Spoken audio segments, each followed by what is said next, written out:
Hello, adventurers! Energy Force Bottom here, along with Clanker as always. Do you know that in 1 week's hence, there's a spectacular day occurring across the lands called Global Maker Day? It's been 1 year since the Zeppelin's flown around and been able to see our creations being posted online. It is a call. It is a call to all our makers and our bakers, to all those who make art and who take things apart. You know, it's my sellers and my growers. It's my builders of code and those who build in abode. It's time where they can record, or of course, build with cardboard. It is a call to all our tinkerers, because we are all creative thinkers. What? It's a word. So show us your creations, and don't forget on the Twitter place that you can hashtag Global Maker Day. And of course, with that school board that I've been to many a times, I'd love to see you, DSBNRs, to also tag your creations. Enjoy your making day, because remember, whenever you're creating, design with your mind, but build with your heart.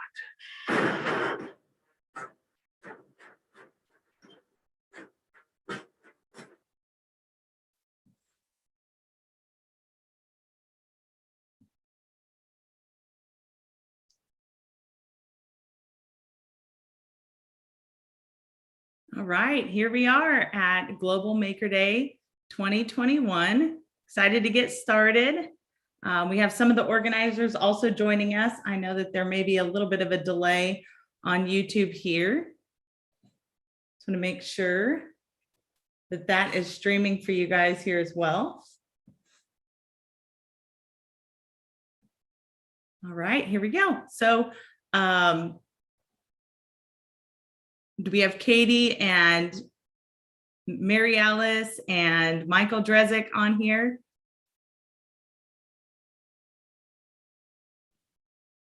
Hello, hello. Happy Global Maker Day. Awesome. How's it going, guys? Michael Drezick, are you in the background as well? Perfect. I'm here. Happy Global Maker Day, everybody. Katie, what time is it for you right now? Oh my goodness, it's 6:07. And I've already like an 8 for this. So like, yeah, you can do that backwards now. All right, so there's a couple things that we need to cover. I'm going to go ahead and make sure that we have the right stream. It looks like our stream might be disconnected from the actual website, unless somebody else is seeing something different than what I'm seeing. How are you guys looking? All right, as you guys are checking that out, I just want to make sure that we are streaming the correct video, because it looks like on the main website, it's not coming through as our live stream. So I'm going to go ahead and make that change right now. And as we're getting to go, I just want to remind you guys of a few different things that are happening. We have lots of presentations happening. We have 16 different sessions coming from literally all over the world. It's so cool to see the reach of presenters this year. I feel like it's just really gone global, which is incredible. We have a huge presence this year with India, which is exciting just to see that the classrooms are now gearing up and excited to join us literally from all over. It's just super cool. Our registration and where people are joining in from in the classrooms, definitely an improvement from last year. I know last year in the middle of the pandemic and the uncertainty, although we had a lot of people working from home and delivering Global Maker Day from home, it also was something that was challenging, because we were sending our students to sites and hoping that they followed through and then hoping they were responding. This year, more of our classrooms are in session with their classroom teachers. So they're having a chance to be able to share and deliver content in person. So many of our classrooms are together, which I think is obviously a big improvement for the day. So as I'm going, I just want to kind of introduce Mary Alice. Mary Alice, do each of you want to share here about your role here with Global Maker Day and how you've been participating the past few years? Sure. Well, I'm joining in from Connecticut, and my role on the Global Maker team is really looking at accessibility and inclusion, so that our message is that being a maker, be that kind of maker. It's like not just for that group of students or those students, it's for everybody. And so that's the role that I play. And I am so happy to join the organizing team, but also I'm like giddy with anticipation for our first session today, from Scotland to Kenya and Kuwait in between. So it's really exciting. That's awesome. What event is this for you, Mary Alice? I feel like you've been to every Guess event. what? I have to say, I think, is this number 7? I think this is It number is 6 7. then for me. Mhm. And this is, so many times I feel like I've literally been sitting right next to you. I wish I was sitting right next to you right now. Yeah, it's I totally agree. It is weird to be apart, but almost becoming way too familiar. But we do get to see each other here in 2 weeks, which is super exciting. Thank you again for joining in, Mary Alice. All right, Absolutely. Katie, do you want to go and share? Yeah, hi, I'm Katie McNamara. I get to help out. So like, yay to hang out with these amazing people, whether it's online or in person. I've been doing this, I was just adding up and asked Mary Alice, 5 years. I remember like getting the email like that I was doing this, like, oh, my people. So excited to like be part of the making. I get to highlight all the student work, which is just, if you know me, that's what gets me really excited, like just empowering what our students are doing and getting it out there, no matter if it's from my classroom or your classroom, because all the kids are all our kids and all the kids are makers. It's awesome. All right, Dresic.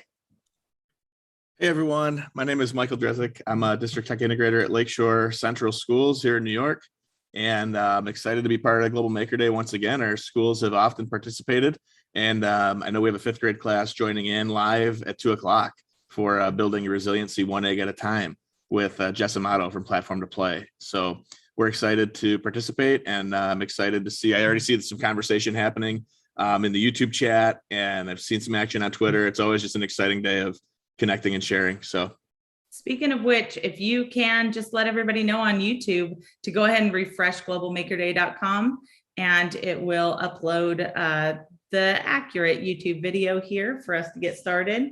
I will do that right now. Yes, We perfect. are streaming live and they can join us right now. All right. And as that's happening, I know that we have a great session coming up, but I want to make sure that we have a chance to go through so that you know how to participate in Global Maker Day and some of the activities. And we'll be sharing out some of these things as well today. Mary Alice and Katie, if you guys could be on social media, just make sure to recommend a refresh on that page. And we'll update with the correct YouTube. Thank you all. And I'm going to go ahead and screen share here for us to go through. And as we're looking at that, we have just a lot of different things happening on the website. It is a little bit chaos, but you know what? That's what makers are. We're a little bit of organized chaos. So that's how we roll. But, you know, last night I got to join the formative chat with Rochelle. And one of the things I asked, what are the key characteristics of a maker? And almost everybody repetitively said, you know, willing to fail, willing to learn, willing to grow. It is messy. It doesn't always look perfect. There is no exact answer for final results. I think all of those things are what our makers are. So as we go through this, kind of navigating the space, understanding where you can interact, bring your students and engage on Global Maker Day. So let me go ahead and just refresh this page. And you're going to see on here the live stream. I'm going to make sure that I pause that if it starts to play. But this is also slides here. So as it shows up on the live feed for us to be able to view what's happening right now, you also can go through and interact on the Buncee. So the second slide is our schedule for the day. So we're going to be getting started here shortly with 2 classes, one from Kenya and one from Scotland. So we're super excited to have them join us and share. And then we have classes from around the world all throughout the day. And then we are going to be closing at the final session for about 15 minutes to close out Global Maker Day. And we also have our challenges listed: participate in one, participate in them all.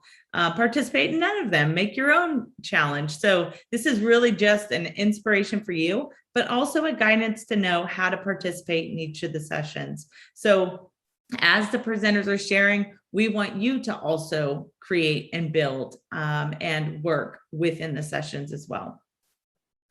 So we also have hashtag Global Maker Day. Make sure to share out the things that you're building with your students today, all week, generally speaking, and never is a day.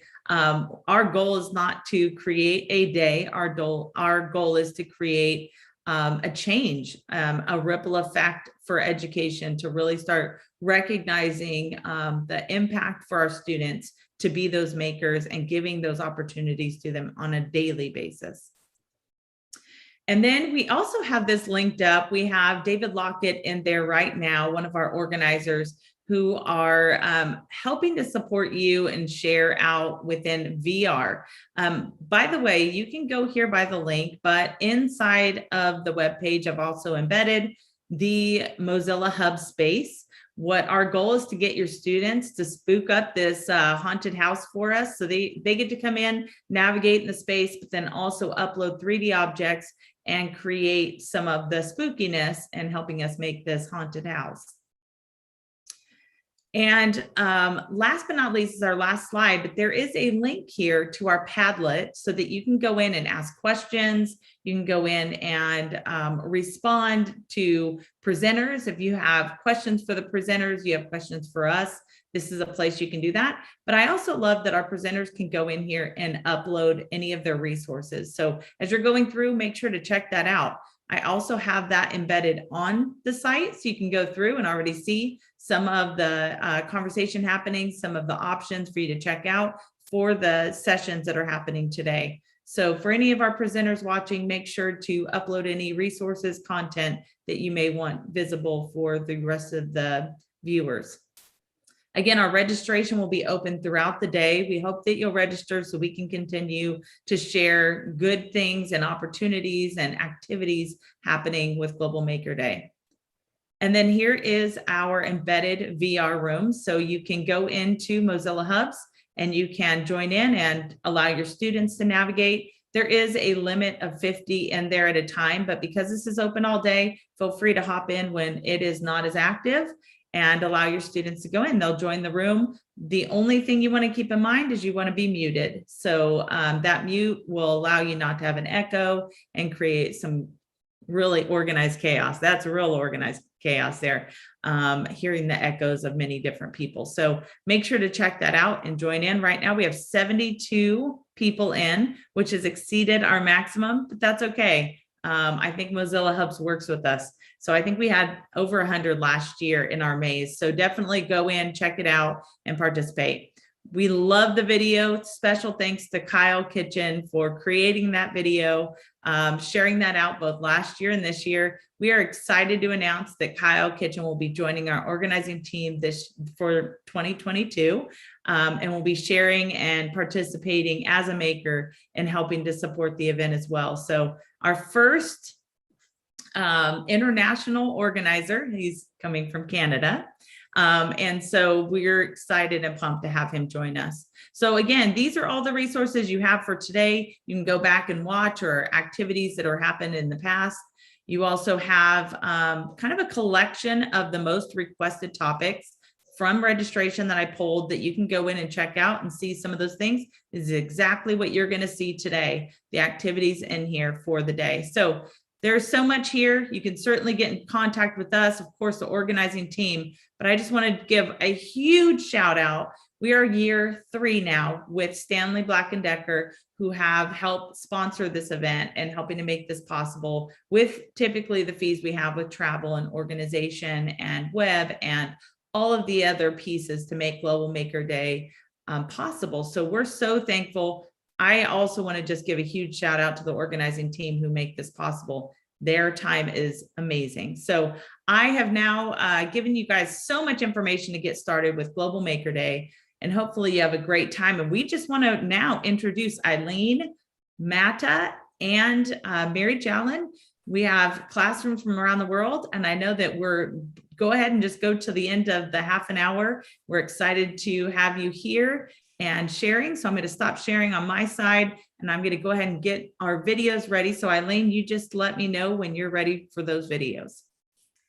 Yes, and I want to make sure that we get to see all of the videos. So if you can go ahead and roll Ellie, I just want to introduce the fact that Mary and Mata have gotten together through Blue Ellie, and hopefully Mata will get back on screen now. He was on and off for a while. Please play the introduction to Ellie so we know how the two of them got connected between Scotland and Kenya. Blue Ellie, our class elephant, is currently visiting Kenya. And before I share about the project that we've been doing, I think it's important to share with you a little bit of the background about our class elephants. So this began with one class elephant in 2009 that went beyond the classroom sharing experiences with the children. And in 2013, we began sharing these on Twitter. So what happens is the elephants go out on work experience or to visit another classroom somewhere or to go on holiday somewhere in the world. And the people who have Ellie share photographs and videos from wherever they are on Twitter, and the children get to see them in class by looking at the smartboard. So they see the smartboard as a window out into the world where they can learn.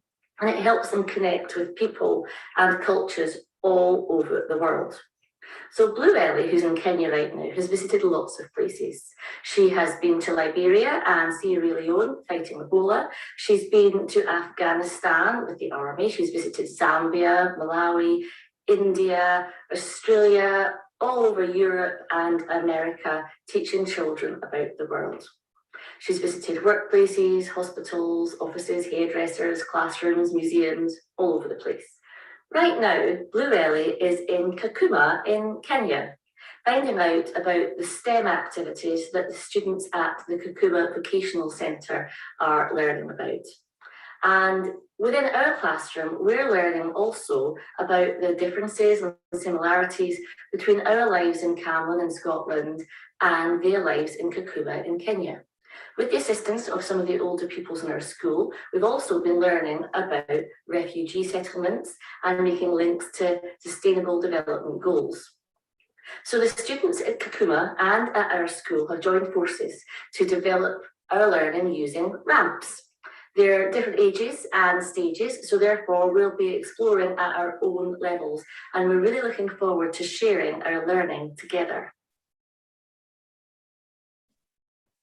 So that's a little bit about Ellie. And you can see Blue Ellie, if you see Mata is sitting there. Blue Ellie is right up above Mata's head. And she's been visiting and having a great time in Kakuma, letting everybody know in Mary's classroom how what life is like and what the Kakuma Vocational Center does. So right now, let's go ahead and play the video of Mary's students, her primary students, and their ramps.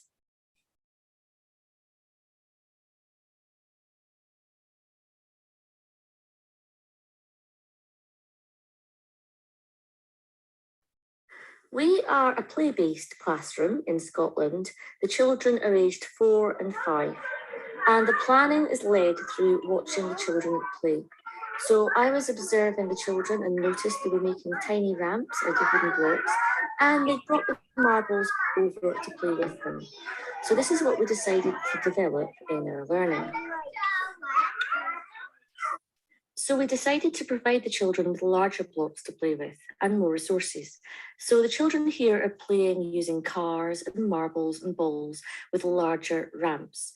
We're watching them, listening to them speak with each other while they're discovering new things, extending their vocabulary, realizing that ramps go up as well as down.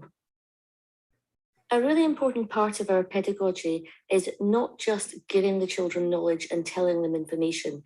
It's allowing them to experiment and explore and be curious and work things out for themselves before any official teaching actually happens. That is when they do the most learning. That is when they become engineers and scientists. We try to scaffold their ideas by making suggestions, but really trying to help the children to lead their own learning. How many blocks are on your ramp? 1, 2, 3, 4. 4. So what's going to happen if you put another block on it? There's no more block. Go and find one, some over there. Come on.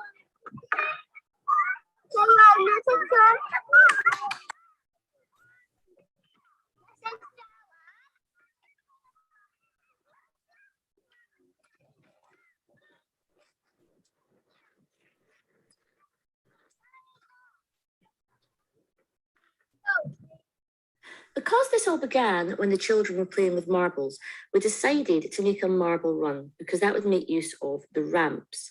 So the first thing the children did was to discuss their ideas and put them down on paper and then explain them to one another. That's the marble, and it needs to go down there in the down. That's the little sticker, and then it needs to go down there. And then it needs to go down there. And then it's in there. I'll show you my idea. That's the marble when it goes down the ball. And then it keeps rolling. And then it goes into the ball. I got a good idea. Okay, what's your idea? So it has to go down there, and then there, and then down there, and then down to there, and then around into the pot, and that's the little marble. We like to let the children put their ideas on paper in whichever form they want to, just to help them develop their own ways of expressing themselves. The children made their own prototype here. They made lots of mistakes. They found sometimes the marble came flying out. They had to come up with their own ideas as to how to change the angles, how to make blocks, what they were going to use to solve the problems. By understanding that we learn through our mistakes, by making these mistakes, by trying again and again and making suggestions about how to make it work better, this is most probably where the children are doing the best kind of learning and really developing their communication skills and their explorative skills. After many, many tries, the children got into teams to do sections of one massive marble run. And they really are working together so well. They're taking turns, they're making suggestions. They've made it look very beautiful. I am sure you agree. And they've really developed their teamwork. Teamwork makes the dream work. Oh, it's my turn to have some fun.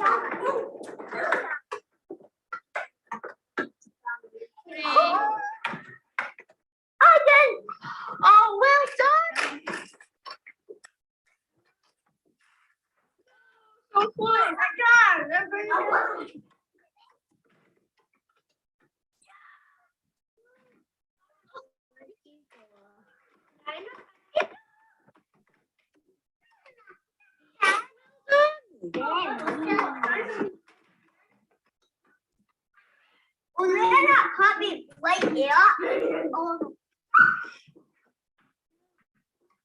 So as you can see, the students in Mary's class learned by trial and error, designing their own and figuring out what design worked best. Even till the end, they were trying to make sure that the marble ended up in the cup, and that was a bit of a challenge for them. So that was Mary's class and their attempt at putting together a marble ramp.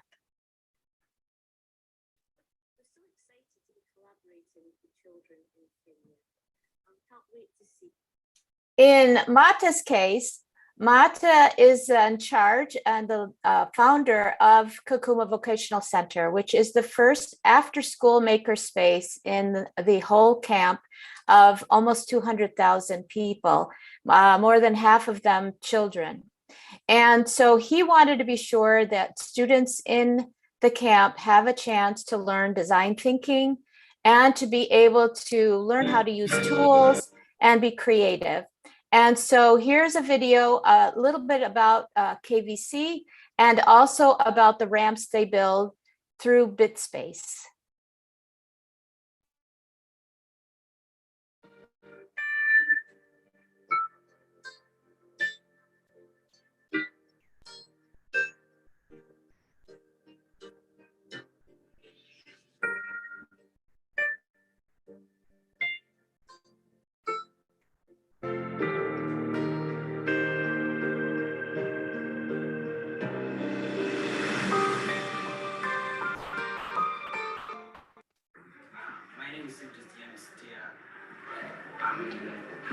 administration of Kakuma Vocational Center, which is in short, KVC. Here we train kids in creativity, and we have other courses that such as make it play, make it race, which is under bit space. And in those courses, we train them how to make games and use their critical thinking to make just something very creative. And we have other courses that's like innovation, whereby we teach students how to be innovative. And we have a graphic design class whereby we facilitate students on how to create graphic, such as logos, branding, and all these things. And we have tailoring, whereby we teach these females on how to earn a living from what they do. Then we have soap makings, and the soap making we teach on pass soap and tea soap. Teach the community on how to earn a living and improve their lives. KVC is an proper organizations, and we help the community to change and use their critical thinking to create things that are very innovative. We also have a makerspace, which is also a class of creativity. And in makerspace, the student we teach them how to make robots and also make games using Scratch. They use microbeats and all these things. In that class, it is a very practical and also very interesting class where students are like most time. They use computers to create the games, and also they use their critical thinking towards creating the robots. And also they have these books whereby they also to invent the games inside the My name is Gary David Ismail. I feel very good with the activity and I like working in the activity that I am good in. I have learned more about these courses, and for my plan, I will do my best to improve and practice each day of my life. I have learned in class of making dress. I have got skill and knowledge. And we have tools, we have critical thinking, we have self-esteem. Kwa jina naitwa Tuna Studi, nimesomea kwa KVC. Nashukuru walimu wametukaribisha kwa KVC kusoma.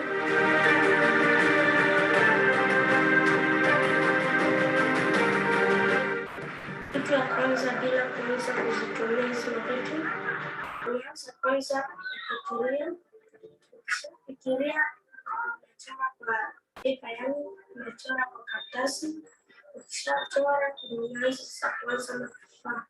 Unaanza kutumia, unaanza kukata. Pia kwenye televisheni inakusaidia kukata. Inasaidia kusugua. Pia kuna karatasi inakusaidia kuweka boda. Ni hapa mabesi inatusaidia kukinga rubberbands. Mimi nasoma kwa Make It Play. Nilisoma vitu kama screwdriver, MDF na winning point.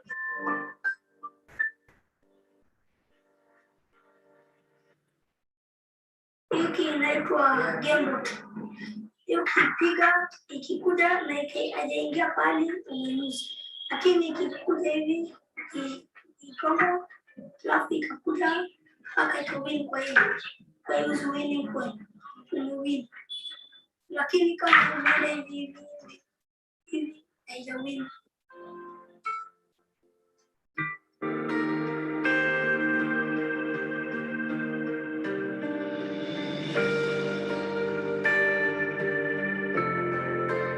Kwa majina naitwa Teresa Dennis, nasoma katika shule ya KVC kwa darasa la Kids Space Make It Race. Hapa tuna race kila kitu kama gari na meza na lori. Alafu tuko na gari, ndio gari. Tuko na MDF, tuko na screw, tuko na pliers. Hizi vitu tuna race. Alafu tuko na MDF inatusaidia kushikanisha mbao, alafu race ni tuko na screwdriver, tunafunga na MDF, tuko na pliers inasaidia kufunga hii gari.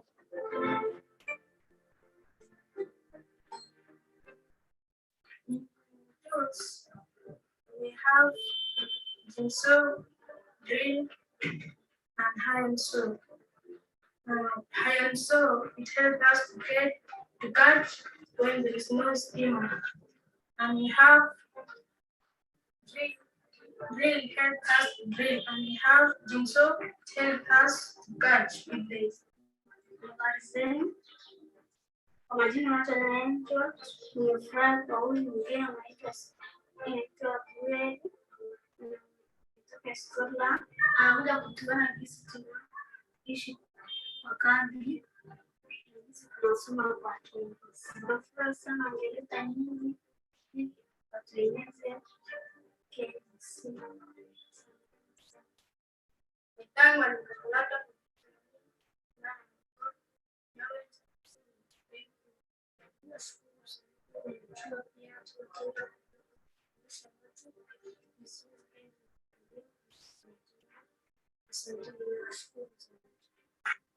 Asante kwa walimu wanatusaidia majina yetu. Asante kwa wasecurity wanatusaidia kufungulia mlango. Asante kwa walimu wanaotufundisha. As you see from our kids, just showing off their competency and also their evidence of what they have learned. I give great thanks to the founders of the organizations and as also members of organizations, and also I give thanks to those who just share their hands to us and help us just to see the lives and also what kids, and from the kids we learn a lot, and also we hope to improve more and have more kids so that they can be great thinkers in the future.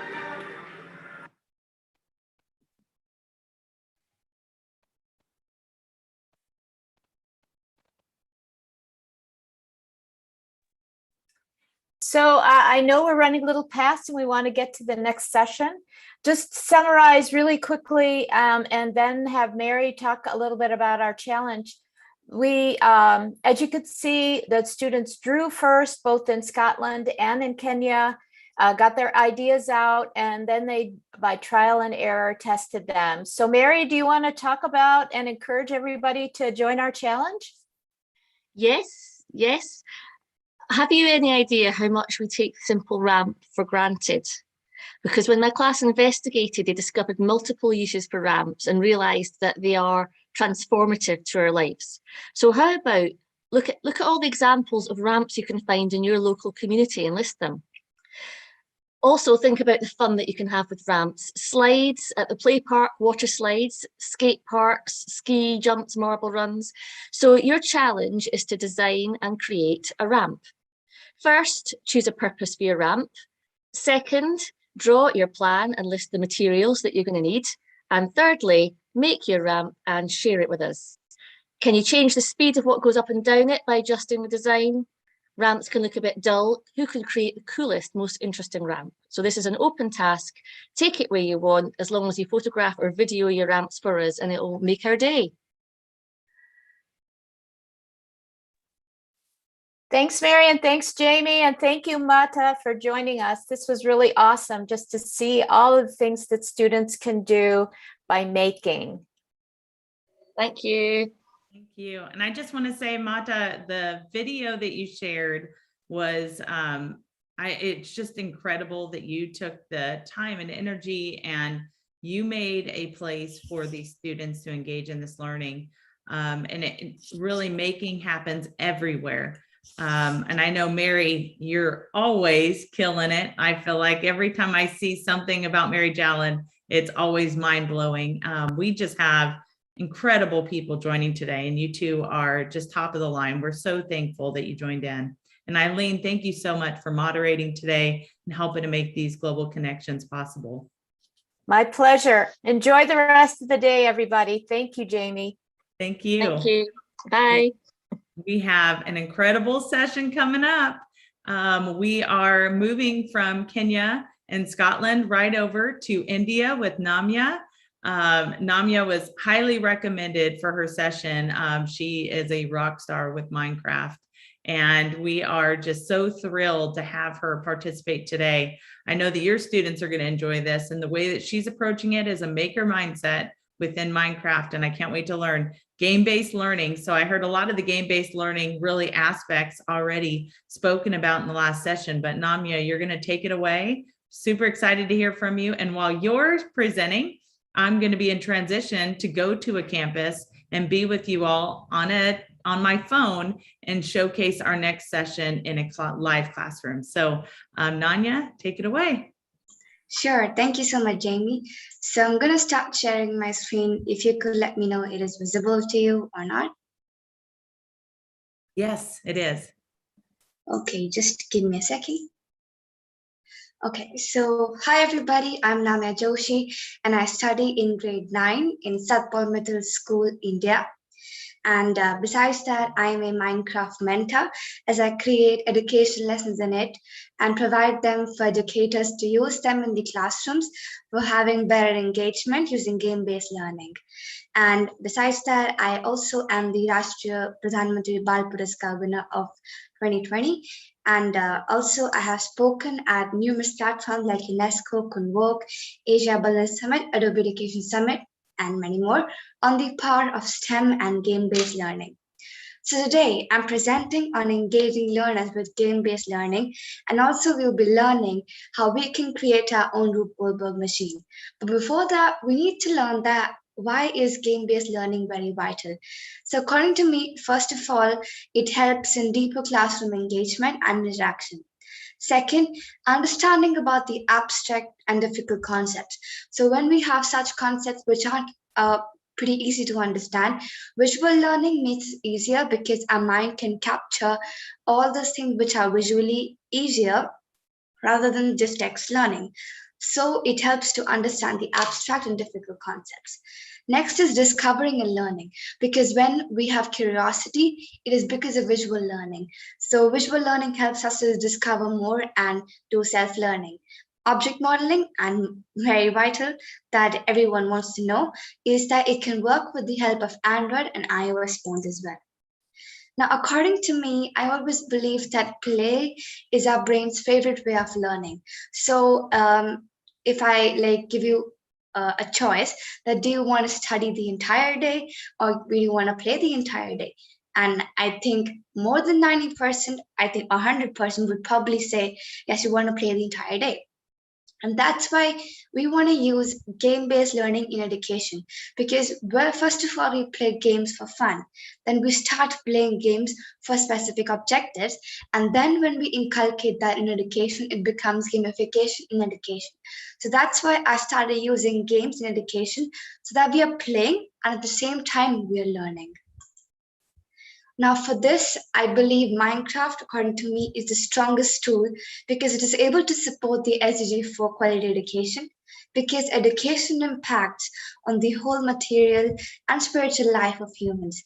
Therefore, improving the quality of education that motivates the development of the country and also contributes to achieve the United Nations Sustainable Development Goals. And this world that you can see here is the world that is magical world of books leading to SDG 2030, in which I mapped the entire world around the SDG 4, that is quality education, that talks about how visual learning matters. Because one of the world that I created was the book of Harry Potter, and then there were many books like Ramayana, etc. So what I wanted to showcase here is visual learning can be more informative and more interesting than just text learning, and equity education matters to all. So in the same way, we can start mapping those worlds to the SDG goals. Next is the lesson plan structure. First of all comes the introduction. So, in my school, it is being used in all parts of the lesson plan. Like, first of all, it is the introduction. So when the teacher has to introduce the concept, for example, states of matter, so she can use show solid liquid gases, what exactly they are, and what are the differences between them. And that's how the introduction is made. Then we have the development. So for example, she has to develop the concept of the respiratory system. and she wants to talk about the different parts. Then it comes in development. And one of my favorite part, that is reflection and evaluation. I'll come to that. But before that, we have summation. So for example, if we have to summate the topic of laws of motion, and that comes in physics. So teachers have used that to sum it up, that which law depends on what, like what is the first law, what is the second law, and what is the third law, and what points come inside them. So it becomes pretty easier to summate the topic with the help of Minecraft. And now my favorite, evaluation and reflection. So here, I think this is my personal favorite because the teachers don't need to give us MCQs or questions where we have to write the answers. They just give us Minecraft, open it up, and build whatever you have learned. Isn't that interesting? There's no pressure of giving any tests. You just have to sit down, relax, and build whatever you have learned, because that is self-evaluation, and at the same time, you're enjoying yourself as well. Now comes the question, why Minecraft? Because, okay, Minecraft is a fun game, but why in education? So the first thing is student engagement. So there is sometimes problems that we face, that is to less engagement in the classrooms, because students tend to go through the monotonous routine of just text learning and just teacher writing on the board or typing in the Word file. But when it comes to visual learning, when it comes to a different way of learning, the engagement increases because the curiosity increases. So they're directly proportional. If the curiosity increases, the engagement increases. And in the same way, Minecraft has helped to engage students because it has gained curiosity in them and has made the classrooms more informative. Then comes collaboration. So when we have group projects to work on, teachers give us some projects wherein we have to create anything upon this given problem, wherein we can collaborate, share our ideas, and become better communicators. Then creative exploration. So the more you use and give out, the more it gains, and that is creativity. So it's never gonna finish. It's just developing itself, upgrading itself more and more, the more you apply it in your daily life. So I think creativity is one of the most important topic of why using Minecraft, because you can think from different aspects of why, what should I do? What if this goes wrong? You have all the W's coming in inside your brain, that what can I do if this goes wrong? What change could I make in this world? And what exactly should be my motto or working on this project? So that's entirely exploration of your creative brain. And then you basically execute that using Minecraft. Last but not the least, it gives us student-centered outcomes. So like I told you, I gave you the examples of how it has been used in lesson plan structure. So all the subjects that are there that is studied in school is able to give student-centered outcomes, because you can create the worlds in Minecraft. And next comes teaching with Minecraft. So these are some other reasons of why you should use Minecraft. First, like I told you, was engagement. Then self-motivation. So sometimes we tend to get demotivated, probably when we aren't able to understand the concept, and we always go and think that what am I supposed to do if I'm not able to learn it. But then when you're able to understand the concept through Minecraft, you yourself give yourself motivation that now I'm clear and I have no more doubts. It's perfectly all right. Otherwise, we need others to motivate us, that they can listen to from the concept from you and they tell you, you know it. But in this way, you know it yourself, that you know it. Next is independence. You don't need to be dependent on any sites in order to learn things, because for Minecraft, you're self-dependent, because you're creating yourself, you're submitting the concept yourself, and you're learning yourself. So you're independent. Creative exploration is done, and then is the relevance. So I think sometimes from the books, we might not understand that is that relevant or not. It is practically possible. But Minecraft can help you to see the relevance as well, because you have so many beautiful tools which you can create your imagination world from that, and you can create anything that you want. It just needs to be a spark in your mind, and that also proves that how things are relevant or not. Then you have the customizability and personalization. You can customize your things on your own, and we also have differentiation. Again, we have collaboration, inquiring, learning, being inquisitive. Then comes the classroom extension. So we can't, replace books. That can be the only option, because it just comes as a question that can AI replace teachers? No, AI cannot replace teachers. It can be an assistant for the teachers in the coming futures. So in the same way, a Minecraft cannot replace books, but it surely can be a classroom extension, because it's not that it's only text learning and it's only visual learning. They all can be combined together to create a beautiful impact and teach in a beautiful way. So that's why it provides a classroom extension to learn more beautifully and learn in a proper way. And then digital citizenship. So people think it is just about being safe online, but it talks about the 5 competencies of how you can be safe online, how you should act online, and how you can be inquisitive, and many more. And one of my favorite, that is deep learning, because it's not just text, it's visual. So it's pretty deep because you can understand from the deepest way of learning using Minecraft. And these are some of the lessons that I have created using interdisciplinary learning through Minecraft. So we have English, Harry Potter and Literature, Maths, Area and Volume, History, Epic Ramayana, Science, Environment and Chemistry, Laws of Motion and Physics, and we have Respiratory System and Biology, Art, Mickey Mouse Clubhouse, and Computer Science, we have Cybersecurity. So now let me also come towards the concept of where we're going to learn about Rube Goldberg machines. So here is one of the videos that I have for you that you can check out. One of the Rube Goldberg machine that I have created, that is called Sustainable World is Equal to a Better World.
So that video talks about what exactly a Rube Goldberg machine works like and what it looks like.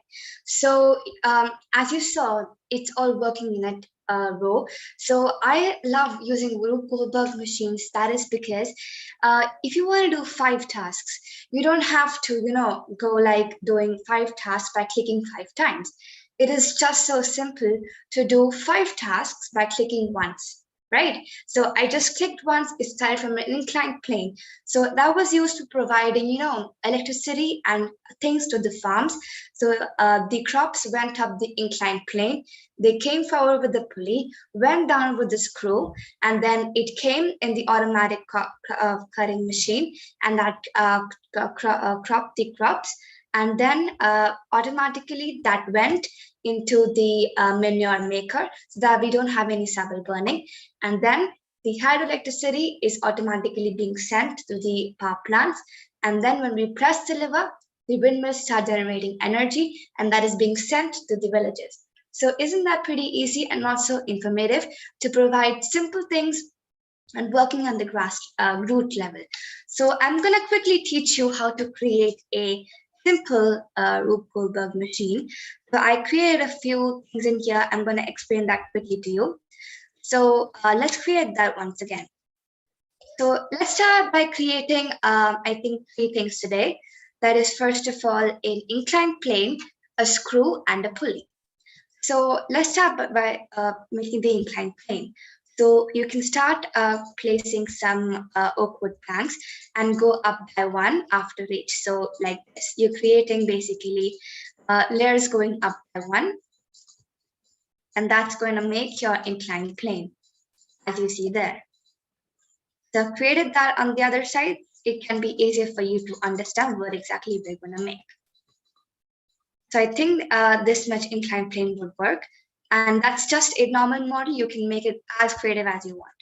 And then we're going to take it a little bit forward so that it can easily go down with the screw as well. So now the task of making the screw, you can take another block if you want to. But if you're pretty easy to understand which block is for which structure, you can go with the same one as well. So we can extend it by 3. And the third block, you have to bring them down as 1 single layer that has to touch the ground.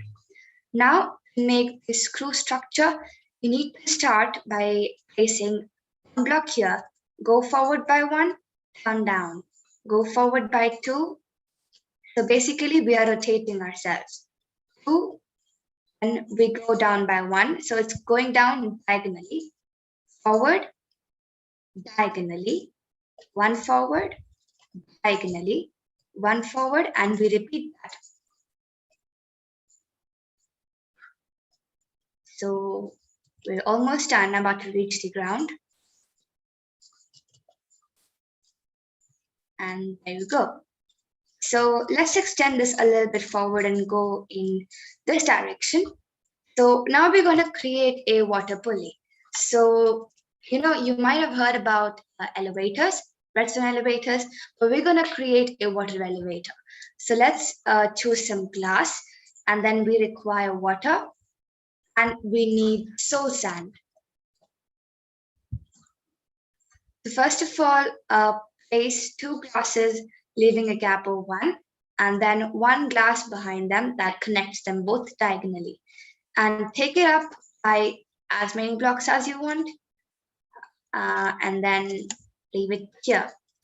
After that, leave a gap of 2 blocks, and then remove them and cover this all up. Now, you need to also get some fence gate so you can close this and there's no overflow of water. Right, and now you have to place the water simply from here. Now you need to go inside, and also you need to get some help. Now that helps to stabilize the water and it won't cause any problems for you. Here, now remove it. So it'll be gone. Now you have to replace this block with soul sand, and it's ready. The only thing we have to do is to add some redstones so that it can be easier for us to climb, and also it can help us to put some power rails to activate it faster. So let's place them here. Wherever you have the redstone block, you can place some powered rails and then go for the normal rails again. If you wish to, you can create the entire structure with powered rails. That will make it pretty more powered. And now here you have to just take it down over the blocks. It automatically turns itself. You don't need to worry about turning it on your own.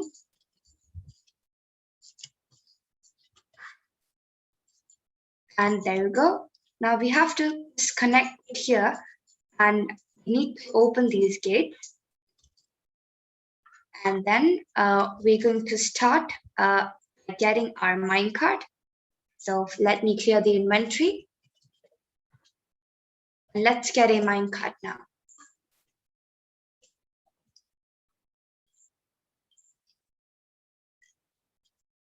Right, so let's start. Let's see how this goes. Here we go up by the inclined plane.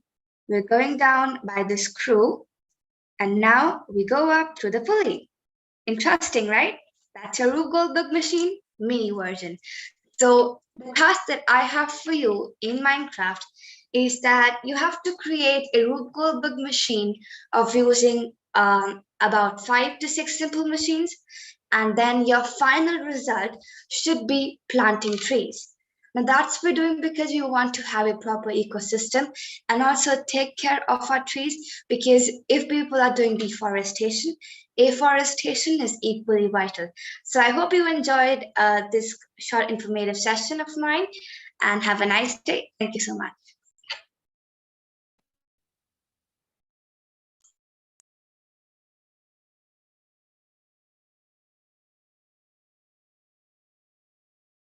Jamie, you're muted.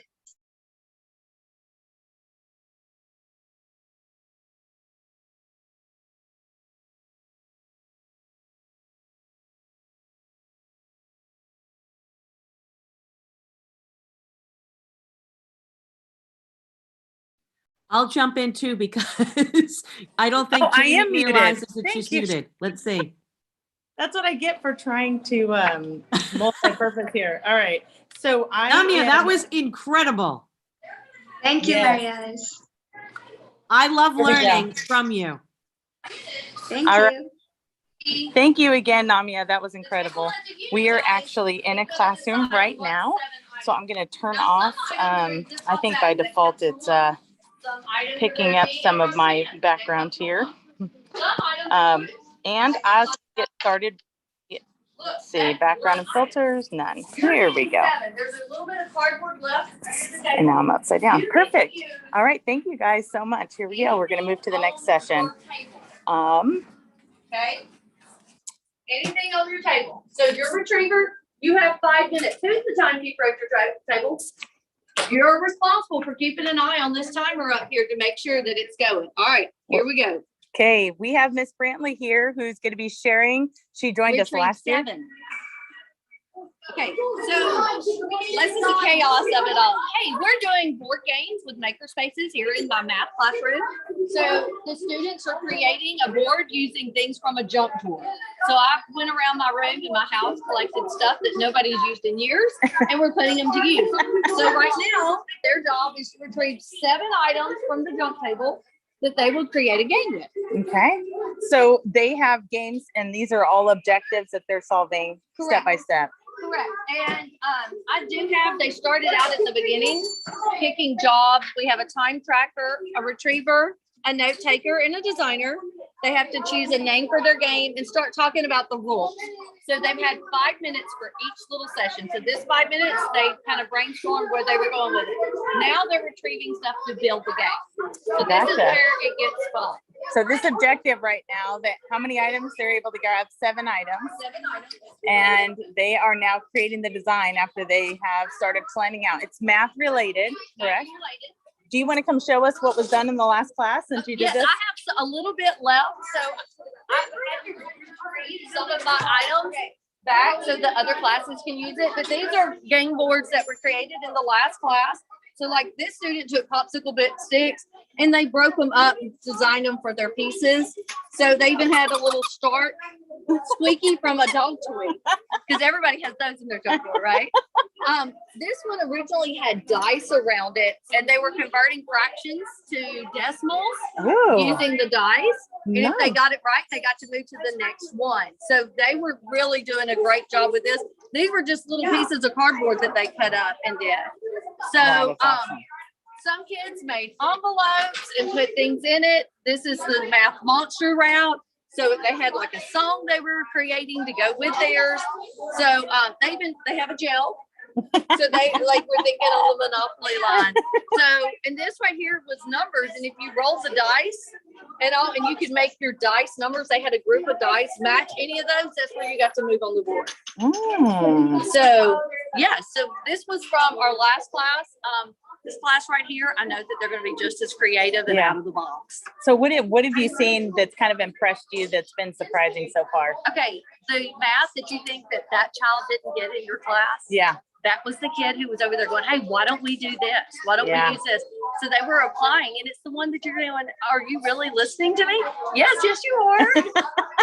So they've been very creative, watching them cut up and take pieces. There was, like I said, a lot of the junk drawer pieces that they retrieved and they were playing with that I would have never touched. Yeah. So it was great. It's so funny because I'm going to go ahead and switch over.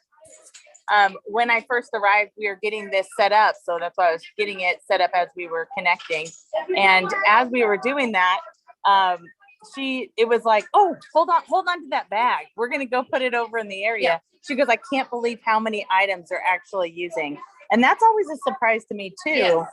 When they're going through and they're making, these kids know how to maximize, and they know how to take very limited resources and do something incredible.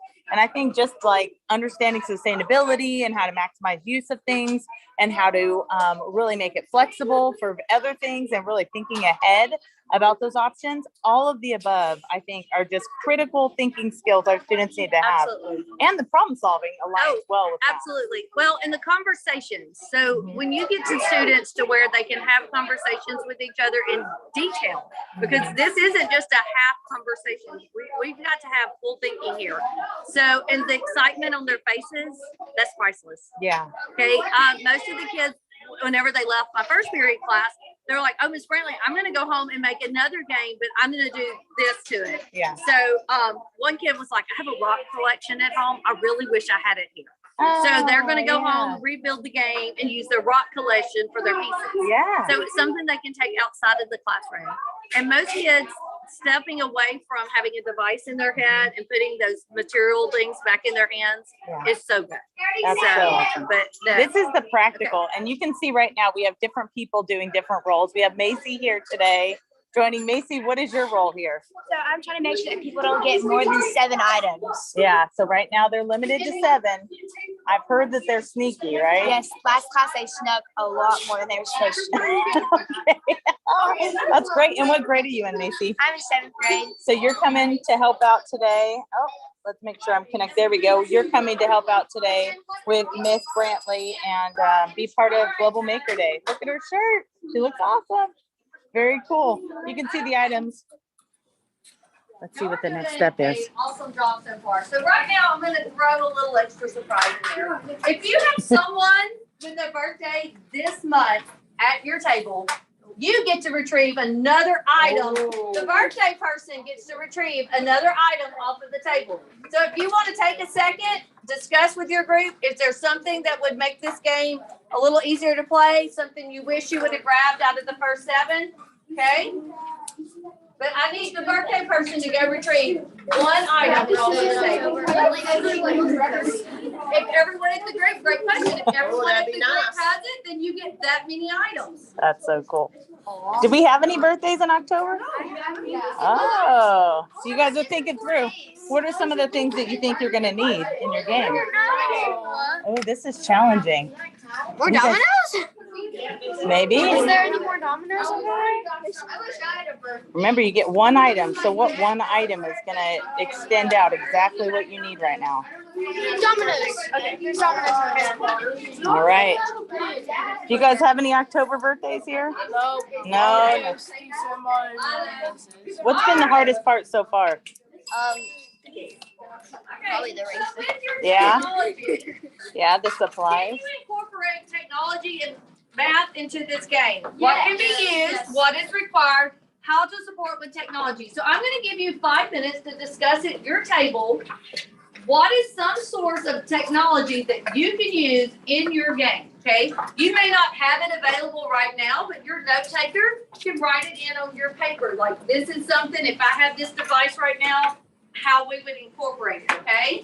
So think about this. Brantley's using technology right now, right? Okay. So is there a way that you can incorporate? You have 5 minutes to discuss this at your table. So how we can incorporate technology is so how about if we could write this down, we could put a computer screen above it to show how close somebody is to get to winning, like that shows the road of the 2 people. Or you can have like a technology, like a timer bell thing. Oh yeah, the timer. It'll have it'll be a computer screen. It'll have a timer above it, and under it, it'll have the rope and the 2 people, and whoever's got the bell closer, and then it'll show if you're closer to the bell, which means you're closer to winning. How would you do that on technology? How would you show that? Coding. Coding? What Somehow. code? I know how to code. Do you? I know how to. You can put like a technology button or something. So what program would you use, and how would you make it possible for somebody to play? Probably I would use like JavaScript or something. Go and create the code, put it on the screen above it. We would also need motion sensors. We would also need motion sensors all over the chain. Motion sensor would kind of be expensive. Yeah, but the thing is, we would need like a motion sensor on every chain so you could tell. A ring doorbell. Or there's a Ring doorbells are motion censored. Not to mention they're cheap. Do you think that would be expensive too? The ring doorbells are actually cheap just by themselves. They're like $5. So then you have a video component in it. Is that important? Very interesting. All right, let's see what's going on here. Whoa, Our what's game going is on? dodgeball mats. So this is a court of where it all takes place. This is the player character. Yeah. He can dodge, catch, or throw. These are the buttons to make it online or offline. Let's make it offline for now. Yeah. Because that'll be hard. It'll be like an IO game. Nah, it'll just be an offline game. So you can dodge. Do you guys know what catch. .io means? Not sure? Huh. I wonder if our community knows what that It'll be means. like a fake. It'll be like a fake online game, like Slither.io. Ah. Or it might be location based. We'll have to see what the community says about that. Interesting. Yeah, Okay. but let's make it offline. Okay. Offline. So you can dodge, catch, or throw. But in order to do these, you need to solve a math problem. Okay. NPCs too, right? They're NPCs that you're going against, right? They're NPCs you're going against, correct? Yes, they're NPCs. So if you get the math problem right, you have a better chance of hitting the enemy. Okay. But if you miss it, if you get it wrong, you're likely going to miss. And The these key are the goons. These are the minions for this guy, which is the team captain. So your Okay. main goal is to try to get out the team captain and his goons. But if you do get out the team captain, what happens is the goons, they get weak, they can't throw as well, catch as well. How do you regulate that? Whether the team captain is out or not. So maybe you It'll have be like to a describe percentage. what limitations they have. Because think about it, if somebody were to play this game right now, would they understand that?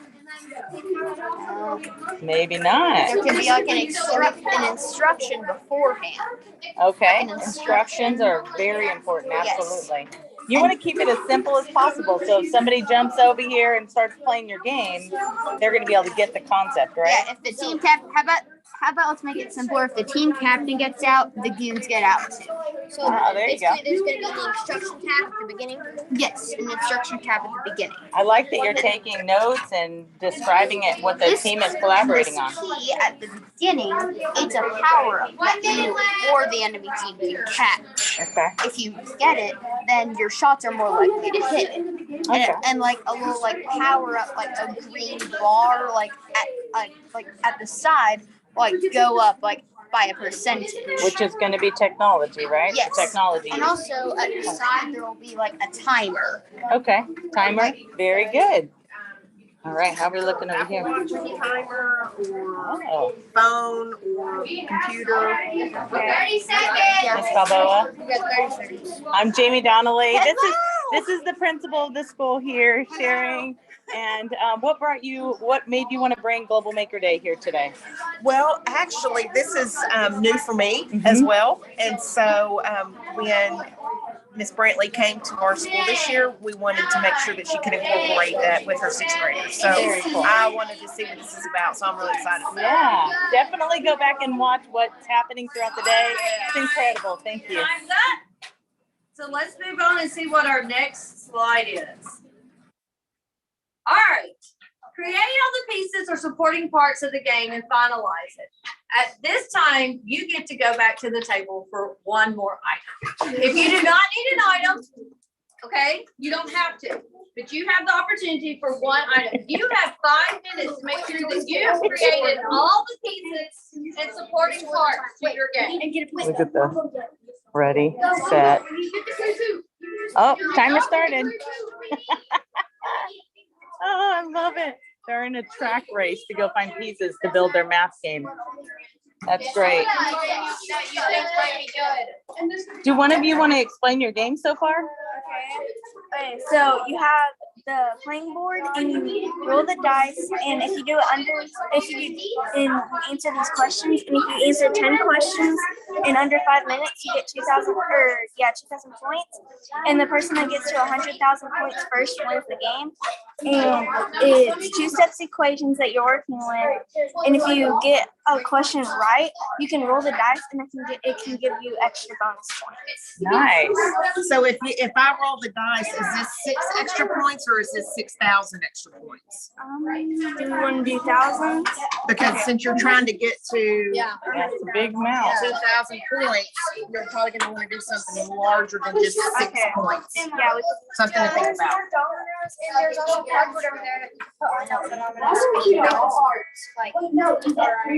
Okay. How do you feel about the game so far? Feeling confident? You feel like you know which direction it's going? What would you think is some potential problems you guys might run into, or somebody playing the game might run Now the into? board's bigger. Well, there's no timer, so we really need like a computer or something. Yeah. Which is technology. Yeah. Yeah. Which is technology. So the technology is the missing piece right now. Gotcha. All right. Why did you choose this? What made you choose that piece? to make our board softer and easier to play on. Gotcha. Instead of dominoes. Gotcha. All right. So do you have all those directions written down? Oh, you guys are using the erasers? What are they for? So when you do the equation, if you get it right, you can either flip one of these to get another point, or you lose another point. Okay. So a lot of these games, it looks like, let me go ahead and switch over. Looks like a lot of these games so far have been connected back to answering questions correctly, some being basic operations. And then we got about, here we go, 2.5 minutes left as that's rolling. And in addition to that, once they get that correct, then they get to progress, whether they get to play a game or they get to attempt to move forward in spaces, or they get to participate in some sort of activity so far. And the other games that they had here, similar concepts. It's interesting because it's almost like math in itself. Like I love the concept of saying, you know, here is what we have. Let's make sense of that. I think one of these here that she shared earlier was connected to dice, and with those numbers were tied to the actual operations that they needed to solve. I think that's ideal because you never know what you're going to spend. And being able to understand like fractional parts or understanding fractions, the decimals, and those types of concepts that are really difficult for students at this age, to be able to bring that back, I think is an important piece. Let me go ahead and ask Ms. Brantley what she has noticed about these games overall so far.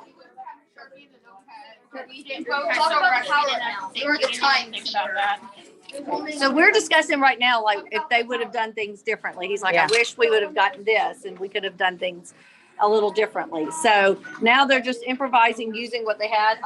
I love the fact he didn't have scissors for his yarn. So he was over here trying to figure out how to break that yarn. So, you know, but That's what look like it. So what are you doing instead of breaking it? Ripping it. You're ripping it, okay. I don't know what we could use this wheel for, but something. We'll use the wheel. Well, that's the interesting part. Sometimes after doing this once, you realize every piece is super important. Every item you get is essential to really think through and process. That beginning phase of them preparing for their game, this being the first time, do you anticipate bringing this back in another way? Absolutely. And I think that with it, instead of having groups of items, this next time it would be individual items. So right one at a now, time. yes. So because right now I have like a bag of bolts over Mhm. there. I had the popsicle sticks were in a bag. The Oh. markers were in a group. So instead, I think I would individualize going forward. Yeah. But this right here is a great way to get our feet wet, to play with it and see. I think the other thing that was interesting is how many of the students are wanting to ride like on the domino. Yeah. So they're converting the items that they already have. into something new. So yes, like these right here would be in a group. So next time I would individualize them. Yeah. So all right, let me get to the next More one. flexible. All right, we're getting All right, close. guys. Ready to see what happens next? Yes. You guys scared? Yes. Oh, you should be. All right, let's do a game changer. Oh. All right, if you look behind your seat, around your seat, if you have a sticker, you need to move to another team. Oh. A sticker. I need that hot pink sticker to be a little bit more. Oh specific. boy, this is a game changer for sure. Uh-oh, we got a sticker here. You got to go to a new team. Oh, after they've already prepared their game, got it working. Sometimes you lose. Good. You get to stay. Yeah. Did you guys lose a valuable member to your team? How do you feel about that? He doesn't even want to show me how he feels about that. Did you guys lose anybody? You did? Oh my God. Okay. So we are getting down to the nitty gritty. You need to have the rules, because if you're not sitting at your table to explain your game and someone was just to walk up to play your game, would they be able to do that? So you have 5 minutes to set clear rules. I'm also going to be really nice and let you go get 2 more items off the table. See? Items that we should have started. Yeah. You have 5 minutes to complete this round. So I love it. He's like, go get the Sharpie and the paper. That's what we needed in the beginning. And some people, they don't even need to go get another item because they're Right. set. They're like, you know what, we got everything we need. Some people might get it just as a backup or additional supplies. Yes. It's really cool to see that, you kind of have the variety of those that have really settled in their game.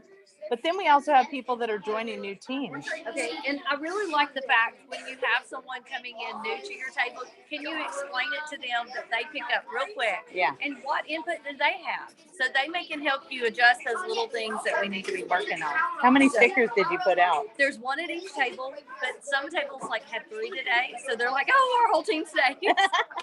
But I told them if there's an open seat at a table, you can go to it. Yeah. So yes, but each table has, and they're like hidden up under there. They have to pick up and move, and everyone's up moving and gives them an opportunity to get that movement in. Yeah, that's great.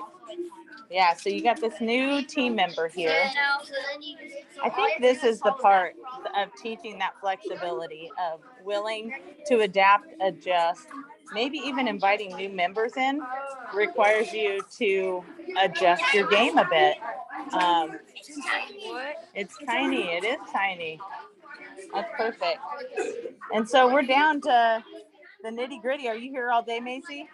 So you're going to watch? Okay, just this class period? Yeah, I have a couple tests to do. Oh, okay. Gotcha. So these, look at the sliders. I could have used this a couple weeks ago because I was moving. So that is really cool. I like to see all these various items. And I'm sure for everybody watching right now that they can relate to that junk drawer. All of us have them. And what do you do with that junk drawer? Other than maybe just throw it away, throw items away that you're not using. But think about having an opportunity to turn it into something new, repurposing. And we've had a ton of different sessions in years past with Global Maker Day, where we get a chance to see how somebody took something that would have technically been counted as junk and turn it into something that ultimately is repurposed and has a use. And I even remember Kendall, she had shared on how she took some of the junk items and even beautified her community. So she went in with art, created murals with different items, and it was just incredible to see all the different ways that they were able to bring in the creativity and repurposing and ultimately make something a better place, whether that be your community, the world, your home, whatever that might be, your school. I think there's tons of opportunities to bring those items and really repurpose them for something good, and that creative aspect. So we're kind of coming to a close with some of these games, and the students then will have a finalized. As you can see right now, they're working on making sure they're aware of how to play. Simple step-by-step instructions on how to get in, and also being able to put this into practice. Some of the ways that you can also bring in Game Maker like this is to actually have students then transition the next day where they're going and playing each other's games. And then once they play the games, they can even score each other's games, have a Google form attached to where they're identifying what game really resonated, which one was the most challenging, what game do you recommend? There's some recommendations to make the game even better. So there's opportunity for us to take and improve. Are you guys totally done? So you guys are making alligators and paper clips and lots of crazy stuff over here. So these are your problems, I'm assuming. And then what do we do with the games, the pieces and the problems? I think we can we have to get this to put it here, and roll this one to get that. Roll both of these to get this, and go across.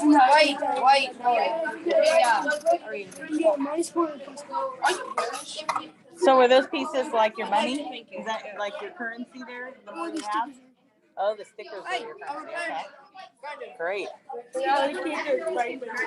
So these kids are done with their game because they've obviously moved on. How about over here? Did you guys reshift your game altogether?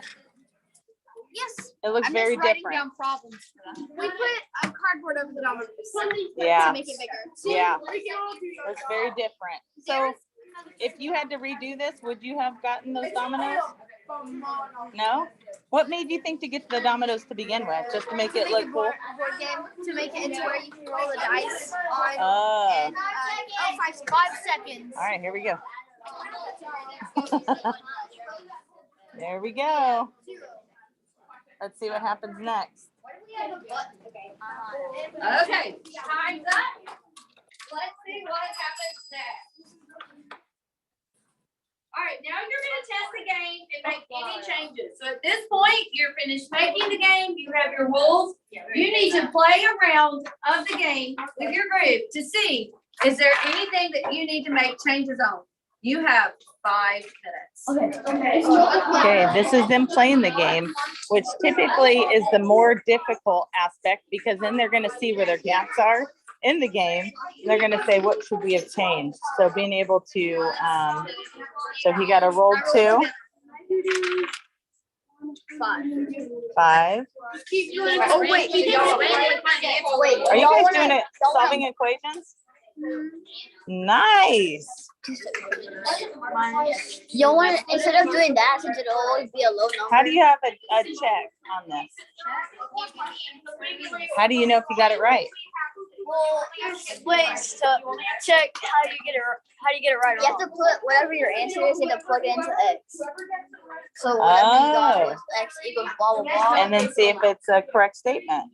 Okay, that's one way. Let's see if he can figure this out. You're gonna get a fraction there, or you're gonna end up getting a decimal. Which one? You're gonna go for a decimal. When you divide it, did you? 4 into 3. Oh, that one's interesting. That one should be pretty common. -57. How did you guys lose a person here?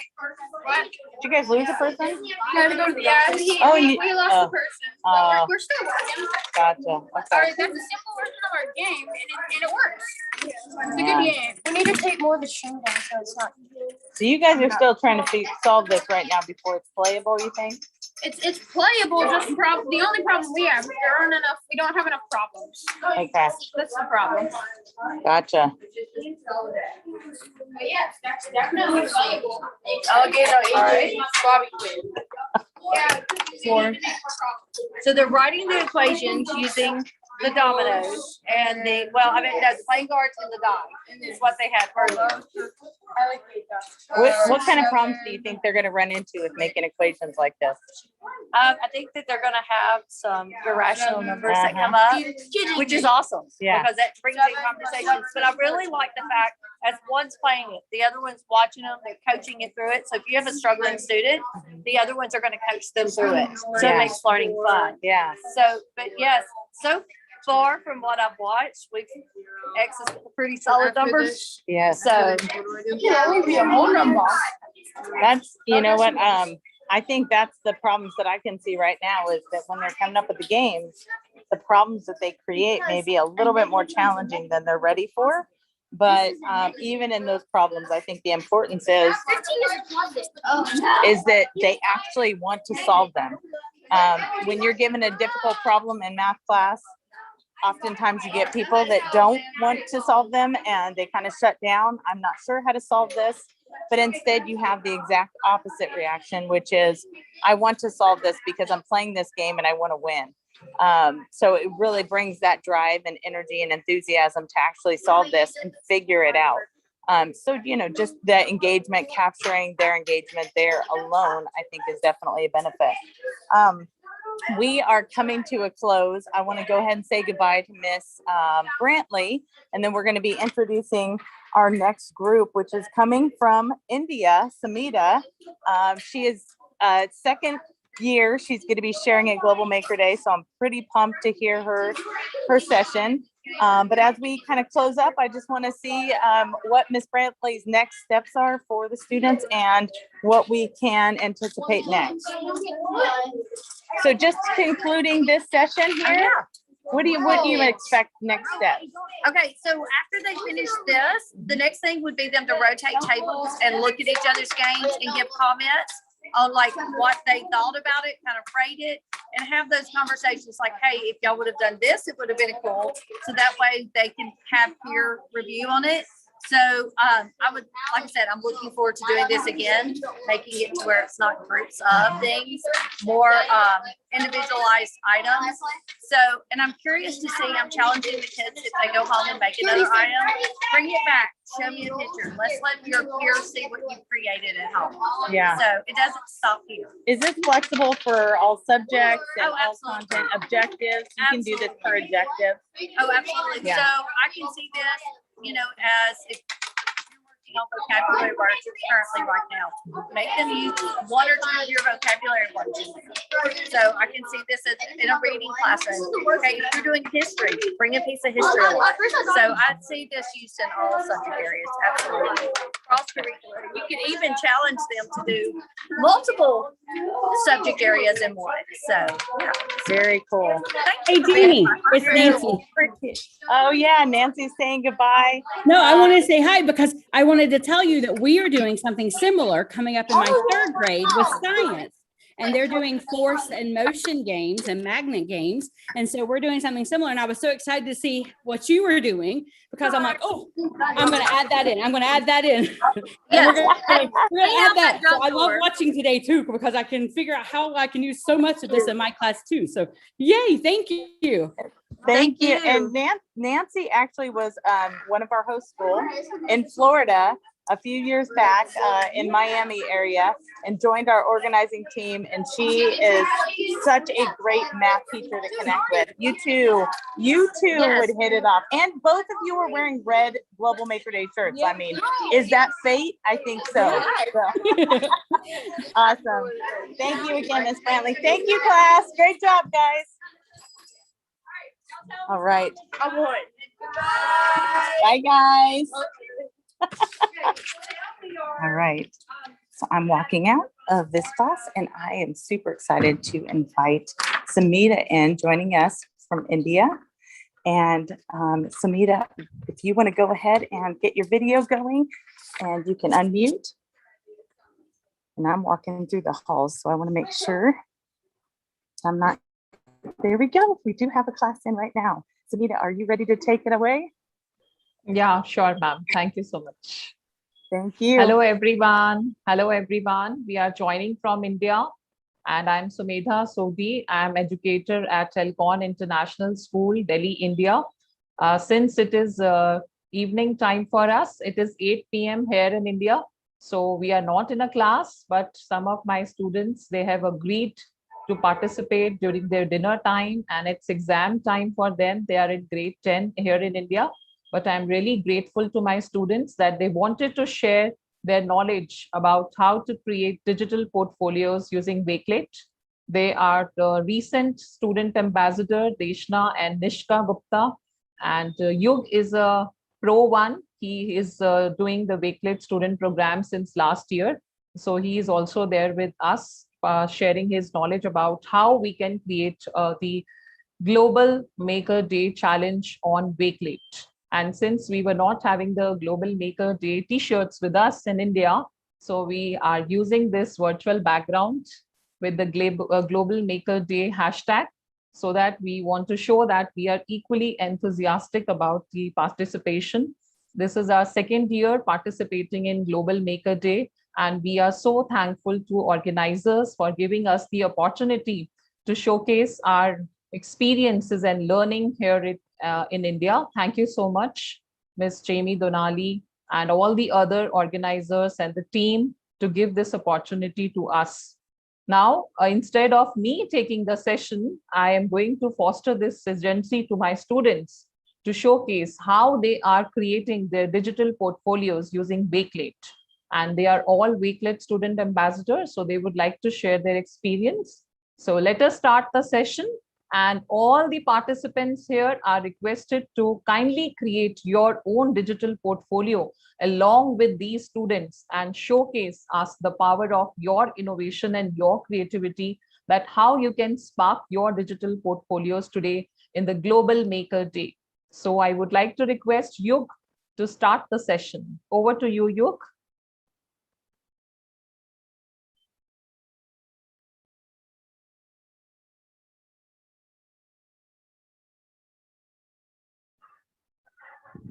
Ma'am, am I audible?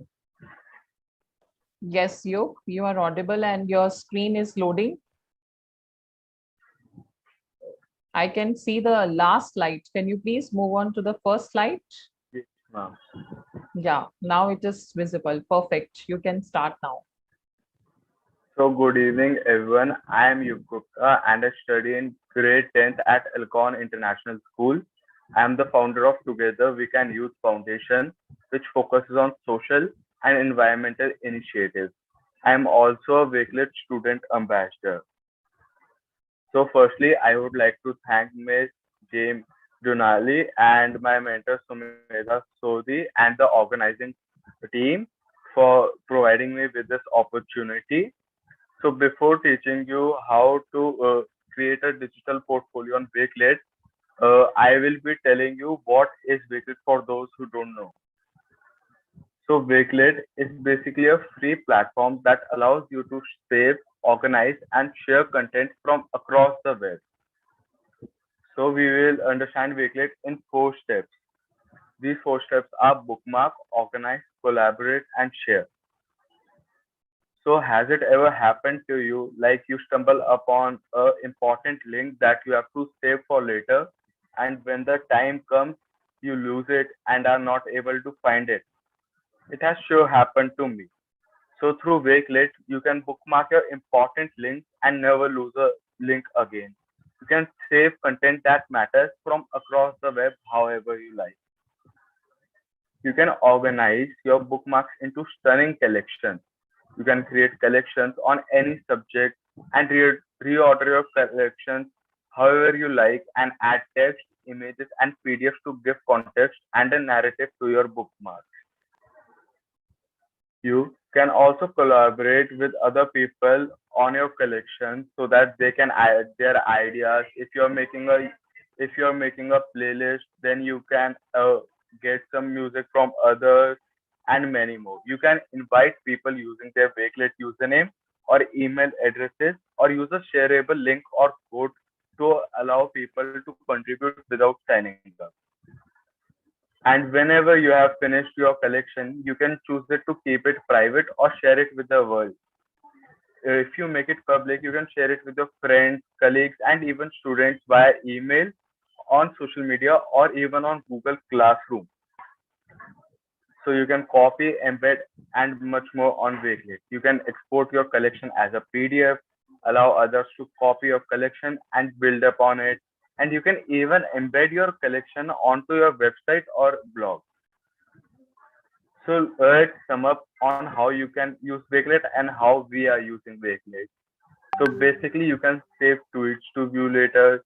You can bookmark your research things, and you will never lose a link on the go. You can organize your research portfolios, blogs, storytelling classes, and even video playlists. And you can collaborate with your students, teachers, colleagues, friends to create some classroom playlists, music playlists, live question bank, and even storytelling. And then you can share your learning, developments, and research, or even portfolios through this. So step up your Wakelet game. Now I would like to hand over to Nishka.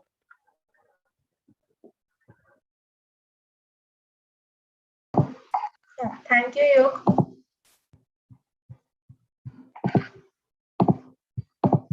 So hello everyone, I am Nishka and I am also a 10th grader and I study in Alcon International School. I'll be telling you guys how to create a digital portfolio in Wakelet. So without wasting any further time, let's get on with it. I'll start by telling you what a digital portfolio is. So this was a collection I made for the Student Ambassador program on how to make a digital portfolio.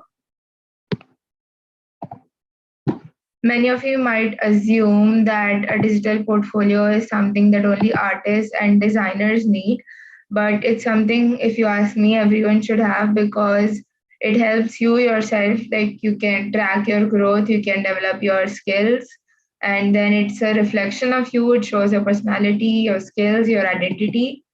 And then again, as I said, it's a compilation of materials that exemplifies your beliefs, skills, qualifications, education, training, and experiences. It provides insight into your personality and work ethic. Then what are digital portfolios? They are a computer-based collection and they include electronic evidence like text, files, images, multimedia, blog entries, hyperlinks, and etc. etc. Now, as I said, they're important because they will help you. You will become a more effective interviewee. You'll develop your soft skills because you have to articulate your experiences and present them in a way which is easily digestible to others. And then it also gives you an opportunity to track your growth. And they're a great way to demonstrate the competencies you list on a resume. And unlike a physical portfolio, it lives on the internet and is easily accessible virtually anywhere. Then we come to how to make it. Firstly, as I said, that we will showcase our skills, our achievements, our personality, and our personal projects we can include. So all the things you want to include in digital portfolio should be handy with you. And then you should include anything that shows your strengths as a creative professional. You can start by organizing your projects. You can have a main page as in the index, or for Wakelet, you can have a main collection which could have sub-collections. Then they could have categories and there could be subcategories. But remember, the ultimate goal is to make it as user-friendly as possible. So just go with your gut. And then most common components you can include are the work biography, metacognition, self-evaluation, career goals, resume, contact info, work samples, statement of originality. Now, you can add images, descriptions, you can play with the layout, you can show off your design expertise. And here you can see the thing I said, a main portfolio page, which can have a link which takes you to the portfolio, and then there can be categories, subcategories, and so on. The same thing again. Now, many of you might ask that how long should be a portfolio? What all should we include? Because we can say a lot about ourselves. Then you can have as many pages as you want. but present all the key information in one page so that it's easily accessible to the client. And next we look at a sample before going to the demo. This is my digital portfolio. I have used only images, but you can add as in documents, links, videos and everything.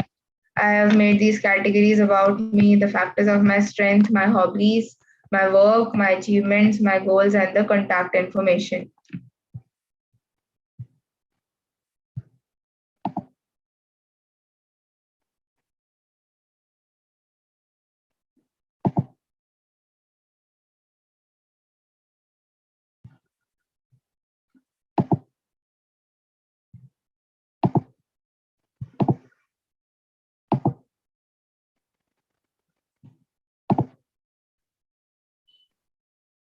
I'm just opening a new tab because I don't know how to remove this bar. I'll just open Worklet the other way. Now you open Chrome, you type wakelet.com. Nishka, your screen is, we are only able to see the Wakelet page, beta. We are not able to see your Google Chrome page. You can stop share and share again. Okay.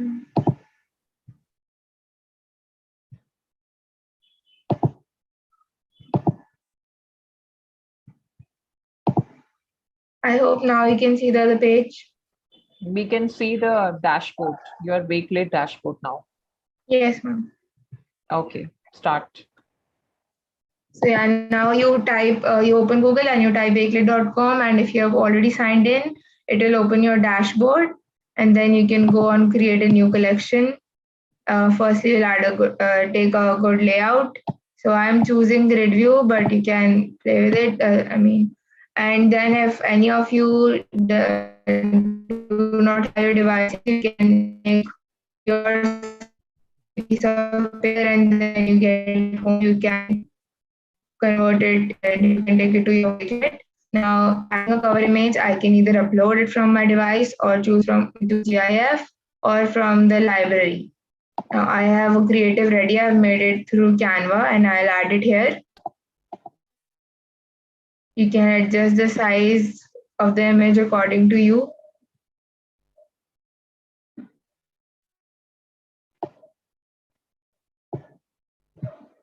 And till the time you am adding this, you can think of a good title. Can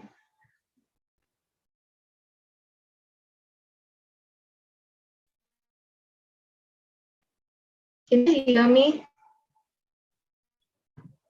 Yes, we can hear you, but your voice is lagging. I think you have a poor network connection.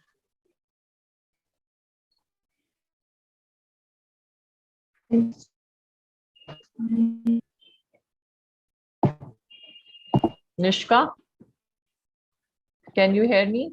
Yes, ma'am. I just said that it was fine. Yes, I can hear you. Okay, so I think your Wi-Fi is not working properly because sometimes your voice is lagging. So you can try switching off your camera. It will help you to save the bandwidth.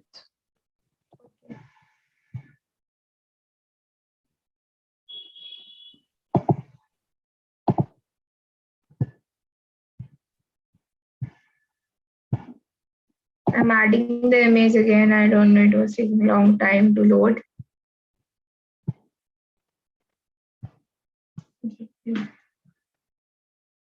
Yeah, so you can adjust the size as I said. Then you save it. And even after you save it, you can change the size or you can remove the image or put another image. And if you want to change the layout, you can click on these 4 boxes here and you can change it. Next, we give it a background, go to settings and go to this button to add a background image. I'm choosing one from the library. So I'm searching background. Now, this seems a good one. So I'll put this. Now we need a title. So you can give the title according to what your portfolio is for. I am making a graphic design portfolio, for example. So I will write my graphic design portfolio.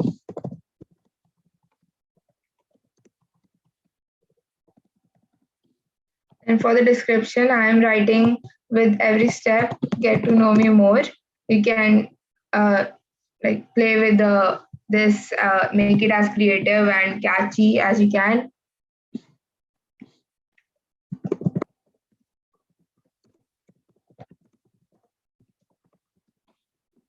Now I'm starting by adding an image. This image, it has about me, and then I'll add text which says about me. I already have it in a Word document. I'll copy paste from there. You see I added a text box. Now I go to Word. I've copied this text.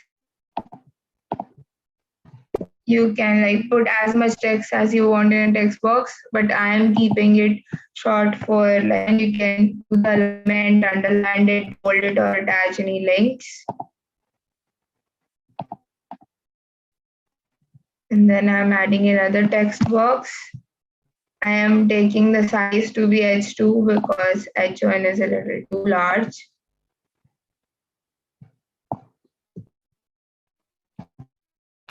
Then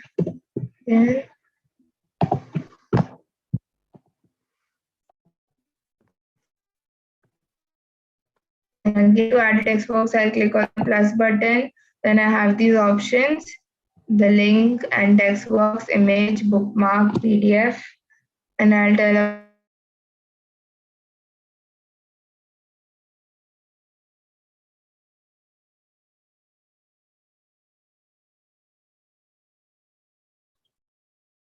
Deshna, are you there with us? I think Nishka lost the connection, so you can take over the session now. Ma'am, I'm back. Can you hear me? Yeah, Nishka, you are back, Peter? Yes, ma'am. Your internet connection is quite slow. That is why I think you were locked out of the meeting. Will you be able to carry forward, or Deshna can take over? No, ma'am, I can carry forward. I've connected it with a hotspot. I don't know what happened. It was good. Okay, please continue. No worries. You can switch off your camera to save your bandwidth. Yeah. After adding, when like you make portfolio, you need to add in things which are important for the client. So I am adding in this information about the experience I have till now with graphic designing, because that's something which just needs to be there.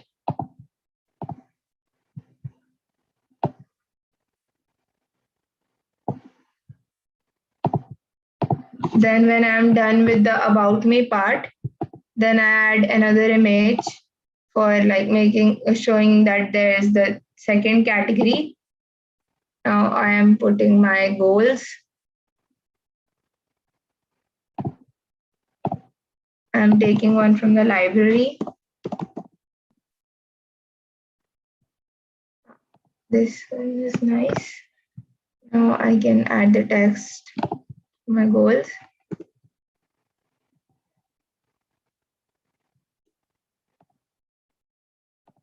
Again, I hit the plus button and the add text and select all and H2.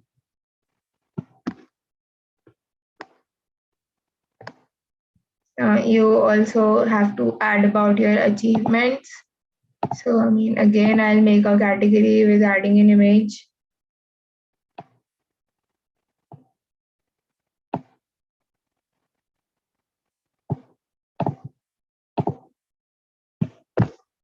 Now here's the image, and then again text. So again, have it in the Word document. So I'll be copy pasting it from there.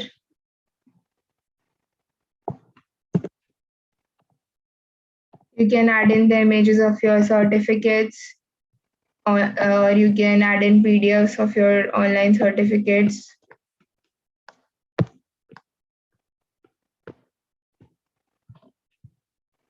Next, another thing, important thing, I forgot it should be added before, the personal projects. So I'm uploading an image again for the category.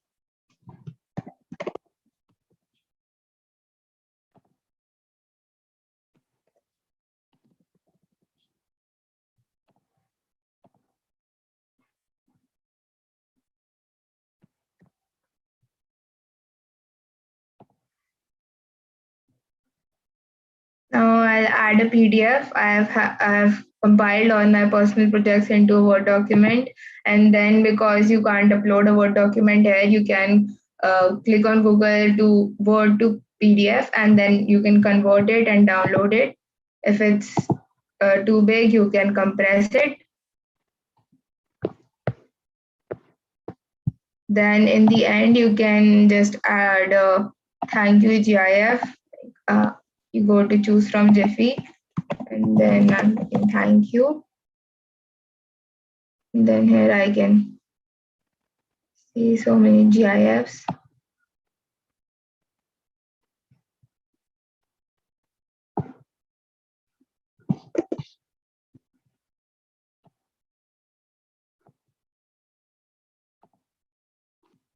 Added one here, and now our collection is done. And if you want to add any videos, you can go to the apps button, and here you can add tweets. You can make a Flipgrid video. Like if I open this here, either I can open my camera and record it itself right now, or I can add a video from my computer.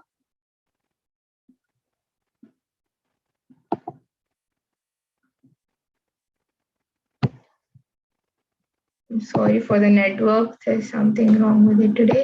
But still, you can add YouTube links here from here, or you can even add YouTube links with this bar. And you can put in things from Adobe Spark or Google Drive. These are all the apps attached, so you can use them. And then when you are done, you just click on done, and you can share it. You can make it public, or you can make it unlisted, that it will only show to the people you share the link with. Or and then people can like it. You can edit it whenever you want to. And then that's the challenge for you guys. I will be waiting for the Twitter handles. It's minus Nishka Gupta 4, and for Sumedha ma'am, it's Sodi Sumedha, and then Deshna, Miss Deshna, and for Yug 273, and you can tweet your collections, and I'm eager to see them. Tag us. And yeah, that's it. Thank you. I'll hand it over to Deshna now.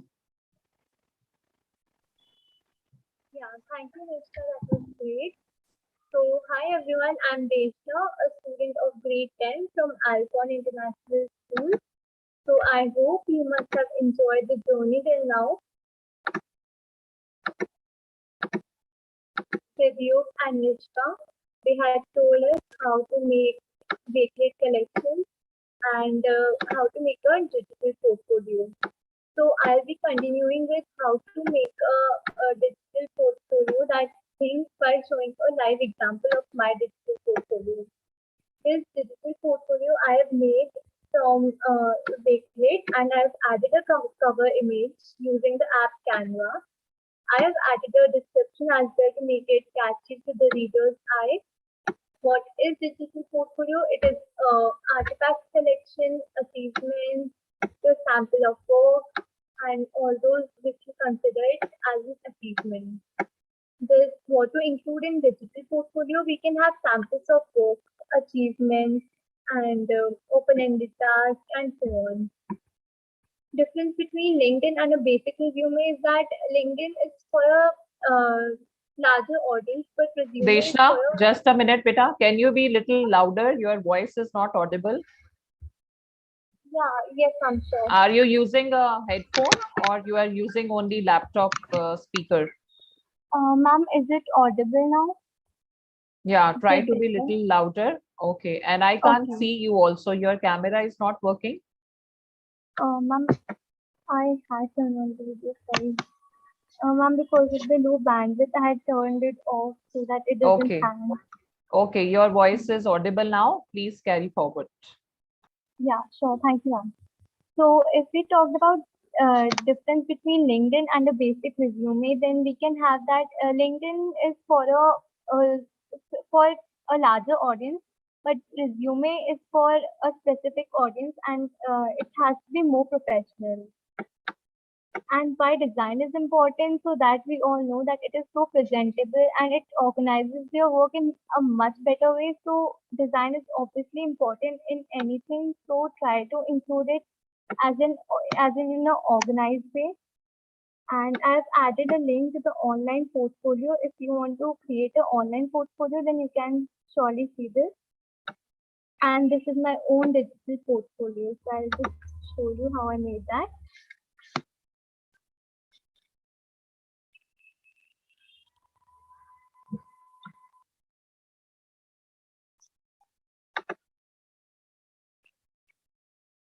Yeah, so I have added some of my pics here, and I have added a description as well.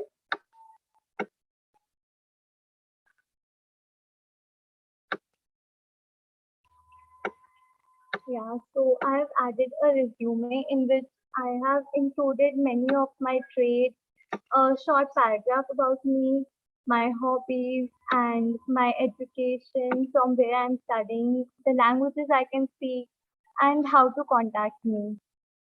So you can do it too.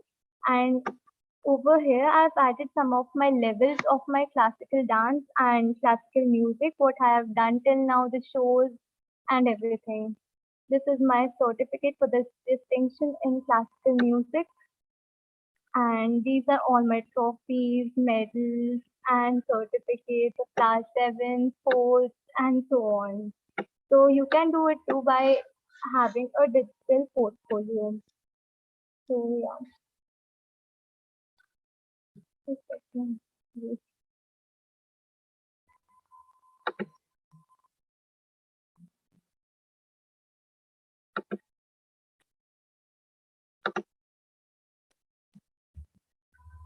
Yeah, so I would like to show you. So we are giving you a task on how to make digital portfolios. You have to make your own digital portfolios, and like Nishka said, you have to share with us. We have here. I'll be showing you a QR code that you have to scan. Deshna, your screen is not visible now. Please share it again, beta. I can't see. There is only a blank screen.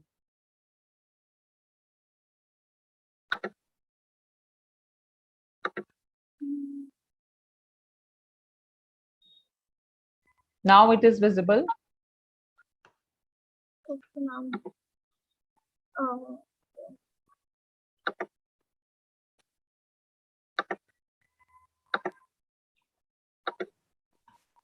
Hi, Smita. I know we're coming Hello, to ma'am. the close of our session here.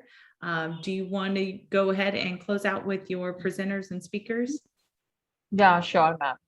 So, Deshna, Yes, ma'am. thank you so much. I will continue now. Sure, ma'am. So, dear audience, thank you for participating in. I hope you have also created your digital portfolios together with my students using Wakelet. And we are waiting to see your digital portfolio. We have added the invite code for the Wakelet collection where you can submit your digital portfolios and share with us and the Global Maker organization in the Padlet resources.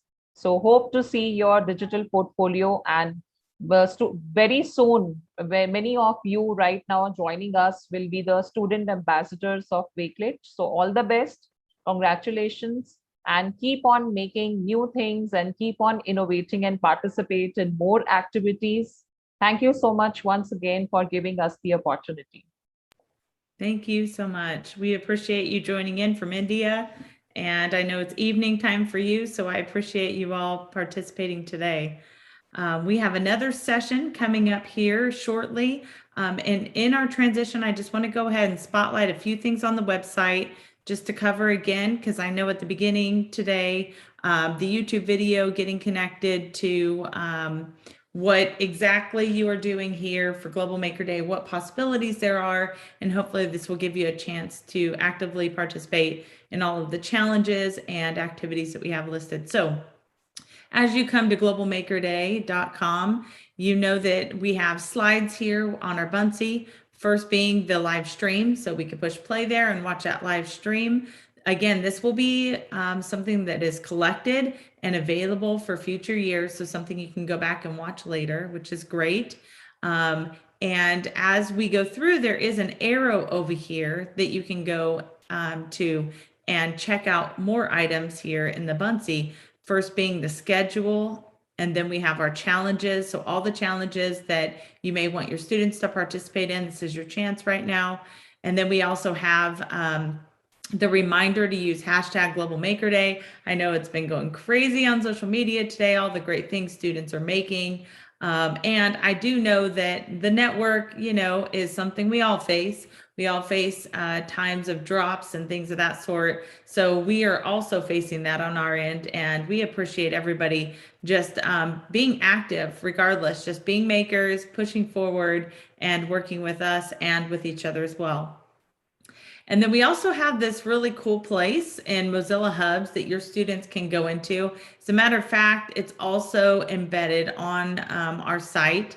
So if I go into loading the room, I can see that actually joining in and see the people that are actively in the room. This is open throughout the day. David Lockett is in there helping to navigate students through. There are currently 73 people in, spooking up the space. Where our goal is to allow them to make the haunted house for us, all in virtual reality. So really cool to see that. I can see David Lockett right now inside of this space. So this is great just to see the students in here and participating. So definitely go check out that space and see all the cool things happening in there. Going back up to the top, just also want to mention here on the last slide, it is linked for our Padlet that was made by Nancy.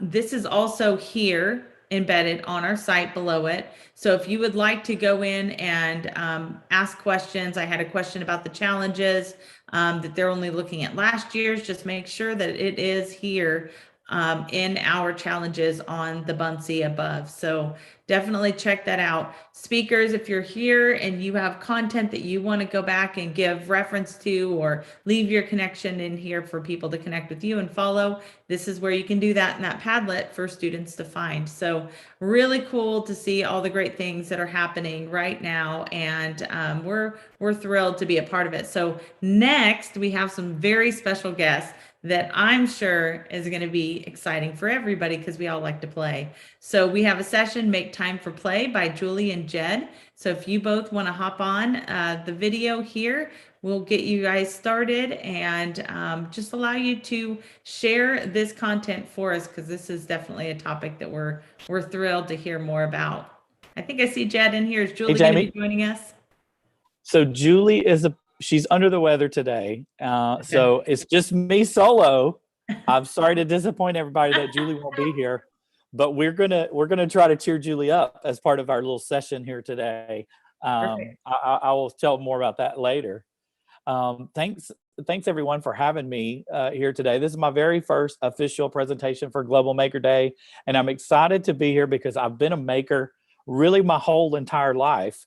As Jamie said, my name is Jed Derryberry. I'm the co-author of this fabulous book, The Playful Classroom, that I wrote with my good friend, Dr. Julie Jones, who was supposed to be here with us today. But as I said, she is under the weather. We miss her so much. If you're watching this, I would love it so much if you would just send her a tweet that says, hey, Dr. Jones, feel better. I just put her Twitter in the chat.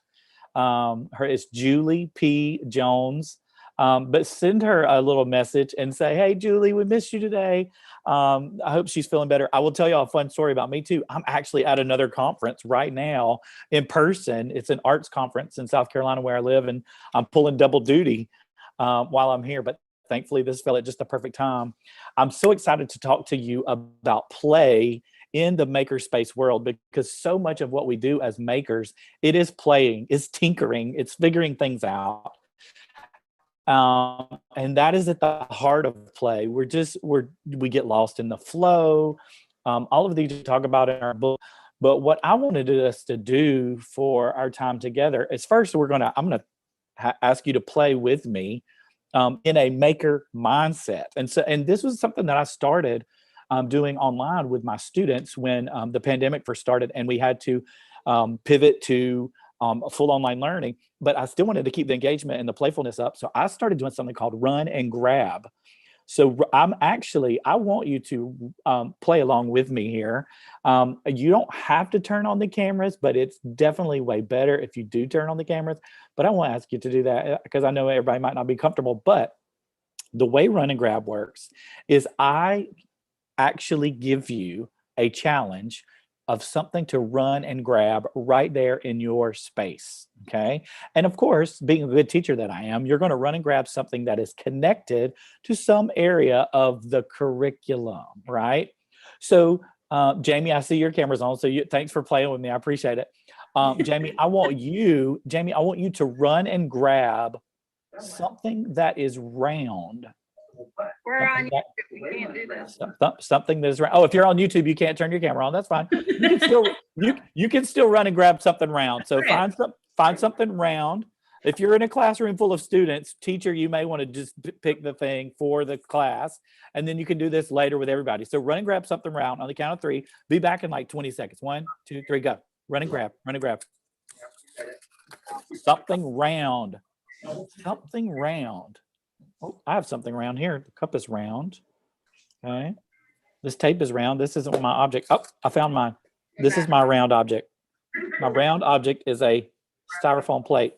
Guess where I got it? I got this round plate. Did you get some, Jamie? I did. All right, let me see. Oh, it's a battery. Okay, perfect. A size C. That's perfect. Okay. Next, I would like you to grab something that could be described as flimsy. Flimsy. Ooh, if you don't know that vocabulary word, students, it means that it's kind of limp, that it's not sturdy, it's not hold its shape. It's not a liquid, but it doesn't really hold its shape well. Here's an example of something flimsy. On your mark, get set, go. Grab something flimsy. I listened to him. Grab something flimsy. Grab something flimsy. I don't know if that's Mary Alice or Nancy that I'm hearing. Flimsy. Find something flimsy. That's not flimsy.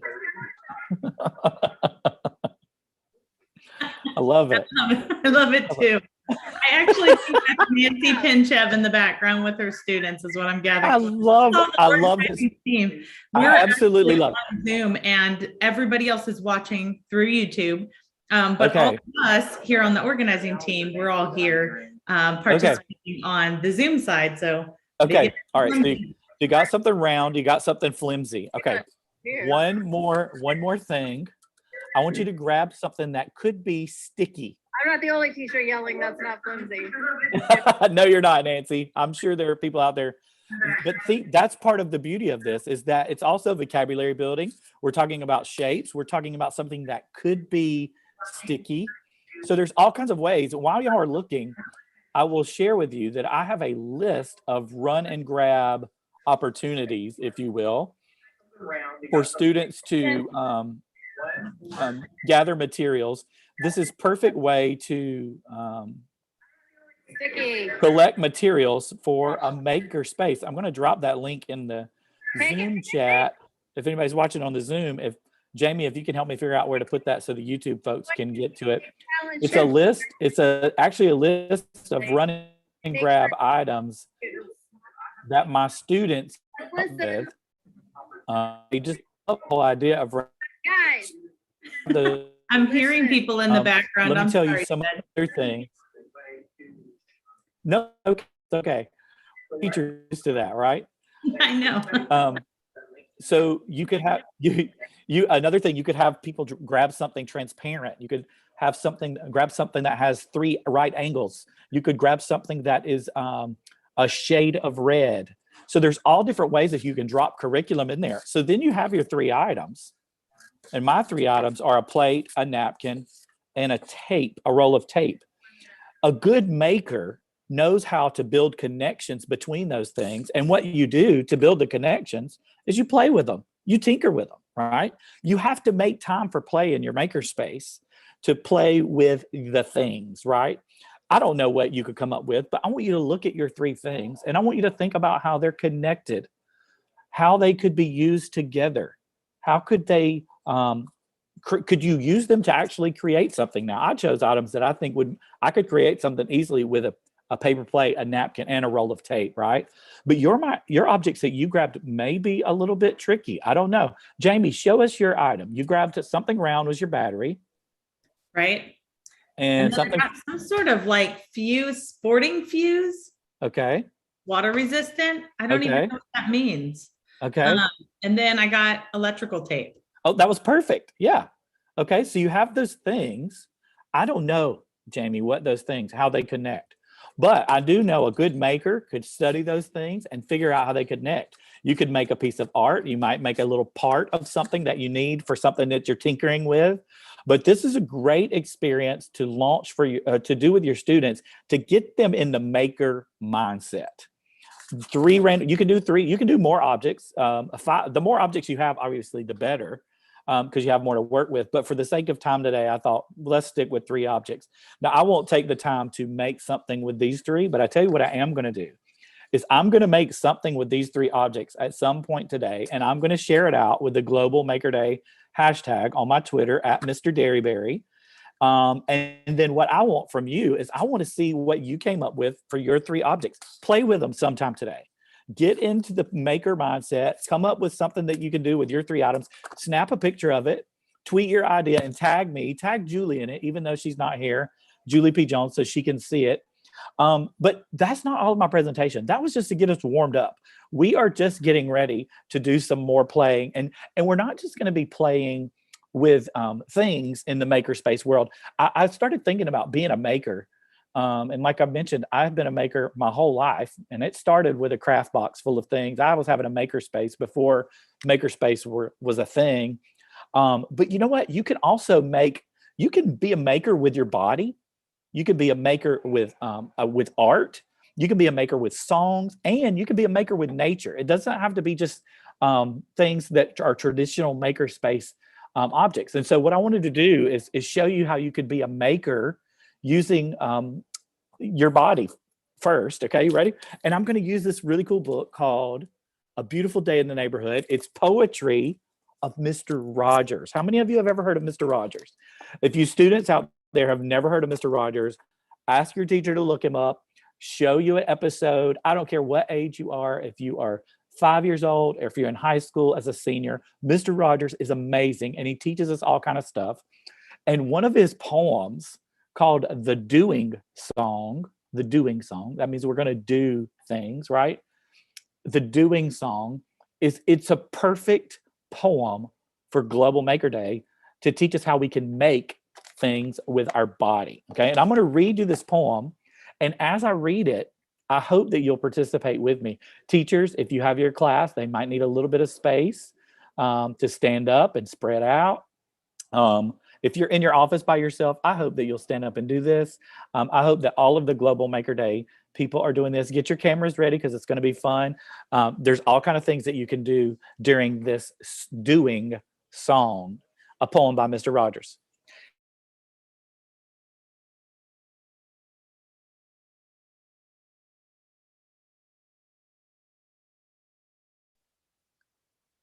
See how we're making with our bodies? I'm making. There we go. Snap your thumbs, shake your head, make believe that you're in bed.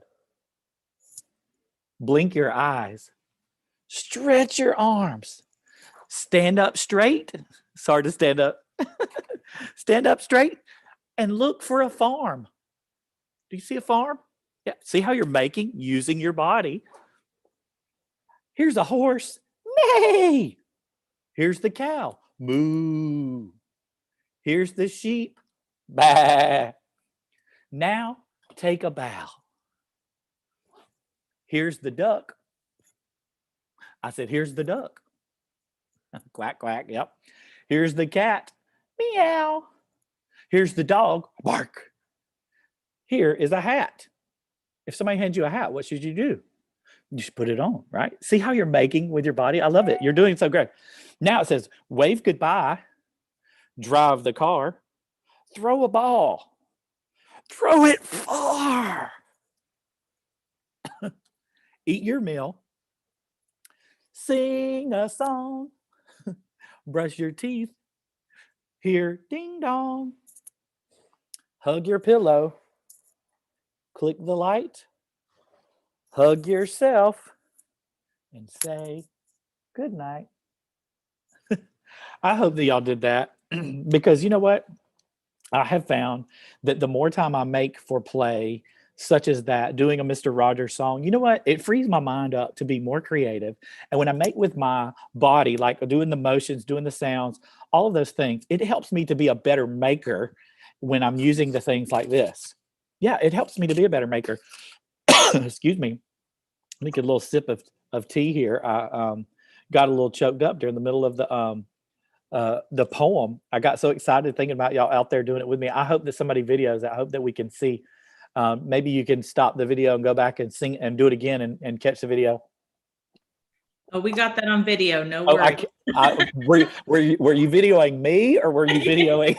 We were definitely videoing you. I'm sure you were. I'm sure you were. This is A Beautiful Day in the Neighborhood by Mr. Rogers. You need this book. It's full of wonderful poetry that can help you be a maker with your body. Okay. All right. Next up, I want to talk about being a maker with art. And I'm going to connect it to a little children's book that I am obsessed with. It's called Louise Loves Art. This is Louise, and this is their little brother. And you think that the whole story is about her loving art, like the things that she creates. But I'll give you a sneak peek. At the end of the book, you learn that her brother's name is Art, and she loves him. And one of the things that they love to do together is to make paper dolls and things and cut out of paper. So they make with paper. Isn't that so I love it. And when I read this book, I was inspired to do some making with paper. And I got really obsessed with this idea that I saw online that had to do with your name. Okay. And so what you do is you get a piece of paper, okay, like so, and you fold it in half, and then you write your name on it. This is my niece, Sophie. I did one with her. You write your name on it, and then you cut your name out, but don't cut the fold. Okay. So this is a piece of scrap where I've cut out something. You can see I didn't cut the fold. And then when you open up your name, it makes this really cool shape that could become something. I don't know what it could become, but I'll tell you what I see. I see like a spaceship, some kind of really cool spaceship, or some kind of alien, or some kind of monster. And look, so my name is Jed. So I did my own here. I did Jed. And when I open it up, look what I turned it into. I made a little piece of art using my name. Teachers, you could do this right now, today, in your learning space, wherever you are. You could do it with a regular piece of paper. If you have cardstock works better because it makes it a little sturdier. But see what I mean? So here's the Jed. You can see where I wrote Jed. And then look, you could even take their little face and put it in there, make pictures and compare. Look, whoop, there's that one. Isn't that fun? It's just a quick, easy way to get your maker mindset going, right? And what I love about it is that it really enforces that, when you're making, it's your brain that's creating. This is the name Lauren. Anybody named Lauren out there watching? See, that's the name Lauren. Here's my other niece. Her name is Taylor. Look, I love that one. Look at these cool ears. So her name made just ears. It's perfect. But when you turn it sideways, see, this is what a maker does. A maker learns to look at all the different things and all the different ways that something could be. And you know what? I hope that y'all make some of these. So I've given you all kinds of tasks. I want you to make that video of the poem. I want you to make these your three things, whatever you want to make out of your three things. And now I want to see you make your name monster or your name creation. I shouldn't limit you to a monster because it could become anything that you want. And if you can find this book, Louise Loves Art, online, listen to it first because it'll inspire you because you'll see what Louise makes with her art when she cuts things out. Okay, I got to talk fast. Oh my gosh, we only got 10 minutes left. Oh, I got to talk fast. Okay, let's see. I'm going to come back to that. You can make things with nature. Did you know that? You can be a maker with nature. One of my absolute favorite things to do is I call it going on a walk art side, like a walk outside, but walk art side, because when you are out in nature, the art that you see in nature, it just inspires you to play with all the things. Like I love to go on a nature walk and see what I can find. And I went on one this morning. I got a little bag of stuff right here, my little Mr. Dairy Berry bag. See that? Any cute little Mr. Dairy Berry bag? a student made that drawing of me. I found some pine cones this morning on my walk. Hold on, here they go. Found some pine cones, right? Okay.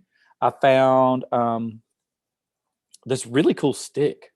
Like, I don't even know. Look at that. It's like a pine cone. It's got some texture to it. You know what it reminds me of? It reminds me of a dragon's scales or a snake or an alligator. Hey, do you know what kind of animals have to do with scales? Reptiles. I said it. Reptiles and fish. Yeah, they have scales. All right. So not only am I out there looking for maker stuff, I'm reviewing the content that I'm learning also. Something else that I find, and I'm interested to see what you guys say about this. What do you call these things where you are? We call them pine needles, but some people in the world call them pine straw, and some people might not even have these kind of trees near their house, but these are called pine needles where I'm from. Some of you might call them pine straw. I just got a really cool stick that I thought was neat. And then I also found some leaves from one of my favorite trees. Here where I live, we have a tree called a magnolia tree. Has these big leaves. It's an evergreen tree. It stays green all year. It does shed leaves, but the leaves stay green all year. But it doesn't shed them all at the same time. They just shed whenever it needs to. But these are really cool. So you may be thinking, well, what does this have to do with making? Well, I'll tell you, when I see these things, I think about making something with them. And I'll tell you, I haven't made anything with these yet. This is not pre-planned. This is me making in the moment here with my nature materials. So you got my crazy little stick. And when I turn it this way, ooh, it kind of looks like a dinosaur's head a little bit. And see, a good maker will just try and tinker and turn things the way that, oh, that looks like a tail maybe. Let's see, I'm going to do that. Oh, I think I'm going to leave it like that. And I'm going to put these over here. And then you'll see, oh, let me make it sideways where y'all can see it. All right, so this is like his head. And this is like some feathers coming out of his head. And you know what? I need this little pine cone. I thought I was going to use a whole pine cone, but now that's going to be like his eyeball. Can you see it coming together? It might be hard for you to see on the, I'm making a creature. I don't know what kind of creature I'm making. That's the thing about being a maker, is that you don't have to know all the answers when you start. You just start making, right? You just start creating and see what happens. All right, so there's the eye. And then I'm going to make a little mouth here. I'm just using the little piece of the pine cone. I'm making a mess at this table, but you know what? Sometimes when you're a maker, it means you're making a mess. Yeah, you have to make a mess a little bit sometimes to make things. All right. And see, can you see his little smile, his little eye? He needs a little bit of hair. Let's give him some hair with the pine straw here. I'm gonna cut those in half here. I think I'm gonna change. You know what? I'm gonna give him a little more hair. And I don't like those leaves right there. And here's what's good about being a maker is that you can change your mind. I am gonna put the leaves down here, so it looks more like some feathers coming out of his neck, and then it won't take away from the hair. Now, I don't know if you can see my creature. It's okay if you can't see it because I can see it. But I explained to you what I made while I was making it. And you know what? I was playing. I've made time for play while I was making. I was just creating, experimenting. All of that is me making time for play right here in the middle of my day. And I'm telling you, the more that I do that, the more creative and the more open my mind becomes to being a better maker. That's why play and being a maker, they just go so perfectly together. One more thing that I'm going to tell you about that you can make with songs. One of my favorite ways to make with songs is by creating a parody. Do you know what a parody is? A parody is when you make up a song with new words to a very familiar tune. So like some of you out there watching, maybe you've heard the song, She'll Be Coming Around the Mountain. She'll be coming around the mountain when she comes. She'll be coming around the mountain when she comes. Y'all may know the tune, right? So I want to take that familiar tune and I want to make up a song about frogs because I've been learning about frogs. So I'm going to make a parody, a song about frogs, but I'm going to use that tune. Frogs are amphibians. Oh, frogs are amphibians. Why are they amphibians? Oh, look at you, Jamie. Jamie's popping in with a surprise make. Jamie, I love it. Oh my gosh, you made it right here in this spot. I love it. Now, let's see. Oh, frogs are amphibians. Why are frogs amphibians? They're amphibians because, tell me why. Who knows why they're amphibians? I'm not going to tell you. I want you to look that up so you can finish making the parody to my song. Yeah, so you can finish. I got you started. Frogs are amphibians. Oh, frogs are amphibians. They do do do do do do do do do do do do. You can finish the song. A parody is easy to write because you've already got the musical tune. You just make up new words for it. And here's an example of a parody already written. I got this from a book called Take Me Out of the Bathtub. If you have this book, it's been around a long, long time. But they wrote a parody called Go, Go, Go to Bed. Okay? They have a song called Go, Go, Go to Bed. And it's to the tune of Row, Row, Row Your Boat. And if we have friends that are watching on the other side of the world today, this is a good song for them right now because it's time for them to go to bed. Here it is. I'm going to sing the whole song to you. Ready? Here it goes. Go, go, go to bed. Put your head at rest. Or tomorrow while at school, you'll snooze on your desk. No, no, no, not yet. There's more stuff to do. Art and games and balls and cards, plus some TV too. Whoa, whoa, whoa, slow down. Not another peep. You are young and I am old, but we both need sleep. Oh, oh, oh, just wait, Mom, just 10 minutes more. Just 10 minutes, please. Yawn, I want to play some more. Yawn, good night. Z's. Parodies are the best, okay? So there's one to row, row, row your boat. Maybe you could, okay, I'll give you a choice. You can make a song about frogs to She'll Be Coming Around the Mountain, or you could do Go, Go, Go to Bed, or I mean, Row, Row, Row Your Boat about frogs. Frogs, frogs, frogs are cool. They are really neat. Here's some things I've learned of them that just can't be beat. I just made it up. You know how I'm so good at it? It's because I make time for play in my life. The more you play, the more you are creative, the more you're able to build connections, the more you understand about relationships between things and people. So making time to play is so, so important because it makes you a better maker. I hope y'all have had fun with my session. I'm wrapping it up just 2 minutes early here, but I want to remind you one more time to give Julie a big shout out. I'm going to show you, I don't have any fancy slides, but here's my little page that I made of doodles all about today. These, you see where I doodled to think about that. So you can take a little screenshot of that to remember our session. You can also see our social media there. At Mr. Derryberry, at Julie P. Jones, and then you can see the page, theplayfulclassroom.com. If you will go to theplayfulclassroom.com, you can do lots of things there. We have some ideas that will help you have learning experiences in your class, and you can order our book. And if you live out of the country, I think it's available on a website called Book Depository for most of Europe. I know we had some friends in India. I don't know if it's available there. It might be. I don't know. But I hope that you'll get a copy of it and connect with me on the social media. And I can't wait to see all your stuff. # Global Maker Day. That's so great. I will tell you, I'm not done, but I can't. A frog. Oh my gosh, it is a frog. It is. When you showed it to me, I was like, no way, I'm totally making a frog right now. I love a thematic approach. Yeah, you know. You made a frog, we sang about a frog. Now I need you to go and gather materials from nature to create a frog. Oh. Yeah. I need that. Love it. Everything about your session, it was amazing. So thank you so much. Even the song, I've heard that like Mary Had a Little Lamb tune has like a bunch of songs we all know, but it's tune, and you're like, oh, that's true. I never thought about that. I will tell you very quickly because I know we got to go. But one time I did a session about I do a whole workshop just on writing parodies, and we make them and perform, and it's so much fun. But I did the tune She'll Be Coming Around the Mountain because it's usually a one that people know. But there was a lady from France in one of my sessions, and she had never heard it. So we had to teach her.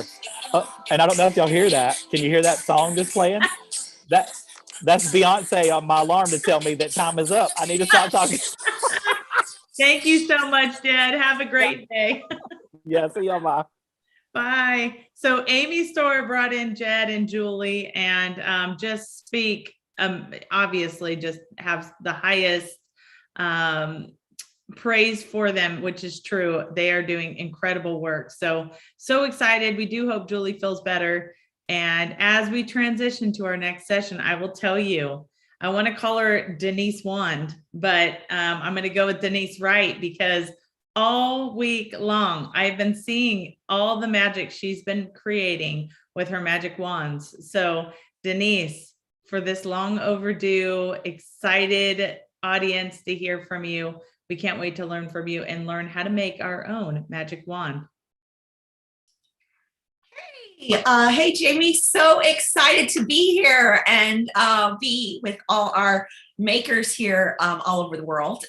Just like Jed, I challenge you, if you could hear me, to make your own magic wand. I'm a South Carolina teacher just like you are. I'm from Myrtle Beach, South Carolina. I'm a STEM educator and I love all things global making. I think making is fabulous because it's all about learning, and it's all about, sometimes failing and sometimes going back and retrying, and, it's all about having fun. So we're going to have some great fun today with some making. And if I'm going to show you, I'm going to start off with impressing you at first. And you may not be able to, you may not have a micro bit available, but that's okay. We're still going to make anyway. Okay, so you can see I already came prepared to my session because I knew it was magic wands. So, and you could see on board here, I've got I made this from actually the Dollar Tree. I found this as an ornament, and then I just put some garland on there.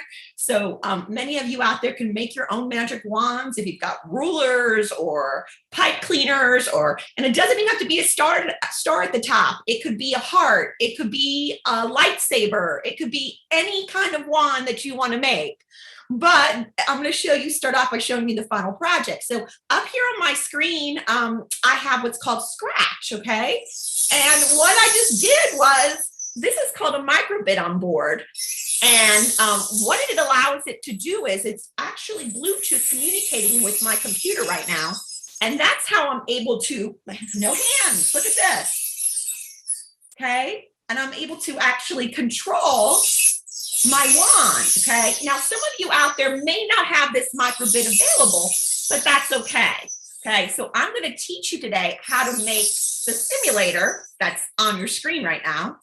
And in addition, I really want to encourage you to make a magic wand, because I'll talk about why. Number one, as I'm talking over my wand, they are fun. Number two, it doesn't matter how old you are. Everyone needs some magic in your life, and magic wands. We'll talk about some great ideas about why we all should have a magic wand in just a second.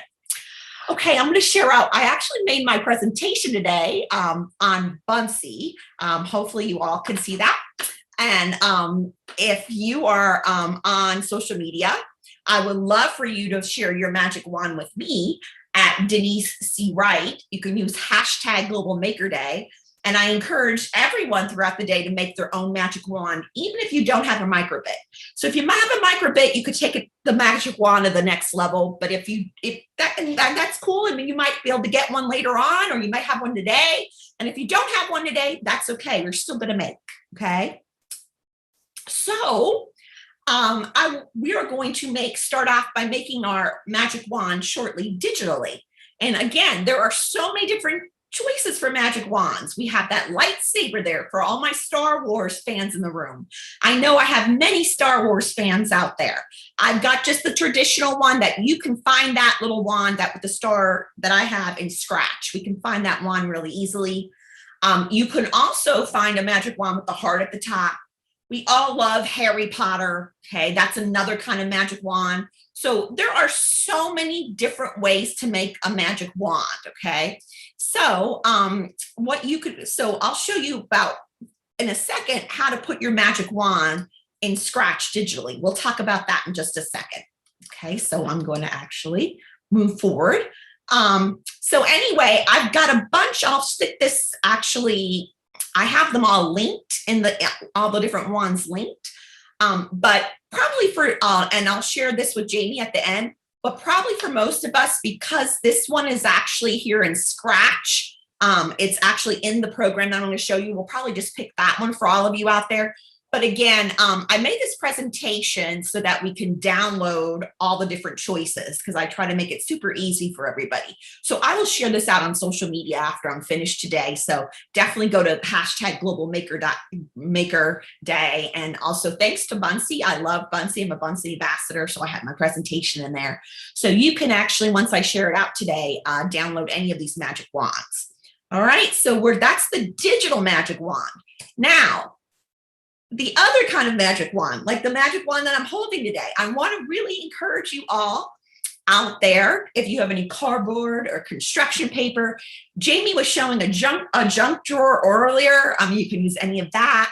I have this lovely Christmas ornament right here. Rulers, meter sticks, broom handles, popsicle sticks, paint markers, and actually even a larger magic wand here that I have. It's pretty big. I also have that magic wand. Again, another like a Dollar Tree pillow I made it out of. But anyway, you can make any kind of magic wand. So, why are we going to make these magic wands? Because I really believe that the magic wand, there's like a secret behind that magic wand. And I think that's basically, if you're in a classroom right now, every magic wand is going to be unique. Your students are going to make, or all of my students out there, every magic wand is going to be different. Okay. And that's wonderful. Okay. That's a great way to celebrate our diversity and how we are all different. It's a great way to celebrate making. Okay. And you can see, you can go outside and get something as easy as a twig. And you can see how these students made these magic wands, and they put all different kind of colors on them. You have this magic wand. I'm sure many of you have done things like in the US, we have something called Magic Quest, where they actually go around and play a game with magic wands. There are stars, probably ornaments that you may put on your Christmas tree for the holidays. I'm telling you, you probably have something at home that you can make a magic wand with. Okay. And these at the bottom are actually spoons, wooden spoons. And then they cut it out of cardboard and wrapped it in tin foil. So, and for my educators out there as well, there are tons of books that you can actually integrate that literacy component in your classroom on magic wands. So, and it's important that once we make the magic wands, that we go in our classrooms and we share them even with the world and put them on social media, because every magic wand is going to be different. And that's a way that we celebrate diversity, because every single one of us are different and we are stronger because of those differences. Okay. We make the world a much exciting place by being different. Okay. So there's that. So definitely make a magic wand for me today and show it to me. I would love to see it. So we're going to start off today with actually going to, it's called Scratch. I know that we're not sharing this out like via like a chat. So if you go to Google and you type in Scratch, it is a website that was developed by MIT. Okay. So, and it is a free website that everyone should have access to. Okay. And I'll show you a little bit how to add your magic wand in just a second here. So I'm going to click out on this, and you can see on my screen, it's automatically taking me to Scratch. Okay. Now, some of you in the room, if you're brand new to this, you may have access, but you won't be able to save your work unless you create an account. So you may want to just play with me right now and then come back later and then actually create an account, because it'll save your work. But I'm just going to give you the steps on how to make the digital magic wand. And again, even if you don't have a microbit, I encourage you to just make any kind of magic wand and share it with us today, because that's what making's all about. Okay. So when we hit this create button right here, this is what the Scratch platform looks like. And you have on the side, you have all this, this looks pretty complicated, this code, but it really isn't. And I'm going to help you with that code, so it's okay. There's costumes here on the side. There's the sounds, so we can add great sounds to our magic wand. So right here at the bottom, when I click on this, if I type in the word wand, look at that. There's a sound already sitting there for us. Now, if you are a person that loves Star Wars, you can download a sound from the internet, or your teacher can help do that and have a bunch of sounds for you already. And you could do the lightsabers if you want to do the lightsabers, or whatever kind of wand that you want to make, or the Harry Potter music. I have one of those too. I have a bunch of examples to show you. So I'm going to click on that wand there. All right. So I'm going to get rid of this cat. So you can see the wand sound there. Look at that. Right? Typical magic wand. All right. So then I'm going to go to my costumes area. I'm going to hit the little garbage can. I'm going to get rid of the cat. I'm also going to get rid of, I'm going to add in my costumes here at the bottom, when I hit this little cat area, if I go to choose a costume, I'm going to type in magic wand. Again, Scratch is very nice because it gives us one already. But again, you can, create your own and upload it. You can draw it as well. Let's see, where was the one with the star on it? I had it the other day. Let me just type in wand. Is that, yeah, there it is, wand. Okay, so there is my costume, okay, or there's my wand right here. You can see it showing up on screen. You can hear the sound, right? You hear the sound right here. We all can hear that. Again, here at the bottom, we can upload Harry Potter wands. We can upload a lightsaber.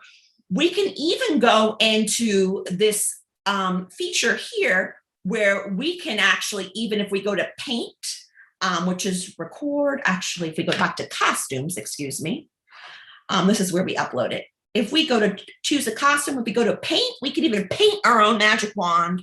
Or if you're a digital person and you love to do digital art, you could draw your own magic wand and have it really, really unique.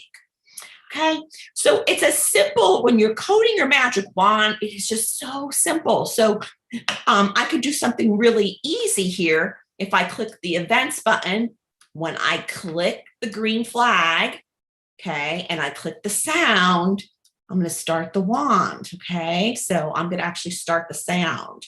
Play sound wand until done. Now it's going to keep playing over and over again, teachers out there. So get prepared. I'll hit the stop button. Okay. So then when I hit the green flag over here, it act. Oh, okay. Until done. You don't want the repeat block. That's what you don't want, because if it keeps repeating and repeating, teachers, you definitely want to get that removed. Okay. So it played it one time. We do have a repeat block. So it's that simple. So you can imagine if we have our lightsaber, or we have our Harry Potter wand, or whatever one we have, we can cause it to make noise. Okay. So really simple, right? So I'm going to go back to my my presentation here for you guys. All right, so hopefully everyone out there, you're getting the idea. You can upload a wand and make the wand simulator, and then we're going to start coding it. Now you can move the wand and cause the wand to let out a bunch of different things like stars, or I'll show you some examples in just a second here. Here at the bottom, you could see it let out a bunch of stars, right? And this wand celebrates Maker Day. Okay. You can see that one releasing all those stars.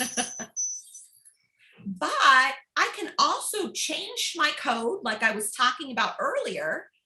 And I put in the lightsaber, and look at this. Okay, I can cause it to have that little baby Yoda actually come out of my wand, okay? And I'm a Bunsey ambassador, so of course, when my wand activates, okay, it's gonna release a bunch of Bunsey Man. So again, be creative, okay? I'm gonna show you how to release the magic out of your magic wand in just a second, all right?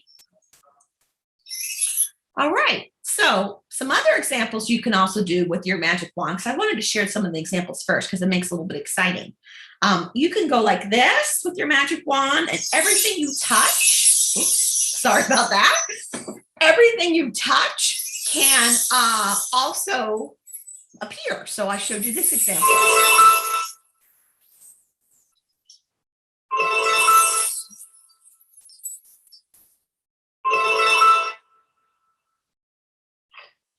Now I do share how to do this in the presentation. We'll see if we get that far. Just depends on time. Okay. So that's something else your magic wand can do. Ooh, my Harry Potter fans, I had to share this one too. My magic wand is randomly selecting what house you're going to be a part of.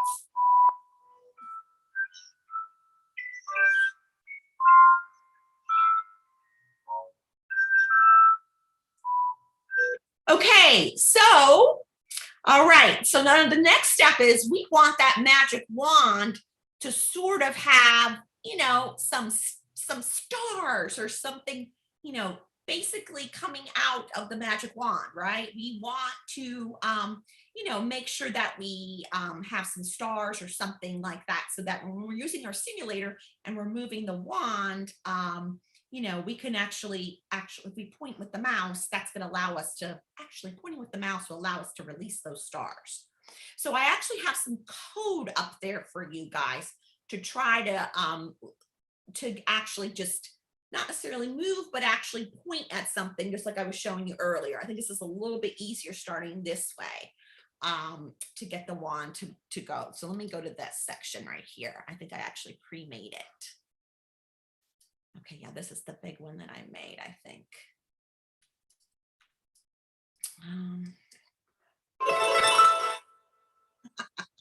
That sound just keeps playing over and over again, right? So, oh yeah, and that one actually even has the microbit on board. Okay. All right, so let's actually go and make our wand do some movement, okay? Let's do that. I'm gonna jump back here because this is pretty simple because most of us are at this point where we can just click it and make a noise. Okay, so let's try this, what I have here. So it says, go from 0 to 0, and then with your pointer, let's hopefully get it to a point and make a sound. Again, I'm doing different things with our wand out here today. Okay. Let's try that one, I guess, and we'll see. And again, I think this might be the touch, and then the next one we'll do another one where we're actually releasing the stars. Let me see what time it is though. Let me peek at where we're at.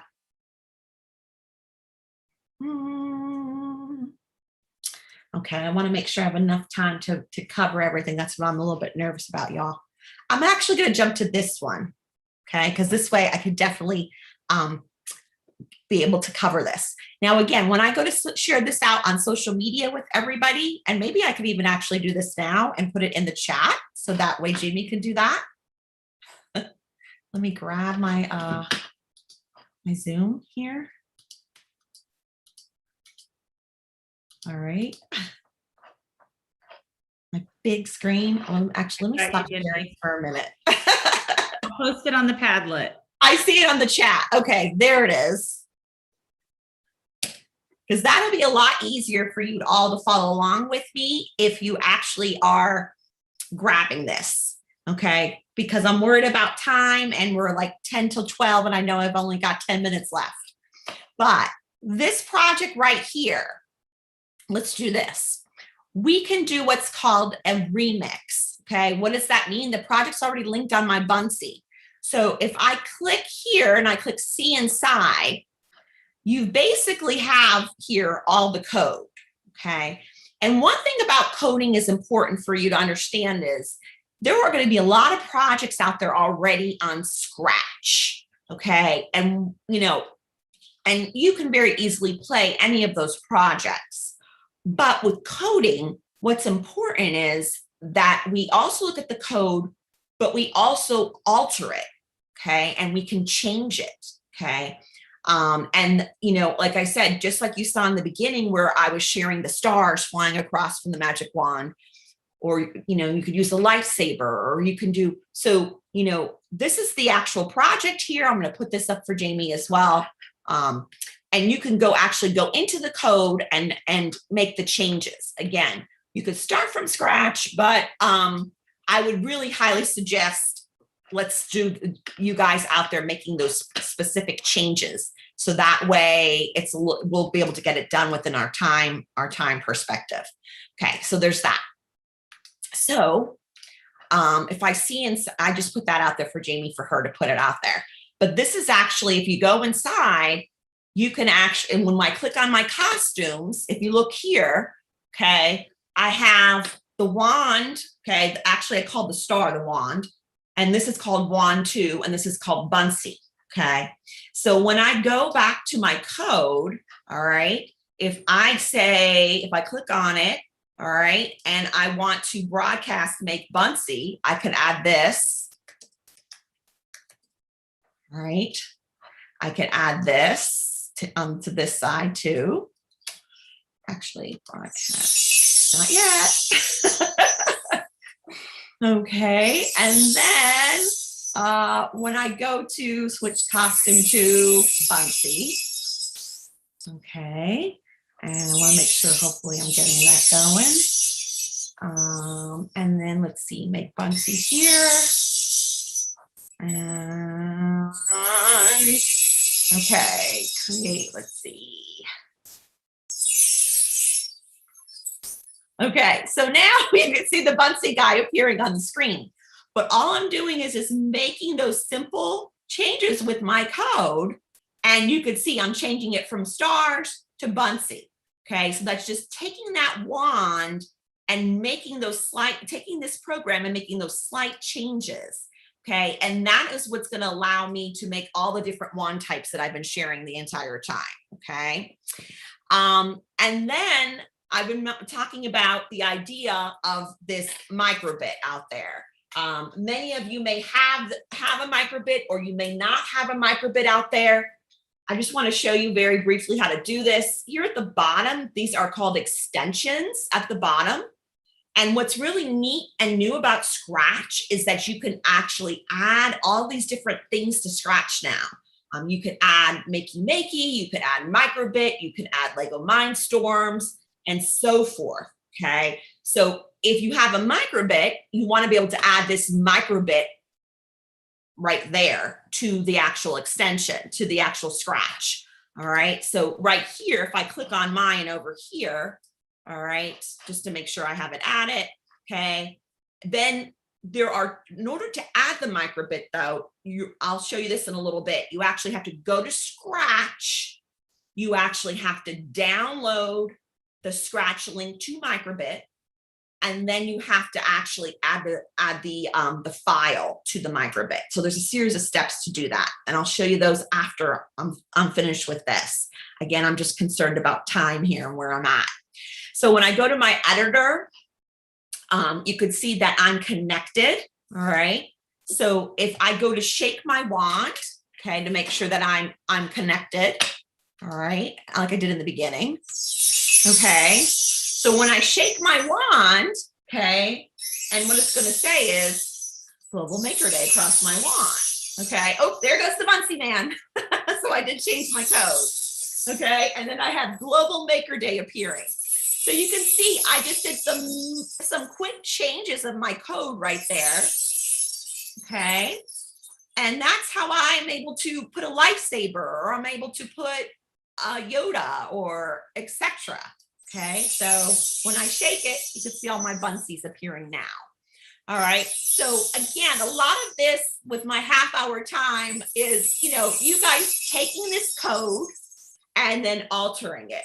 Also in the process, if you don't have a microbit, I would love to see you build a magic wand. Okay, for my classrooms out there that do have this microbit, okay, extension, or do have the microbit available, you are going to download this Scratch link, which is directly on this page, and then it'll happen that a Scratch will become available here, all right? And then you hook your microbit into your computer, and then download what's called a hex file. And then once the hex file has been added to the microbit, you could actually give its power source with the batteries here on the back, and then add the program. Okay, so this is me sharing this particular one on the slides. So when I'm actually going like this, that's the touch sensor.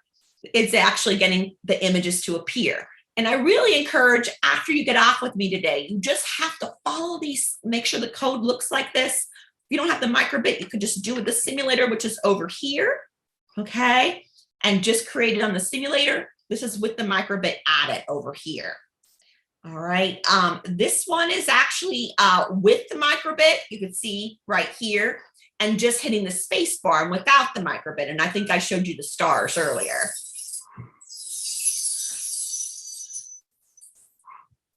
Okay, and what time is it? What time is it? 11:55. I have a Global Maker Day challenge for you all, okay? This is called the microbit, okay? It is a microcontroller. I didn't say that in the beginning, but you can do so many coding things with it, from making a magic wand to scrolling Global Maker Day across it to actually scrolling your name across it, okay? So we're also gonna push this out on Global Maker Day on the actual challenges. We need you guys to take the LEDs on the simulator and actually light up the LEDs and tell us how you feel about Global Maker Day. That can be a heart, that could be a smiley face, that can be whatever you want it to be, but we would love to hear more about how you feel about Global Maker Day. We would love for you to also share your wands as well. And I will also post this, there's a link on it. This is found in Microsoft Make Code. I'll post this in the chat for Jamie to push out there as well.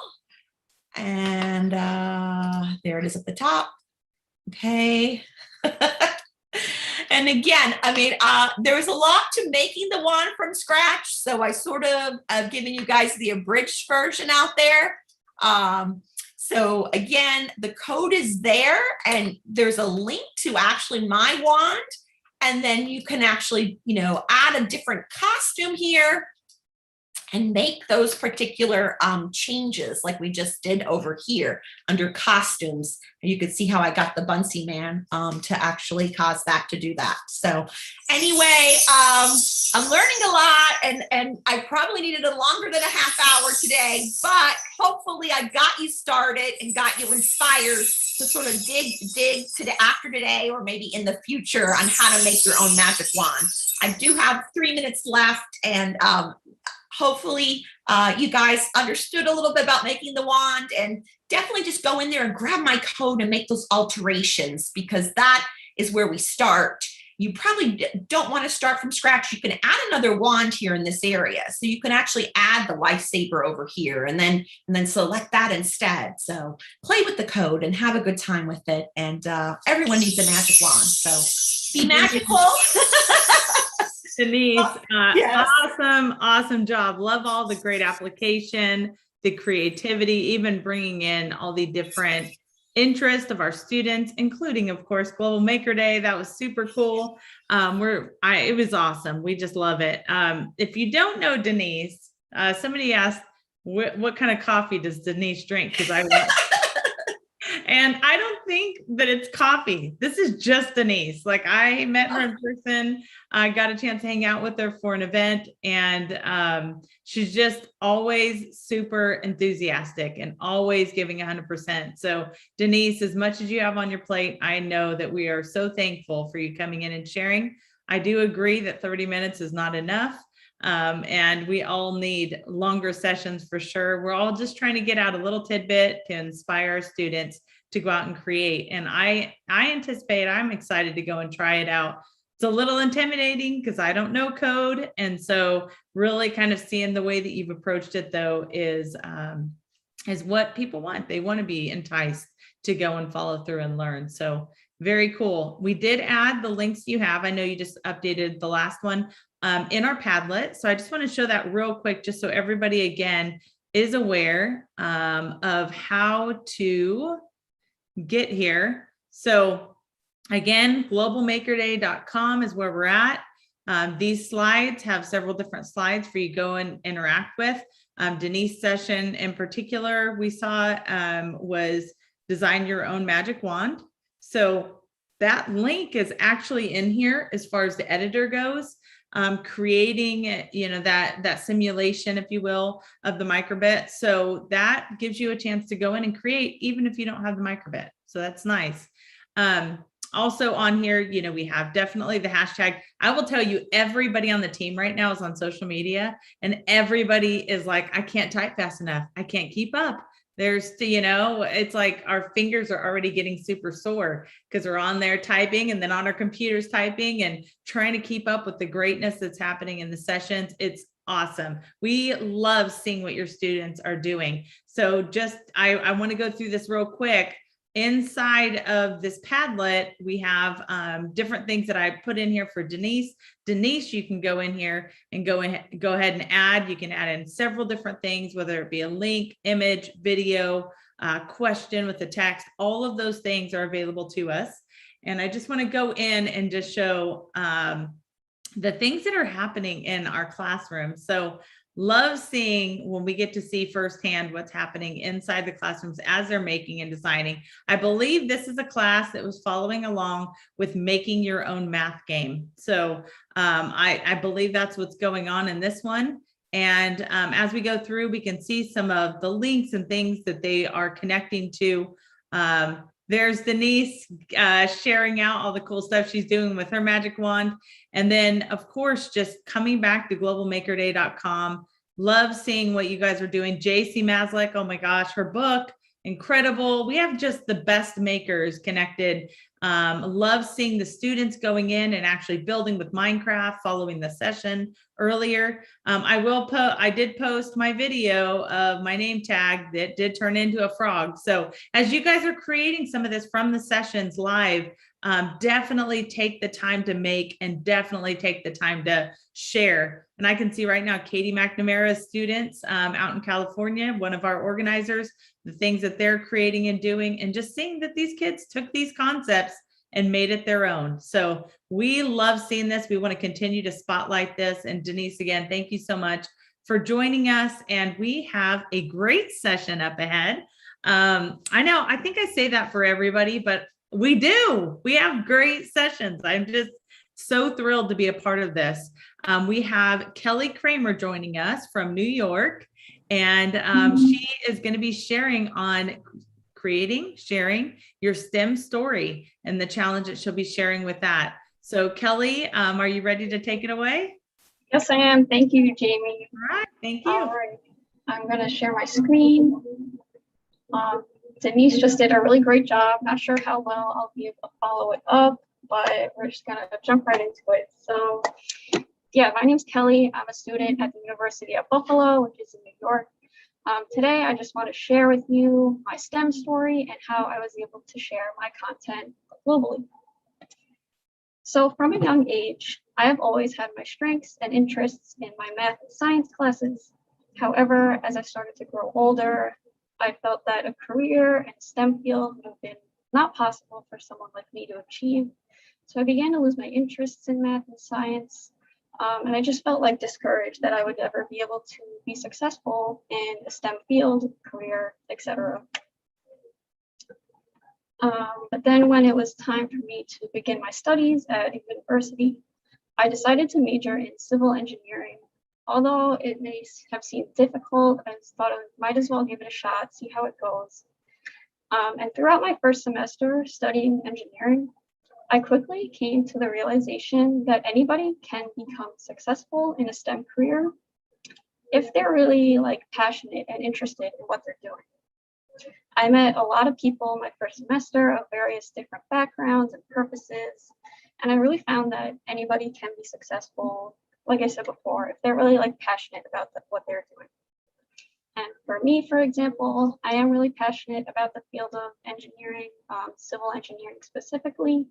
So even though the classes might be hard, I know that I have the strength and determination to succeed in my classes. And so through the University of Buffalo Experiential Learning Network, the Experiential Learning Network is an office at my university that tries to connect students to complete these projects that will have a global impact. And through this office, I was able to connect with the CEO of Beluga, Evan Schwartz, and share my content globally. And Beluga is an educational platform that connects classrooms all around the world. And their mission is to encourage intercultural communication to create a better future. And so after discussing with Evan Schwartz, I was able to start my project and launch my content on Beluga, which was really cool. So for my project, I started recording some videos of my personal story in STEM, like I was saying before, how I was really interested in STEM at a young age, but then as I became older, I thought that I wouldn't be able to succeed in a STEM career. And so through this project, I did some recordings about that. I encouraged students to get involved in STEM in these recordings. I also added a few questions for my educational series to get the students engaged, see what their thoughts are. And I also added a brief motivational quiz for the students. And I also created a slideshow highlighting various fields of STEM to show what opportunities are available to these students.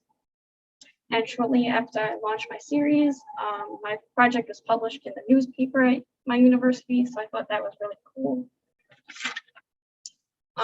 And so that's really my story and how I made it globally. I wanted to leave some room for any questions anyone has at this time. I don't know if anyone has questions. Yeah, Kelly, it's interesting because I feel like our Padlet, instead of getting a bunch of questions, we've been just getting people actually creating. Okay. It would be really cool to hear the journey you went through with Beluga. As a matter of fact, Mary Alice is with us as well. And she's done quite a bit of work with Beluga as well. So has Michael Drezick, who actually is outside of Buffalo right now, joining as well. So definitely want to kind of get what your journey with Beluga was, because I think that they are an incredible platform. There's ways of being able to do things like this on a global audience, and that really protected, safe place for our students.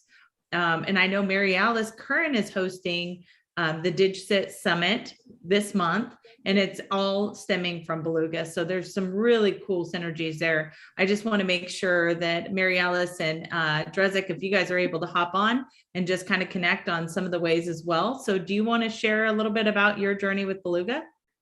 Yeah, absolutely. So Evan Schwartz, the CEO, he is an alumni from UB. So that's really neat, like already have that connection. And I was able to get connected to him like through the office at my university. And so that was like pretty quick, pretty easy. And he likes, creating a lot of opportunities for students, which I think is really awesome. And so I got connected with him through my university. And he really helped me like develop my project and my educational series, which was really nice. And the platform Beluga is just really incredible, like connecting like knowledge and like diversity all around with like how it works. There's a lot of cool like series on there. I definitely recommend checking out. I did check out a few cool series before I launched my project. And pretty much anybody can like do a project on Beluga as far as I'm aware. So I think that's really a great like way to share your content globally. Mary Alice and Drezick, do you guys want to join in and kind of your experience using Beluga as well? Sure. Yeah. I mean, I'll add that the University of Buffalo has been a neat connection for our students through their experiential learning department.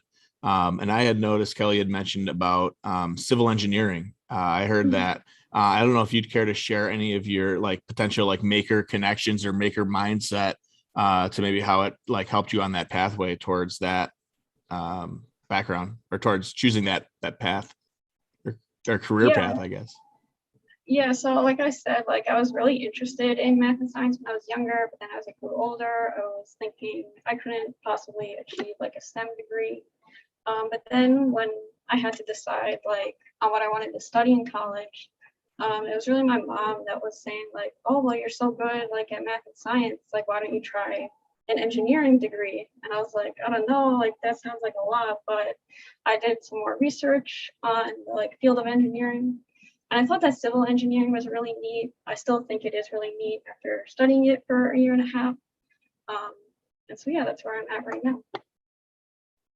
So I guess like my question, I look at it through the educator perspective in terms of making, would you have maybe any advice for kindergarten through 12th grade educators as far as maybe making some space for maker experiences in their classrooms that might help inspire students like yourself to follow a certain path, or just, I don't know, any ideas or advice on that? Yeah, I think definitely like for any students that do have their strengths in math and science, definitely like researching different fields in like the STEM careers. Also checking out Beluga. They have a lot of like STEM inspiration, educational series like mine. So yeah. Yeah, no, I could definitely agree with the deep dive series on Beluga. There's definitely, it's a neat space for students to kind of pursue some passions or just get curious about different things that exist in the world. I mean, from like beekeeping to, I mean, I don't know, you name it, like, you know, underwater welding. I don't know, like whatever you're thinking about, like there's just some crazy series out there on just various content. So it's definitely a neat space to leverage the tech to explore. I love that idea. I have to jump in too and just say that other layer of the connection to the SDGs is so important on Beluga. And, you know, we actually just did a deep dive series behind the scenes, and for today, we're double dipping for Global Maker Day today, because all month long on Beluga, we're actually hosting and showcasing sessions that model how to use technology for good. And so Michael Dresick actually was screen recording the 9 o'clock Global Maker session, so we could, you know, put that in as well as some other videos about ramp up your global connections. And so, Kelly, I would love to continue to double dip if we can and showcase your channel and your deep dive series as a way not only to model how to be a maker, but also how to use technology for good. So if I was to say anything else about Beluga, it was last May, it was 2 Mays ago, when I participated in their month-long event around mental health awareness. And their commitment was like, I don't just want to be part of this like learning platform. I want to be a part of this community. And so, you know, 2 Mays ago is when, you know, during that pandemic, that I took my own deep dive with Beluga. So I'm really happy that there's a crossover, there's a connection here for Global Maker Day as well. Yeah, and I love the fact that the DigCit Summit is being hosted right now while Global Maker Day is happening. When I first started talking to Mary Alice about this, she had done, I think the first time you did it wasn't a week long. You know, well, we've usually done like, this is like the 6th or 7th year. I think we're in the same like pattern with Global Maker Day, but some have been 1-day events. Last year we had a 24-hour event, it was live. It was incredible. But really participating in Beluga's Same Here month, which was all month long, that's really what inspired us to do. And like, why are we doing it for 1 day, or why are we doing it, you know, for a week? I know we did a week probably 2 years ago. Let's just have sessions all month long. And so that's really what we're doing in partnership with Beluga right now. Yeah. And, you know, having a day event, I think is all I have in me. But I will tell you that having something month long, I think is certainly something that is going to consistently remind people about the opportunities that they have. So I love the fact that people can continue to learn even at the DigCit Summit and connecting with many of these speakers as well. So you know what the beauty of it is that you can go at your convenience, right? Kind of just like Global Maker Day. You have all those years, you have all those sessions, you have all those challenges. You can go at your convenience and you can take some challenges. You can do that deep dive. I mean, it's really a win-win for everybody. For sure. I love the, you know, I'm looking at the challenge of create a short video to share your story and distribute it globally to Maker Day, to Global Maker Day hashtag. I think about Jed sharing making some music and using words creatively and different materials. But, you know, it makes me look at like the idea of, you know, sharing your journey. And as the tech integrator in me sees that challenge and create a short video, right? Like there's so many different neat tech tools out there to create videos with, and then to share that out. So, you know, whether it's the Padlet on the main website, we'd love to see it there. If you're on Twitter, to share your creations there. But I think, Kelly, you're a perfect example, is that everybody has a story to share. And sometimes I just need an audience to share it to, and hashtag Global Maker Day is the perfect audience to inspire others. So we encourage anybody, whether you're just starting your journey, you know, and you're in elementary school, or whether you're a college student, or you know, you're in your professional journey, whatever it is, that, you know, use tech and creatively share your journey, because it just might inspire somebody else. And at the end of the day, that's what this day is all about. Absolutely. And I'm in the background right now, adding in the link for people to be able to sign up and participate in the DigCit Summit. I'm just connecting it back to the DigCit Institute page, but there is so much on there. So Mary Alice, if there's something that you wanted to post on the Padlet and have people participate and share and collaborate and learn from each other and continue to grow throughout the month as well. So I definitely, this is a great session. Kelly, thank you so much for sharing your story. It's interesting because I don't think we all share our story enough. I feel like we want to spotlight always, you know, other people's stories. And like, I just love that. But sometimes sharing your own story is exactly what people need to hear to be inspired for where they're going in the future. So I really commend you for coming in, sharing from the higher ed perspective and all the global connections you continue to make. So thank you so much, Kelly. Thank you. And I have like the challenge activity here. Yeah. So I want like any students that are watching, maybe think about what they're passionate about. If they ever face a difficult challenge, what did they do to overcome that? And then, yeah, like the challenge activity that's on the website, to create a short video sharing their story and contribute to it globally using hashtag Global Maker Day. And yeah. That is honestly one of the things that I feel like stand out in these kinds of events, is that you actually have an authentic global audience. Like, for sure. Get that. That's just, I mean, actually, that's probably in many of our standards in our different grade levels and different subject levels. You go back to having an authentic audience that you're presenting your content to. This is a authentic global audience. Like, this is a chance for our students to shine. So I definitely hope people are jumping in on that. Do you have any other slides that you wanted to share, Kelly, or is that the last one? This is the last slide. Okay, perfect. I didn't want to cut you off if you were still going. Yeah. Perfect. Okay, I'm going to show a couple things on our website because we have just a lot going on. I know that when our next session comes at, let's see, 12:30 Eastern time, we have a STEM and Maker coming with Nancy.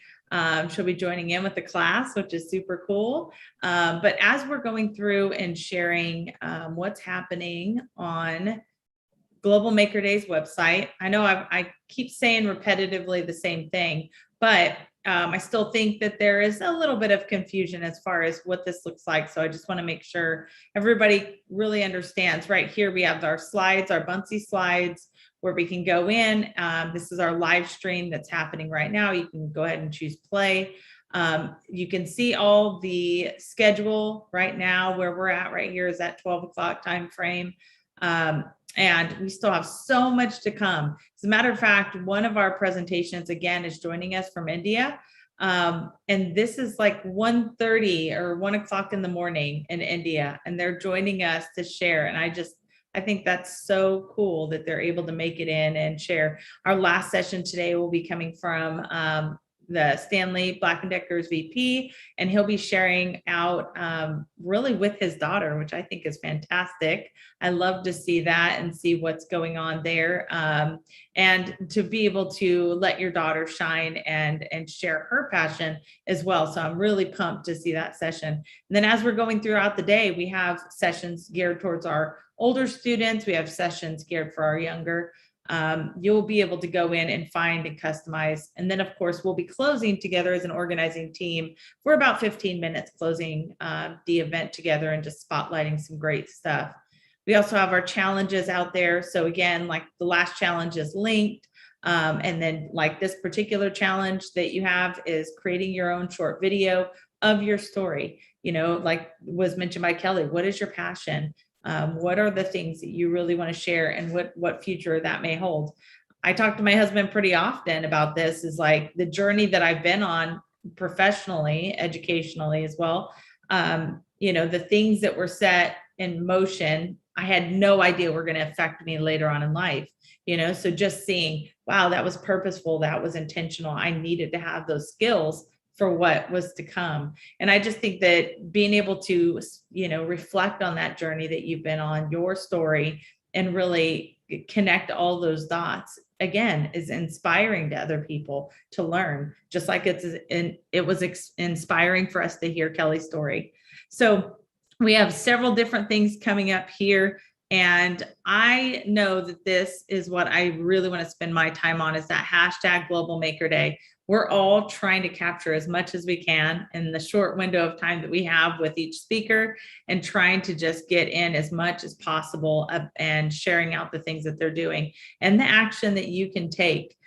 Even if it is just doing a name tag, even if it is just making a parody, or going in and capturing a quick live video of yourself and your story. So all of those aspects of the things that you can run with, your students can run with.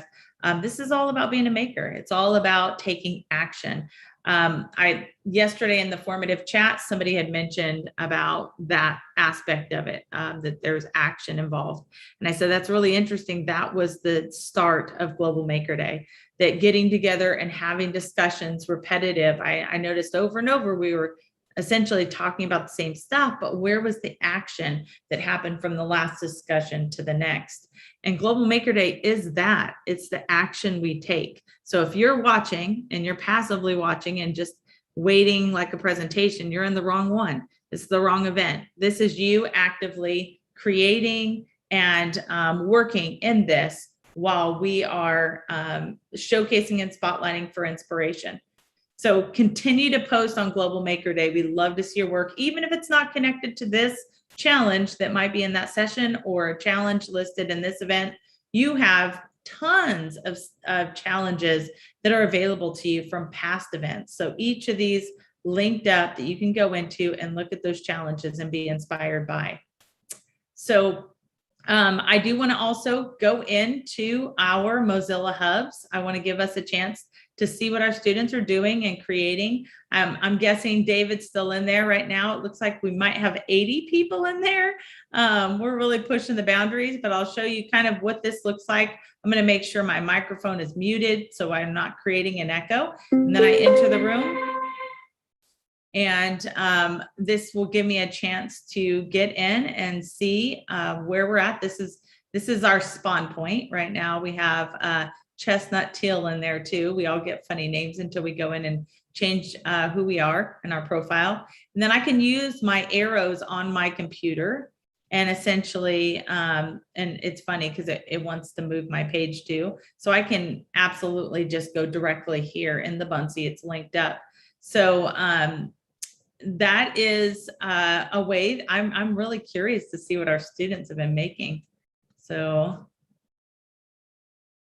let's see here. It's pretty dark in there, but you know what? It's pretty spooky. And there is our very own Global Maker Lockett. This is great.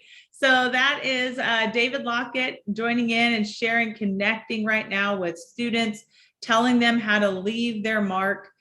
When you're going in here, you can actually upload 3D objects. So I can upload something spooky like a pumpkin, let's say, pulling from a library of content. That one's a little bit too scary. This is rated G, so I'm going to go with that Halloween pumpkin. And when I leave that item here, which gets me a little bit closer here, there it is. It's just so dark in here. Wow.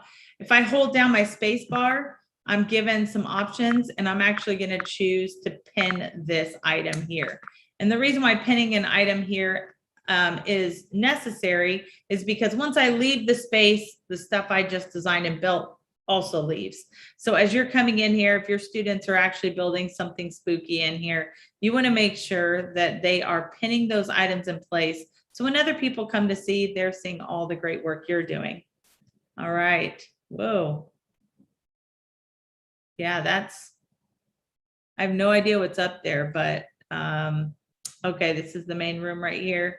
So we can go up to the different rooms and we can actually, sorry about that. We can go up to the different rooms and go in and explore. There's tons of rooms to go in and create in. There's items already being left here. I can see it looks like maybe a black cat. So you can go in and just make sure to pin those items. We see some videos and things of that sort. So there's quite a bit. You can resize it, really just customize whatever you want in here to make this place spooky. And there is a pumpkin right there. I want to make sure that I push down my space bar and that I choose pen. All right. All right. So now we're going to go ahead and go over to, and thank you all for being in here. We have 57 people in there right now. Thank you for being in here and just creating and participating. And I look forward to seeing the content that you're building. I bet they're all in different rooms right now. It's just hard to navigate on this space. But going back to our hashtag Global Maker Day, being able to see this on social media, I think is really amazing. A lot of our efforts are being spent on Twitter. That's not necessarily required for you. So if you're on Facebook or you're on Instagram or you're on LinkedIn or whatever platform, Snapchat, any of those places that you're at and you want to post the amazing things your students are doing using that hashtag, that's fantastic. It just inspires other people. So here we are. Andrea is joining us. Let's see. Andrea is joining us as a kindergarten teacher. So we are excited to see what her students are making at Global Maker Day 2021. Look at this. This is great. Look how little they are. They're super cute. And I see some good creations here. I see glue and content. Look at this. We're doing some flags. We're doing some drawing. We're doing some coloring. Lots of things happening here as they are taking recyclable materials to make their ramp. Oh, that's great. We can also see some of the posts here. Nancy right now has her students. She's going to be joining us next. She has her students ramping up, ready to go as they get ready to share some great math content. So I'm excited about that. Mariana, very cool seeing, this is fun. This is a time lapse of what these students have built and created. Look at their gear. That is intense. Oh, I can't wait to see what this is. Oh. Looks like they're doing some pressing it, and that one might be charcoal, it looks like. I was trying to make sense of it. Got some heat going on there. Video capture. Love seeing what your students are doing and making sure to capture on all levels, all grade levels, all subject levels, all different content and the things that they're doing. I love that they are also prepared with safety measures. Love to see that. So great job. And I know we're coming to literally the close of this session. Nancy, you're going to be getting us started in our next math session. So are you there, Nancy? Yes, I'm here. How has it been a hectic day for you over there?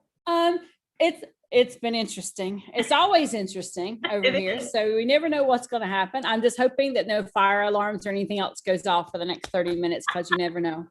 If it goes off, we'll hop on. Yeah. All righty. So I am going to be sharing with you today some things that we do in our STEM program. I am Nancy Pinchuk, and I teach at Sheck Khalil Community Day School, or community school in North Miami Beach, Florida. We are an ECE through 12th grade school. I am teaching the, COVID things change. This year I'm teaching 3rd through 5th grade.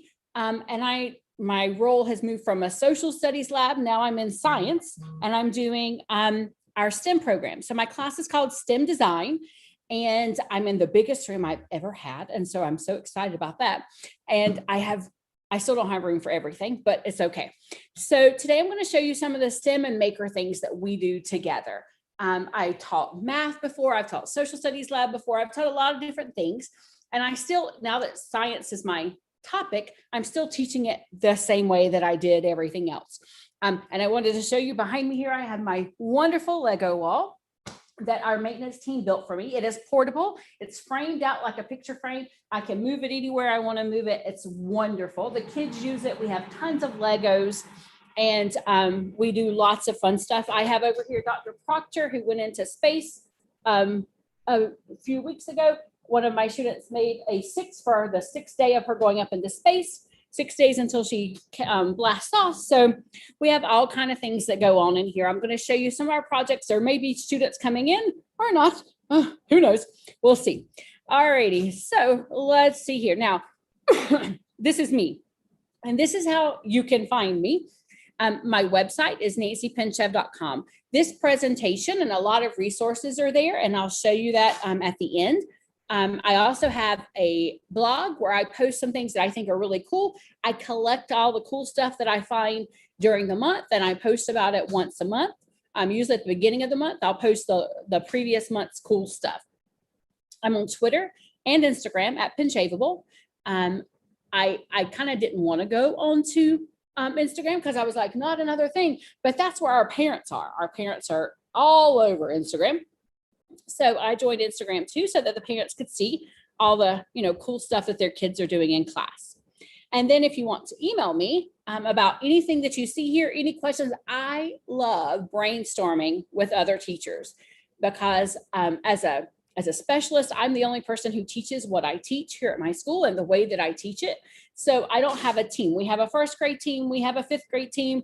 We have in the high school, we have our history department, but I'm the only one who kind of does what I do. We have a middle school, high school group, but they're all the way on across the parking lot. So I'm the only one who does kind of what I do here.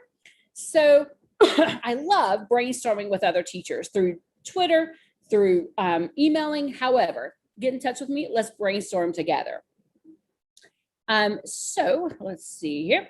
Here's the challenge for this session. My challenge is to design a billboard to bring attention to a problem in your country, your state, your community, or your school. My students have done this, and I'm going to show you some examples of what they have created, and we're about to do it again with another group coming up here soon. And I'm going to show you some tools that we've used to do that. We use paper and pencil, but we also have some tech tools. So part of my presentation is the hands-on stuff that we do with Maker. Part of it is some tech tools that you can use. So I love Andrea Beatty books. And when we first went to the pandemic, I said, hey, 4-year-old teachers, can I meet with your kids and do some fun stuff? And they said, please. So we did a series of Iggy Peck and other Andrea Beatty books. And I would read the book to them, or I would play the book for them. And then we would do something based on the book. So Iggy Peck is about a young boy who loves buildings and loves bridges and loves design. And his teacher says, no, you can't do that. Miss Lila Greer says, no, you can't do that.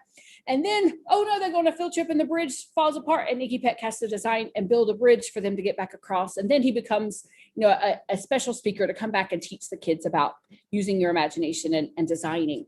So I do that with my kids. I'm like, okay, now let's build a bridge. And they say, what can we build a bridge out of? And I said, I don't know. What do you want to build a bridge of?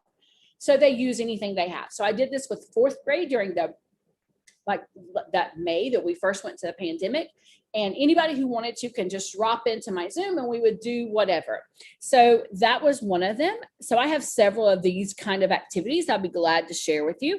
And I also put the Rosie Revere book on here because she reads it in space. This is an astronaut and she reads it from space. And it's about, wanting to go into space and flying, and it's so cool to watch the astronaut read it. There's a whole series of astronauts reading books on YouTube, and it's amazing. So look, this is just. Welcome to Story Time from Space. I love that. Oh, also Legos, like my Lego wall back here, do lots of Lego stuff. I love the Lego Masters series on Fox, and they have clips that you can use in your class to challenge your students. This one happens to be on the bridge, where they had two contestants who broke the challenge, and their bridges carried over 1,000 pounds, and they hadn't even planned for 1,000 pounds. So they had to use like all the bags that they were using to hold the cameras down, all the weights and stuff. It was amazing to see all of the amazing things that they build and how strong it is. So I use that. I also use it with my cousin Kai, because he is a big Lego builder, and he is in 2nd grade this year. And so we do a lot of Lego things together when I get to go home and see him in South Carolina. So we share a lot of Lego Masters ideas. And if you want more from Andrea Beatty and all of her great characters, she has the questionnaires.com where you can find out more. One of her characters, Ada Twist Scientist, that PBS is making a television show about. She has a new book coming out very soon. Just great kids in this class. That school is so blessed to have all those amazing kids in it. Just like my school is pretty blessed. So here are some things that we do with Legos. And I have my website linked up here at the top so that you guys can see it in case you want to go in and see this presentation and all kinds of other things that are there. So careers in STEM, we use our Legos, like right down here at the bottom, you can see, we build careers in STEM, and the kids will read a book about the career. I have a collection of books. I have posters about careers. They'll read about it, then they'll build about it, and then they'll record themselves talking about the career and telling people the interesting things they found out about the career. So our high school, when they were studying, middle school, high school was studying cells, they used the Legos to build cells. We built animal habitats to show the animals and where they live and what they need to survive. And then this one's a social studies unit that I created a few years ago, but I wanted to share it in case it inspired anybody else. So the kids had different videos and articles to read and books to read, and then they built something about the American Revolution. It could have been a person, a battle, a place, something to teach about something about the American Revolution. Because for me, if I'm teaching them everything, I get bored and they get bored. But if they're teaching all of us about it, then they make it more interesting than I ever could. And then we all learn more. I do a lot of recycling stuff. So much so, I get anything weird that is around the school, I grab it. And just yesterday, one of our maintenance guys, Abe, comes to the door. He goes, "Miss Pinchuk, come." So I walked outside and he said, "You want this, right?" And it's this huge tube, and it's really long. And I said, "Yes, I want that." And so we brought it in, and we couldn't even get it in the door hardly, but we got it in, and it's here now. And I don't know what we're going to use it with yet, but we have a lot of ideas. The kids immediately started coming up with ideas of what we could do. And that's the best thing about Maker, is that the kids get to use their imaginations. They get to come up with anything. And sometimes it's hard to start, but once they get started with their ideas, you can't hold them back. So here are some things that we've done with cardboard and recycled materials. One year, our kindergarten, first grade playground was going to be demolished and redesigned. And we were trying to figure out a good first grade PBL. And we realized, well, there it is, right literally in front of their classrooms. They were learning about measurement. So they went out and measured the playground. They were learning about working together. So they teamed up and did a lot of team building activities. And then we talked to the actual playground designers, and we had landscape architects talk to us, and we had engineers talk to us.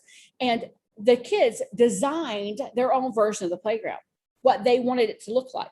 And then they came over to my room and they built their models. And then they had a whole presentation. The parents came in and they're like, "This is amazing, but we didn't know they were doing this. They didn't have any homework." And we said, "Yeah, we know. We did it all in class." And one of the classes even built a structure that was a covered area for the teachers, because their teacher had some skin care issues and some skin cancer problems. So she was always wearing a hat and had an umbrella. So they made a covered area for her to be able to go outside with them and stay safe from the sun. And here in Florida, that's really important. And then we had a teaching Florida history in a fun way. So our fourth graders studied Florida history, and we were on our trip to St. Augustine, and I was taking a shower one morning, and we had been brainstorming, trying to figure out what the PBL could be for fourth grade to culminate and to really bring together all these different things they had learned that year.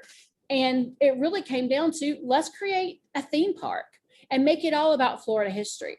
So the students pick their topics, they pick their groups, they pick their topic, and then that's how they got the group. Then they decided, do I want to make a theme park? I mean, do I want to make a sit-down restaurant? Do I want to make a dinner theater? Do I want to make a ride? And so even if they decided to make a ride, on the waiting area to get into the ride, they would teach their parts. And then the ride itself would stop, and they would have questions that they had to answer before they could continue on in the ride. They came up with some amazing things. And then again, we made models, and it was amazing. Some people created characters like Mickey Mouse and Minnie Mouse, but they made them historical characters. We sewed costumes and put them on a doll and everything. There were so many great ideas. There were some 3D rides. There were some movie theaters. There was like a living history museum at one point. It was amazing to watch and see what the kids came up with. And I was just there going, oh, you want to do that? Well, that could work. But what's next door to you? Are you going to be competing with them? Remember when we designed our whole thing, and that brought in maps, right? Because we had to build a map of the entire park and what's going to be beside each other. Because if you have two rides beside each other with nothing in between to stop the traffic, like restaurants or the museum or some characters, then you're going to have a traffic jam. And we really looked at the Disney Imagineers, and that's how we kicked off that whole project, was looking at how they built some of the rides and what their ideas were and where it came from. And the kids just took off, and the teachers and I just kind of sat there and went, oh, what am I supposed to do? So my job became buy the materials, anything that we need, or find the materials that we need, which was great for me. And I also got to cut things, you know, if they needed something cut with our cardboard cutter, this like, and you cut it. So I got to do that. But yeah, we last year had a human body museum, and I actually have one of the projects here that I just threw before.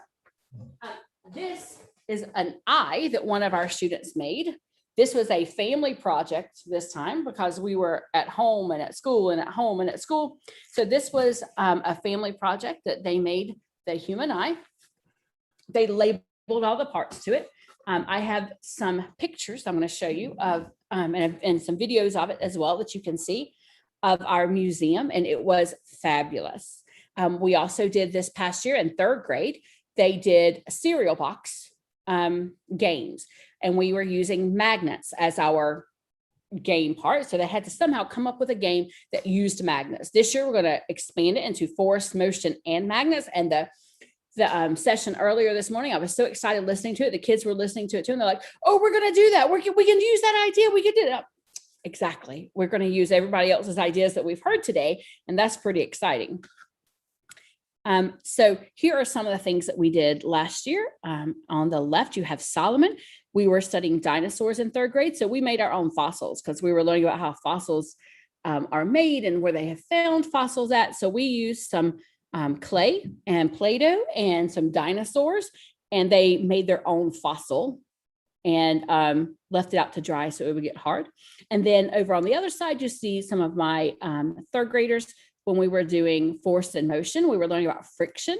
And so they made ramps, and then they put like water on their ramp or oil on their ramp to see if it would make their car go faster. Messy, of course, but fun as well.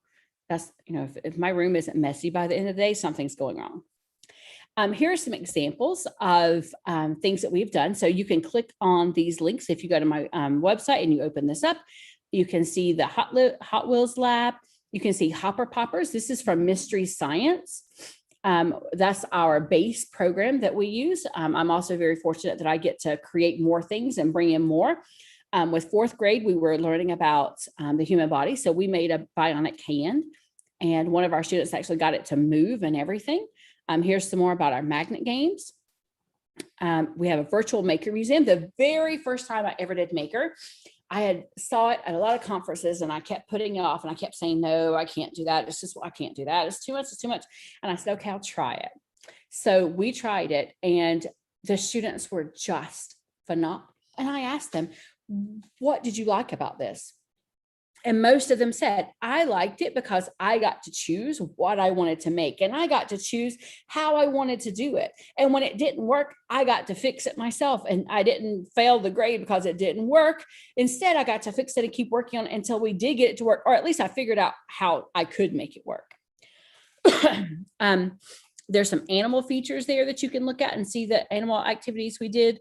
There's some human body creations. So there's a video of Kobe showing us his cake. He actually made an eyeball cake so we could learn about the parts of the eye. And then there's a video of the Total Museum right here as well. And these are kindergartners there. They're fourth graders now. And this was one of the first times that we did maker in kindergarten. And I said, you have a toilet paper tube or a paper towel tube, make something. And so this is a little video that can show you some of the things that they made. One of the students made Odell Beckham Jr. because he likes him in football. And one of them made a hammer, and one made a giraffe, but it fell apart. So she has the pieces so she can put it back together. So just giving them that free time to build, the free time to make whatever you want. Whatever you want to make, whatever you want to do it. Now, one of the things when I first started with Maker, in the first week I said, hey, you're going to make something. You're like, what are we going to make? I'm like, I don't know. What do you want to make? And I say that all the time now. But when I said it then, the kids went, I don't know. And they shut down and they didn't do anything. And they just sat there the entire class period because they couldn't come up with an idea. So I said, oh, I got to do something. So I went online, I started looking and finding different challenges. And so I made some Maker cards, and then I printed them on colored paper and I laminated them and put them on an O-ring. And I said, if you need some ideas, look at these. And so the kids would look through them and they would say, oh, make a jewelry box. I can make a jewelry box. And so they started to make a jewelry box. Well, one girl said, there's one about making a house for a guinea pig. And then there was one about making a zip line. And she was like, well, what if I put that together? I'm like, you're going to make a zip line for your guinea pig? And she said, well, I have a hamster, and the hamster cage is over here and my bed is over here, and I want to play with him on my bed. But then I want to send him back without having to get up. So she made a working zip line kind of deal that had a box that the hamster would fit in. She took it home and measured to make sure. And so she made it go out and back and out and back so she could move her hamster. I would have never come up with that. If I had said, make this, that would have never crossed my mind. But she took two different Maker challenges, put them together to make it something she was interested in. And I put those Maker challenges on my website. I'll show you where you can find them.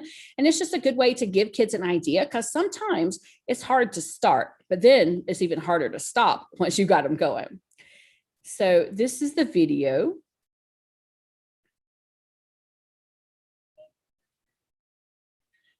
So, well, that was too far.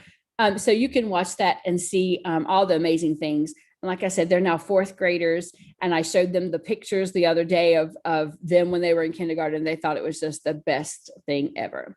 So here are some tech tools that I use and my students use. I use Padlet. Padlet is what we're using here for Global Maker Day to put things together. I love Padlet.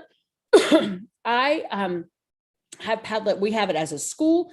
Every teacher at my school has it.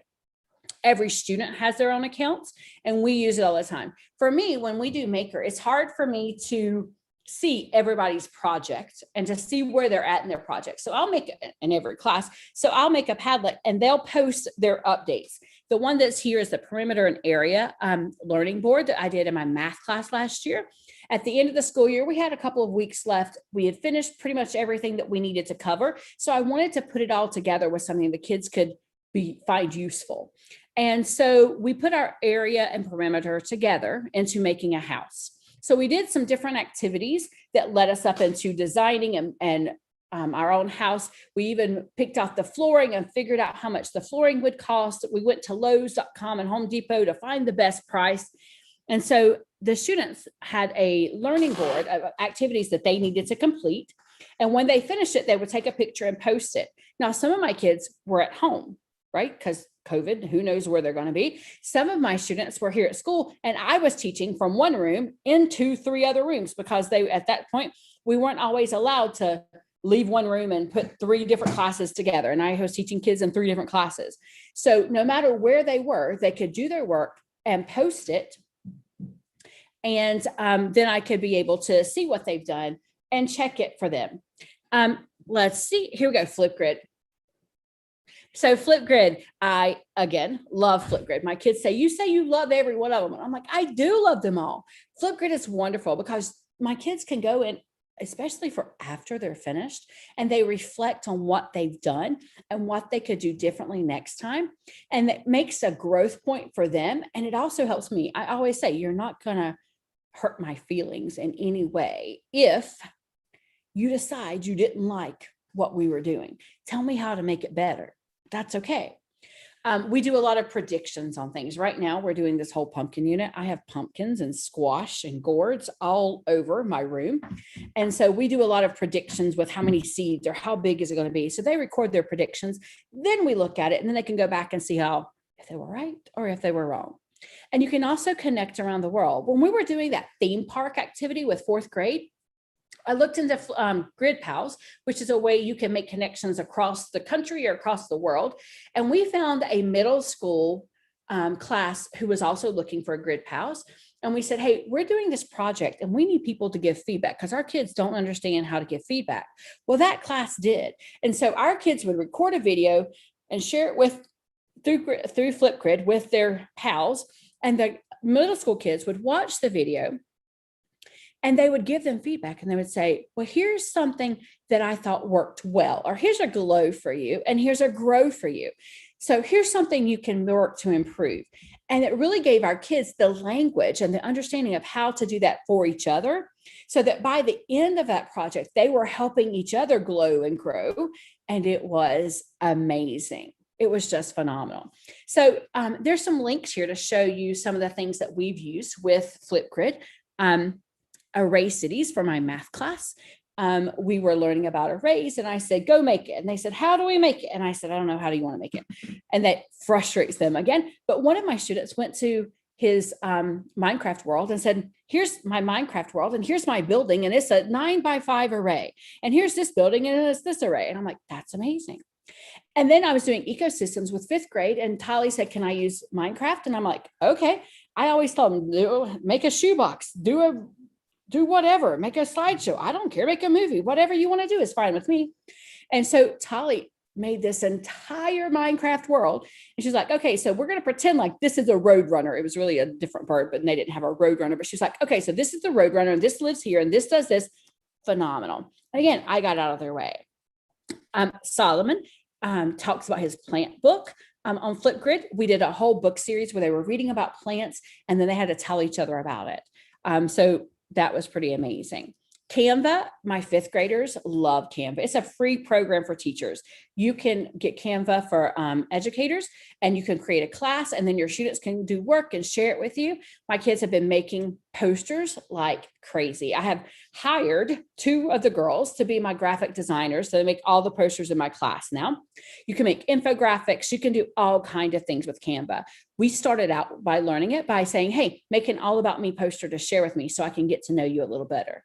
The kids are still making them. That was 8 weeks ago. They're still sending me more posters that they make. Amazing. These are some examples that my 5th graders did. So this is a logo here last year. This was Annie's logo about pollution for plastic because we were doing a water study. She decided her problem with water was plastic pollution. And then this was her billboard that she used the logo on. There's some more examples. We actually started last year with our school was experiencing our 50th anniversary. And so they made 50th anniversary posters and we shared them with our team who actually does all of this for real. And they selected 5 to go onto our social media. So my kids got their first real actual credits for graphic design in 5th grade. That was so cool. Again, that's the challenge. So you can use Canva for that. I'm going to quickly go through the other ones because it's almost time. I made some how-to posters here. You can print this slide, give it to your kids when they're using Do Ink, the green screen app for Do Ink. And then you don't have to teach them how to do it. You can give them this and they can make it. And then there's some green screen, amazing green screen videos that my kids have made on animals and broadcasting and all kinds of stuff. And then this is one we just made. This was again for Dr. Proctor. This is the first time, it's not that good. but we're learning how to do this. We used green paint. We painted on the paper and then we added the picture in afterwards. So it looks like she's painting this picture of the astronaut that she wants to be when she grows up, but we really used the dew ink. And so amazing. Here's My Simple Show. Again, My Simple Show was made like Canva was made for professionals. My Simple Show was made for professionals. And then teachers were like, hey, I love this. And they're like, you do? You want it? We'll give it to you for free. So again, you can make a class. These are the directions. It's an explainer video. If you've ever seen the commercial where the hand wipes stuff up and writes it, that's what you can make there. There's an example that you can see as well. Stickbot Studio, this one, the first student who ever presented with me at Global Maker Day, Shalom Lev, many years ago, he brought this to me and he's like, look, my cousins showed me this. I want to do this in class. And I'm like, well, show me and then teach everybody else and we can do it. And it's a way to make animations. And they even have a green screen built in. It's a new updated version. So I don't have any examples because my examples were on the old app. And when it updated, I didn't get to keep them. Chatter Kids, you get to draw, you get to take a picture, draw a line and make the mouth move.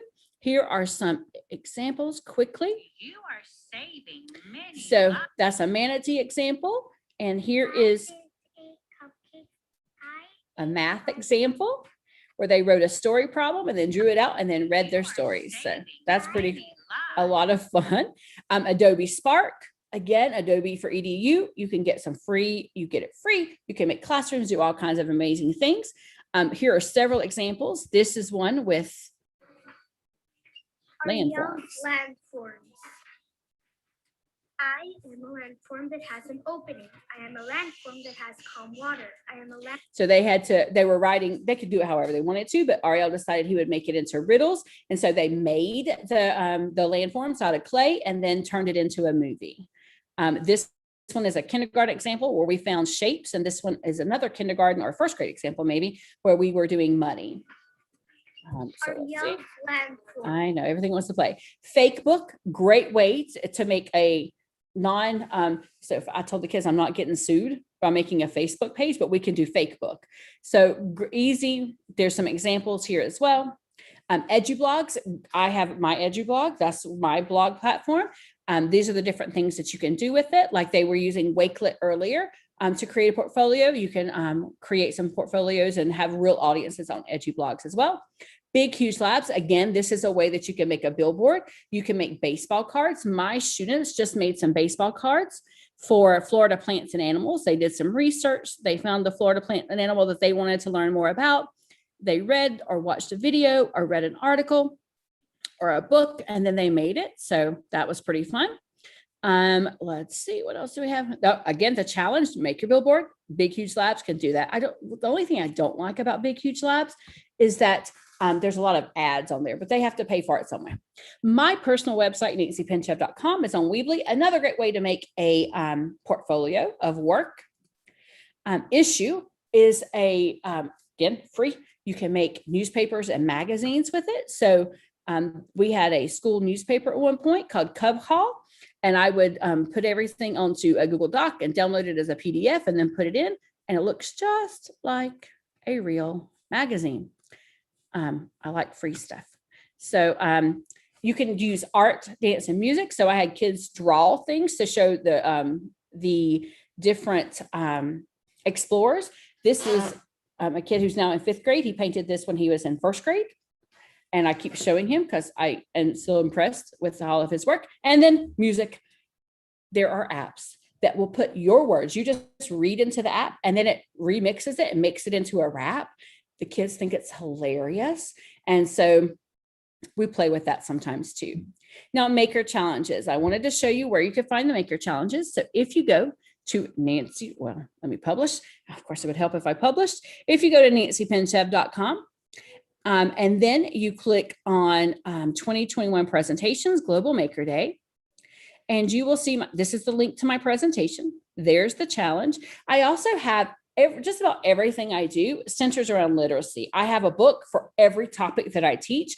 I read at least one book a week. And so here are some of the books that I've done and some of the activities that I've done. So feel free to use any of these that you would like. And then there's some extra things that will work too. And then right down here at the bottom, are the maker challenges. And here's what they look like. Build a bridge that will hold 5 Jenga blocks. Create a zip line that will carry a penny. Create a catapult that will move a ping pong ball at least 2 feet. So these are just there to help give the kids a starting point in their maker journey, because sometimes it's hard to think, what can I do? What can I do? Well, this is one thing that you can do. So that is my presentation for you today. And thank you for coming by. If you have any questions, please let me know. nancypinchev.com. I'll post it onto the Padlet as well, and I'll tweet it out too. You guys can find information there, and happy to connect and happy to work together with anybody who has some time and wants to brainstorm. Nancy, holy cow. Amazing. Now you can take a breath. Yeah. And organizing this event. Yep, and now kids are coming in the door. So they came in later, but at least they finally came in. That's right. That's awesome. Thank you again so much for sharing. Incredible. I'm so glad that you have a nancypinchev.com website. That's super cool. Well, my head of instructional technology at one point said, Nancy, you have to brand yourself. Do everything in your name. So I got nancypinchev.com, nancypinchev@gmail. And so anything Nancy Pinchev, I try to grab it up so that it's about me. And my kids said, I Googled you. Did you know you have this picture? I'm like, yeah, I know I have this picture. I know. They will Google you. That's for sure. They did like 2 weeks ago. They're like, did you know about this? I'm like, I'm the one who put it there. Yeah, I know about that. So. Well, I know we have Peter joining us. I'm just going to quickly just show one thing that is happening here in the background. I came into the VR space while I was listening to Nancy's session and came to see, just to see what's going on in here. Right now, we have 47 students in the space spooking up for Global Maker Day. And we have happening right now, we have David down there, Global Maker Day Locket down there, and he is there to support you and help guide you so that you can come in and make sure that anything you place in here, you pin to it so it stays. But really cool stuff, lots of interactions. It's been extremely busy in this space. So love seeing the students go in. And with that, we are ready to go into our next session. Peter Johnson's joining us from Minnesota.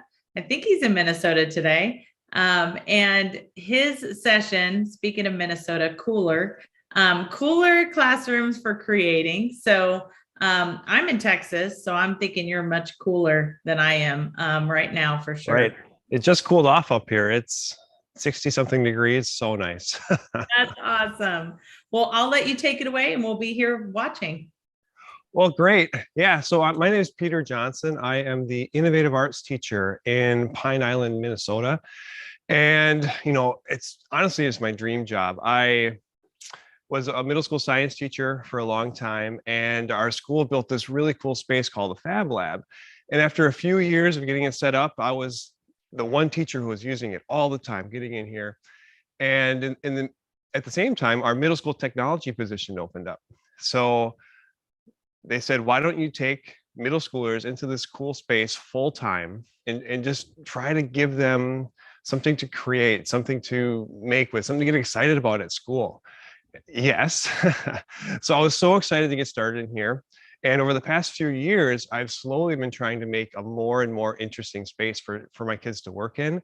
And it's really snowballed. At first we didn't have much of a budget. We didn't have much. So people were just bringing in tools, bringing in materials, and we had a lot of junk. And so on the walls, we have, pegboards with, vertical junk piles. And slowly I started looking around and saying, we could be doing so much better. And the goal of my session is to hopefully give the teachers and the students out there kind of new eyes for the spaces that they're in and see, oh, hey, there's this big clutter here. We could do something better with this for zero or very few dollars, for example. So just to give a quick tour of all of the things that I've created in this classroom, behind me are the sign walls that I've created. What they really are is they're disguising the storage that I have. So inside of all of these, there are, excuse me, just walked off camera. there's storage back here where all of our donated materials can live. There's all sorts of stuff behind these walls. And once I made one, I started seeing, oh, wow, we could do more and more. And I started taking more out of the room and started just imagining what could be. And so now my goal is to make the world's coolest classroom. And I'd say I'm over halfway there. But when I look at this space, I still see unfinished potential. So, I'll talk about making these signs. I've got a class called a strings class. And so we're trying to learn about student strengths and what they're really good at. So the last two signs say ask and seek over there, know yourself, use your strengths. And while I was designing these walls, the front of my room started looking worse and worse and worse. There was just no getting around that, this flat wall, all white with this stuff on it was a problem. And so it's not finished yet, but I did a lot of backlighting with LEDs up in the front. I still want to turn the black into like a diamond plate thing. But all this was done with donated materials and some 3D printed parts. So on the screen up here, I have this is what it looked like when I was painting all of the signs.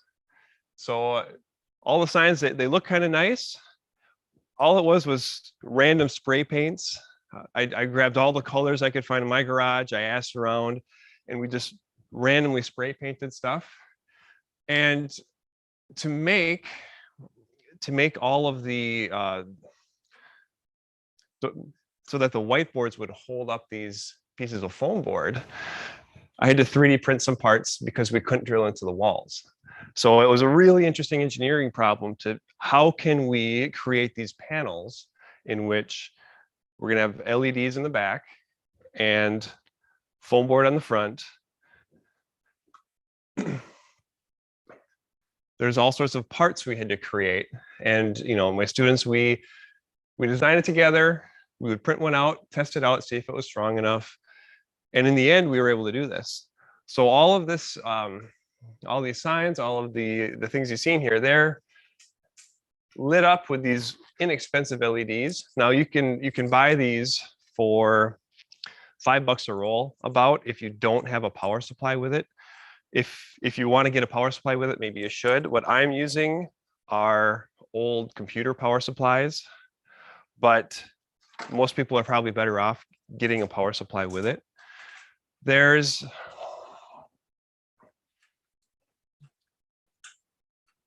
so much potential in the spaces that we have in our classrooms. There's so much potential in the surfaces and the tables underneath, the space above. Here, this table, which is mostly done, is a great way to store. We've got a couple iPads that are just stored horizontally with the chargers stuck right in here. So when they're not being used, they take up 0 table space. Next, what I'm going to do is I've got class smartphones. So when a student finishes a project, they don't need a password from me, but they can just hit the power button twice, take a video or take a picture of what they have. And then an app on here gets this uploaded to my Google Drive. And so these class smartphones can live here. Jamie, I know that you're very into VR, and I was able to propose a better use for the VR set that our school got through a grant. And what I did is I mounted it all underneath this table, and we can see what the kids are doing on this TV, this old TV that was going to get replaced, torn out. I mounted it using a ceiling mount underneath the table, mounted it flat, and then we can see what kids are doing. It is projecting into the classroom at the same time. That's so smart. I think that's one of the biggest problems is one student in one headset, everybody else left out, but being able to view and see what's being done in VR is a missing piece. So that's super cool. I love it, and it takes up zero table space. It's all hidden. It's all the cables and cords and everything. You can't even see it up front here. One thing that's been really nice is it took me a long time, but there was a sign making business that a staff member had, their spouse worked at. And by talking to them, they hooked me up with the people who supply all their foam board, all their acrylic, all of their corrugated plastic. And they throw away probably a truckload of foam board every week, they tell me. The person in the warehouse said, I've called schools up and said, do you want this stuff? Do you want this? And obviously I do. I show up once a year and I get a Suburban absolutely packed full. But he says, oh, I threw away that much last week.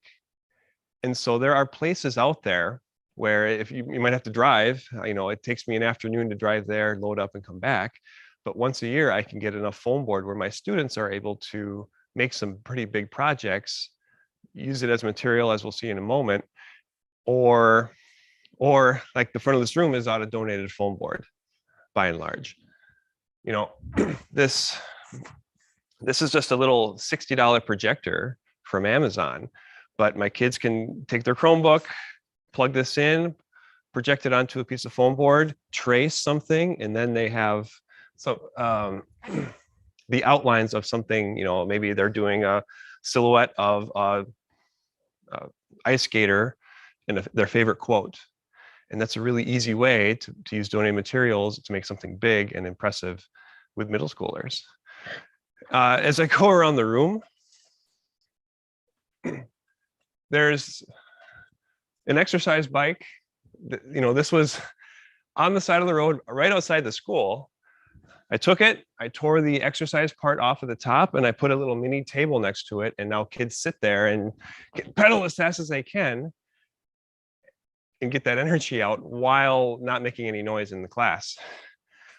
The first thing I made, though, was this treadmill desk, which I don't know if I'd recommend. It makes a little bit of noise, but same thing, a kid will be walking on here as they stand at the desk. And all it took was a Craigslist alert for the words free treadmill. And as soon as it popped up, I hopped in a coworker's pickup truck over my prep, grabbed it, and a few days later, we had made this treadmill desk for kids to use. So as we go around, we're going to keep going around the room. One thing that really bothered was all the cords. Maybe you have an area in your classroom where there are just tons and tons and tons of cords. Make a false top. These are just 2x6s. The wood shop had spare 2x6s, and these old bleacher boards were sitting up in the dust for years. They didn't want to throw them away because they knew that, hey, these are good. These would be very expensive to replace, but they didn't know what to do with them. Well, I was able to say, hey, I've got exactly the use for it. So I made this false top. All of our Lego robotic stuff lives in these bins underneath here. And I want to make a flip up cover. That's why it's not quite done yet. In each classroom, I think there should be a spot where kids can leave their stuff when they need to restart something. So if you are working on a catapult, for example, and you totally mess up making that one side, start over. That's how you learn. And leave it over here so that we can show it off. We can say, hey, look at how this person made this. Okay, they made that mistake. Make sure you don't make that mistake, because we can learn from mistakes every day. And I have a dedicated spot in my classroom just for that. My innovative arts class uses this. My innovative arts class uses this. And I've got this area here. The projects are actually living in there for the moment, but I call it Nacho projects. You shouldn't touch them because they are Nacho projects. So it's a lot of fun when we have the open work time, when students are self-directed, to show them off for a while. I tell them that their project needs to spend a weekend in the Nacho projects where I can show them off. I can make a video. I can make sure that they're documented. Otherwise, they just vanish. And some other students can get inspiration and see what's going on in the classroom. If you don't have something like this, kids will finish a project and it vanishes immediately. So I I've definitely enjoyed having the Nacho Projects area. I will say, it sounds like you're a Nacho Libre fan. But Scott Nunes is also an organizer, and him and I, with other people, had put in a session at ISTE called Nacho Average Session. Nice. And it was going to be all about creating kind of like thematic teaching, kind of the theme. Scott's on here saying yes right now. We both were like, no way, not just.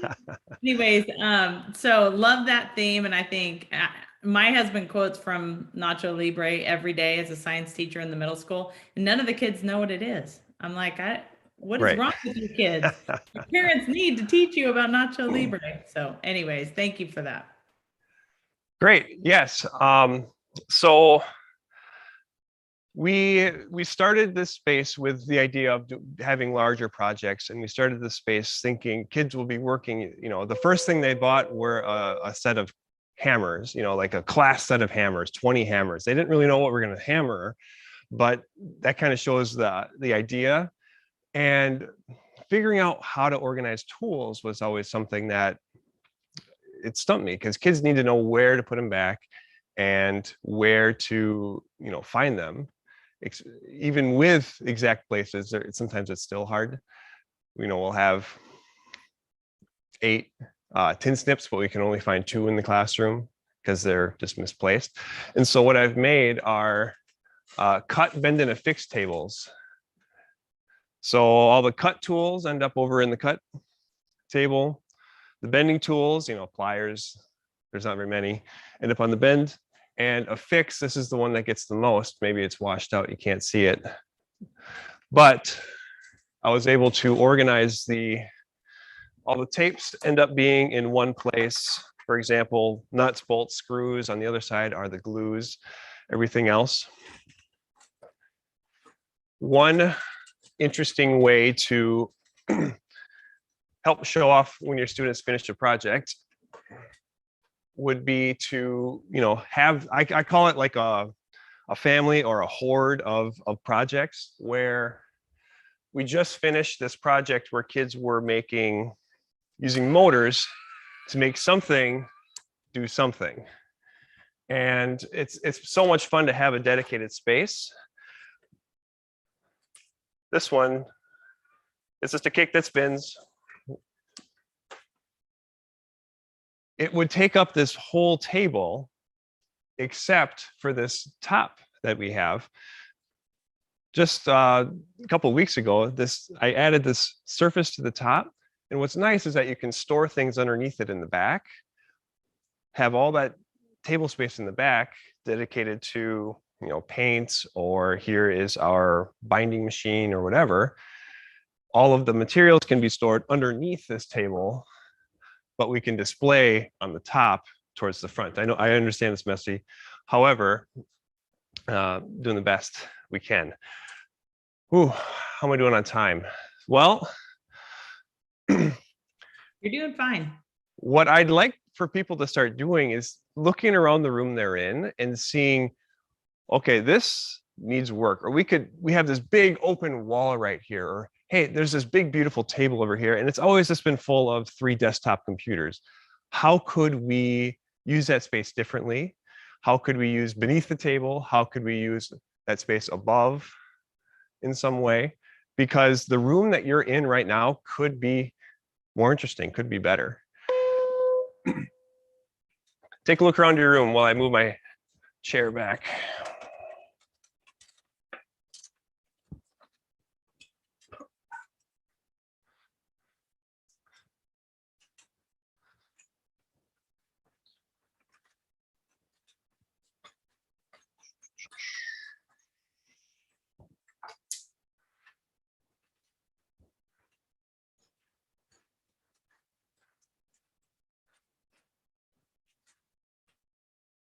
One other thing that I think is really handy to have in a classroom is a spot for kids to show where they are in the process and to make it okay to have doubt. And so I want to share more about this when I get my Innovative Arts class done, but I've got the Creator Pyramid and the creator cycle here on this side. Now, what's really important about the creator cycle, excuse me, my cords are all tangled up, is to show how creating is a loop. And when you get to the end of a project, that doesn't mean, oh, it's done, hold it up. It's never going to be better than this. This is the best I could ever do. What I love about creating is that it's cyclical. And so up at the top, kids will have curiosity. What am I interested in? I've got guided activities for us to start. Hey, okay, where do I want to start? Now that I have an idea, let's brainstorm something we can do with it. Okay. And then we cross what I call the creator bridge.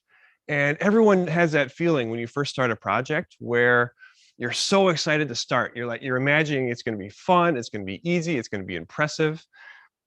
Well, you're excited to start. And at some point you realize, oh, this is going to be some work. This is not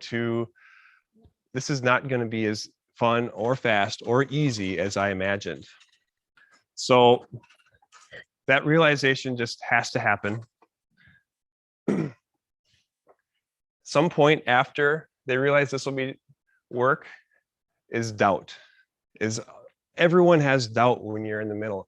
I think every big project I've ever started on, I thought, did I make a huge mistake? Why am I doing this? And I'm just doubting that I'm doing the right things. And this normalizes it, having it written here, having it placed.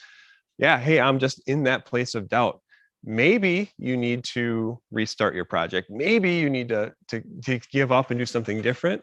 But most of the time, you're just here until you figure it out.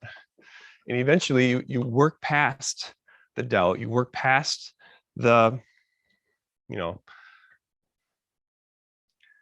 feeling of I'll never get it done. And you start asking questions, you start learning, you start retrying, you start remaking something, you start figuring it out. So most students spend a lot of time here at figuring it out.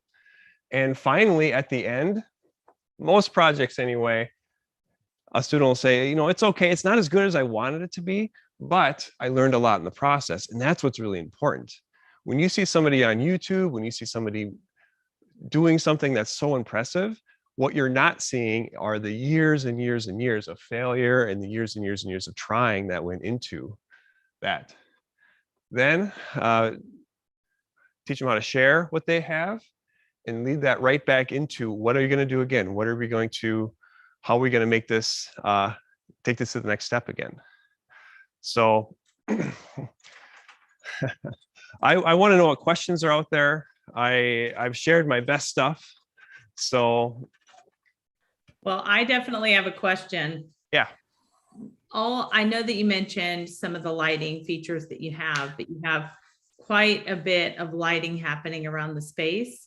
I'm assuming some of it is plugged in. Right. Electricity wise, has anybody ever given you grief about that? Right. I mentioned how I'm using a old computer power supply. It's still in the computer. And so that apparently makes it okay. I'm going with that. There might be two in there now because there's a lot of lights getting powered by it, but I've got a guy who did the safety guy came through and he said, well, the worst case scenario would be you'd have to power each one of these individually. And so I don't want to have to plug in 15 different things. Yeah. But for now, anyway, I've got it all on one switch. It looks like a computer underneath one of these tables over here. And, it's just amazing how these almost free power supplies, they can really put a lot of power out. So I would assume. Yes, I should have mentioned that earlier. I can imagine that there would be somebody kind of coming back and being like, let's reduce as much as possible, and I know that you're being very aware of the possibilities of adding light where you could. But I looking at your space, we have a diversity of students. Most of them, I think, would be like, yes, like, let's jump in. This looks like Disneyland and, at school. But do you have any students that are kind of resistant or overwhelmed by the room itself? During this presentation, I was zooming in and thing. It's spacious, so I don't feel like it. Between all of the big signs, it's a big window looking out, so it feels really big. And mostly, I just hear positive. I haven't heard anything along those lines. That doesn't mean it hasn't happened. I'm not aware of it. Right. Well, and I know some students that might be on like the autism spectrum. Right. It is a lot visually, and I'm trying to figure out how to cut down on the, everywhere is something. It's the back table I'm still working on. That's just going to be simple, and just to keep it from being too stimulating everywhere. These tables in the middle, they were just made this summer, but they're simple. There's not going to be lighting. There's not going to be anything fancy. I love that you have exercise equipment. Yes, definitely for our fidgety students, but I think we demand our students to sit in a chair most of the day, no matter what level that they're at. Even as an adult, we're facing this crisis, sitting in a chair all day and working, and how difficult that is and hard on the body. So I think that's so cool. I can imagine they're always filled with a kid. There's a sign up list. There's I could have 5 of them for 5th graders, and they would all be full all the time. It's really something. It's amazing. Well, do you have a lot of requests to help support like the innovation that you have in your classroom to actually bring it to other schools? Yeah, I'm starting to give tours. I've been building all of this more or less in secret. I haven't been sharing out much. What I want to do is build a class called Innovative Arts, where kids are able to work into a creator type of their choosing. So engineer, designer, digital creator, wordsmith, entrepreneur, for example, and have a curriculum where I have beginner projects, or you saw on the wall, crawl projects, toddle projects, walk projects that give them experience and give them things to think about. And so in the same classroom, you could have kids going in an infinite number of directions and still be talking about, hey, what do you do with failure? Hey, is it okay to, give up on a project? Hey, what do you do when this happens?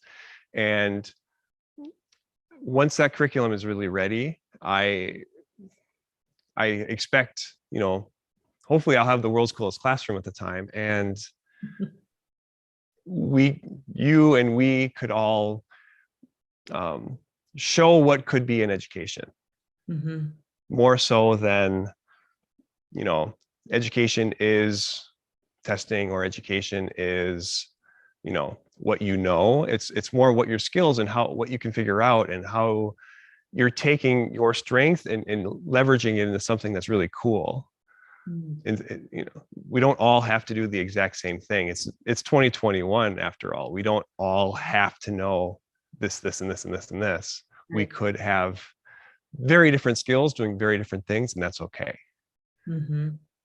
Yeah, actually, you even have hacker back there, so that's really awesome. Right. I have to explain to all I'm talking about like using a computer to do something cool. Yeah. Because a lot of kids walk in and they say, well, why would you want to be something bad? Think of it like a life hack.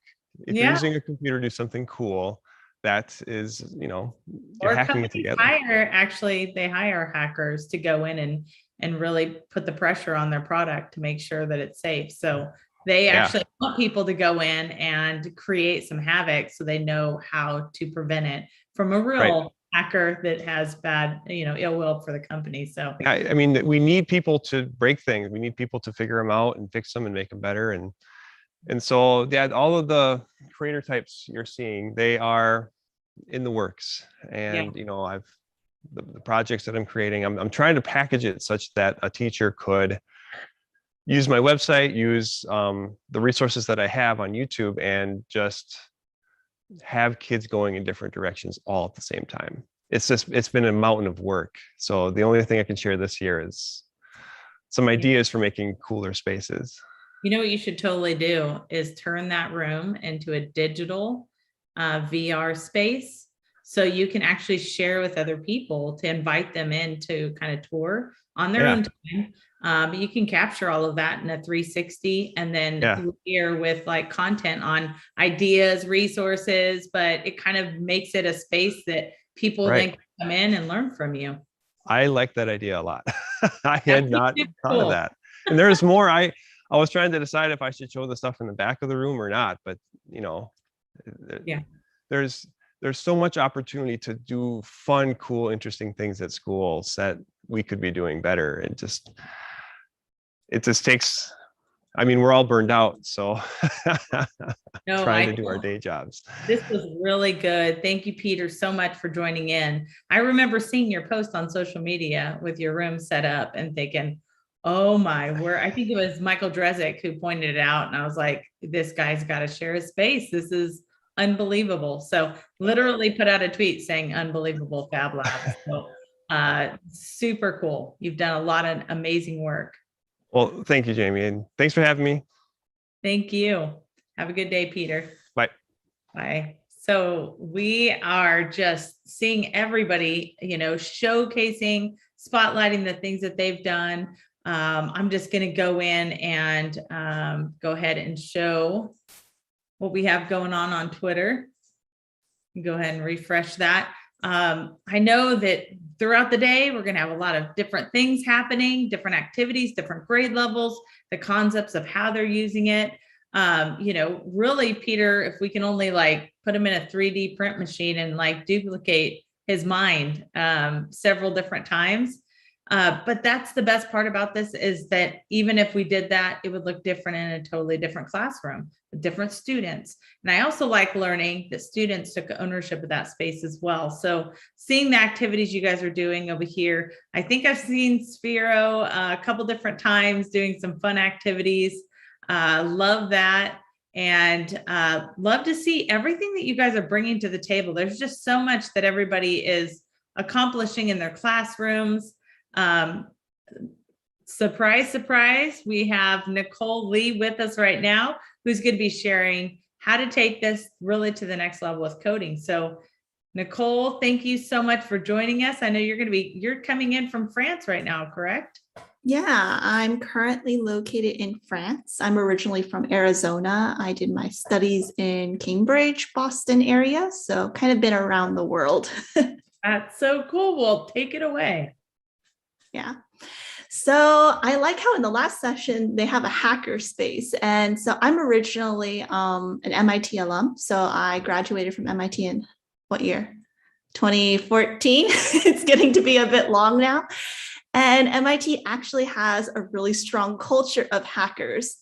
And hacker at MIT, basically like to have a hack is just a benign or usually kind of comedic and challenging prank, or it needs to be an ethical prank, and it could be around the MIT community. So just kind of adds a little bit of fun to it. And like Jamie said, there are white hat hackers who basically their job is to hack into systems to make them more secure, so we don't have problems like Facebook going down, things like that.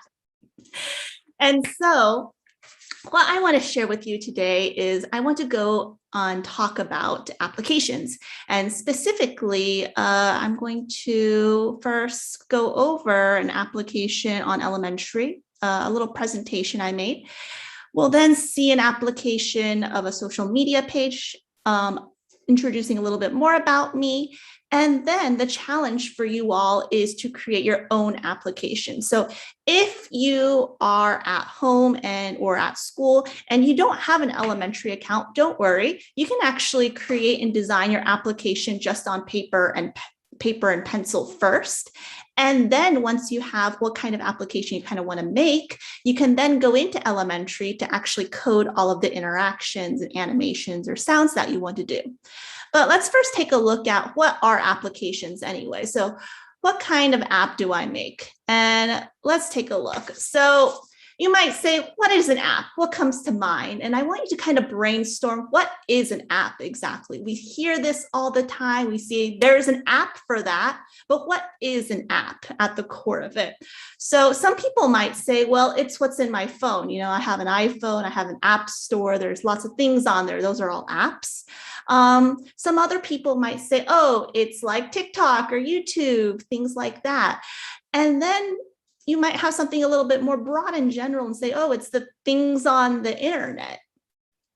And in reality, all of these things are all kind of correct because an app is short for application. And a computer application is basically a program that has an interface. That means it has something, usually something visual that you can touch or interact with, and it enables people to use the computer as a tool to accomplish a specific task. So I want you to think about what are some examples of applications that we see in our world, or what are some applications that you use right now? So let's think about that. So while this is playing, we're going to look at some design principles. And when we think about apps, so some examples you might have thought about or discussed is maybe Twitter. Twitter is an app. We use it to communicate with others. We use it to tweet. We use it to connect with others, to be friends. That is the purpose of it. You might say, oh, YouTube is an app because we want to watch videos. Or Elementary is an app because we want to create stories and code and share them. And I know that we've had previous presenters who talked about all sorts of websites, and every single website is an app. It's a web application. So when we're creating an app, we have to think about, number one, the user. What is the value for our user? What's the value of our app for this user? And kind of connected to this is, what's the purpose of our app? So how is our app good for fulfilling the user's purpose? If we're looking at something more complicated like YouTube, it might be, oh, we want to watch videos. But in our case, what kind of apps can we create? And maybe our purpose can be, maybe we want to communicate something. We can communicate something about ourselves. We could communicate something about research we've done. We can communicate maybe, or we can play like a game to help people learn something better. There's lots of different ways, or how to spread the message for what is a maker. There's lots of different ways that we can find a purpose for our app.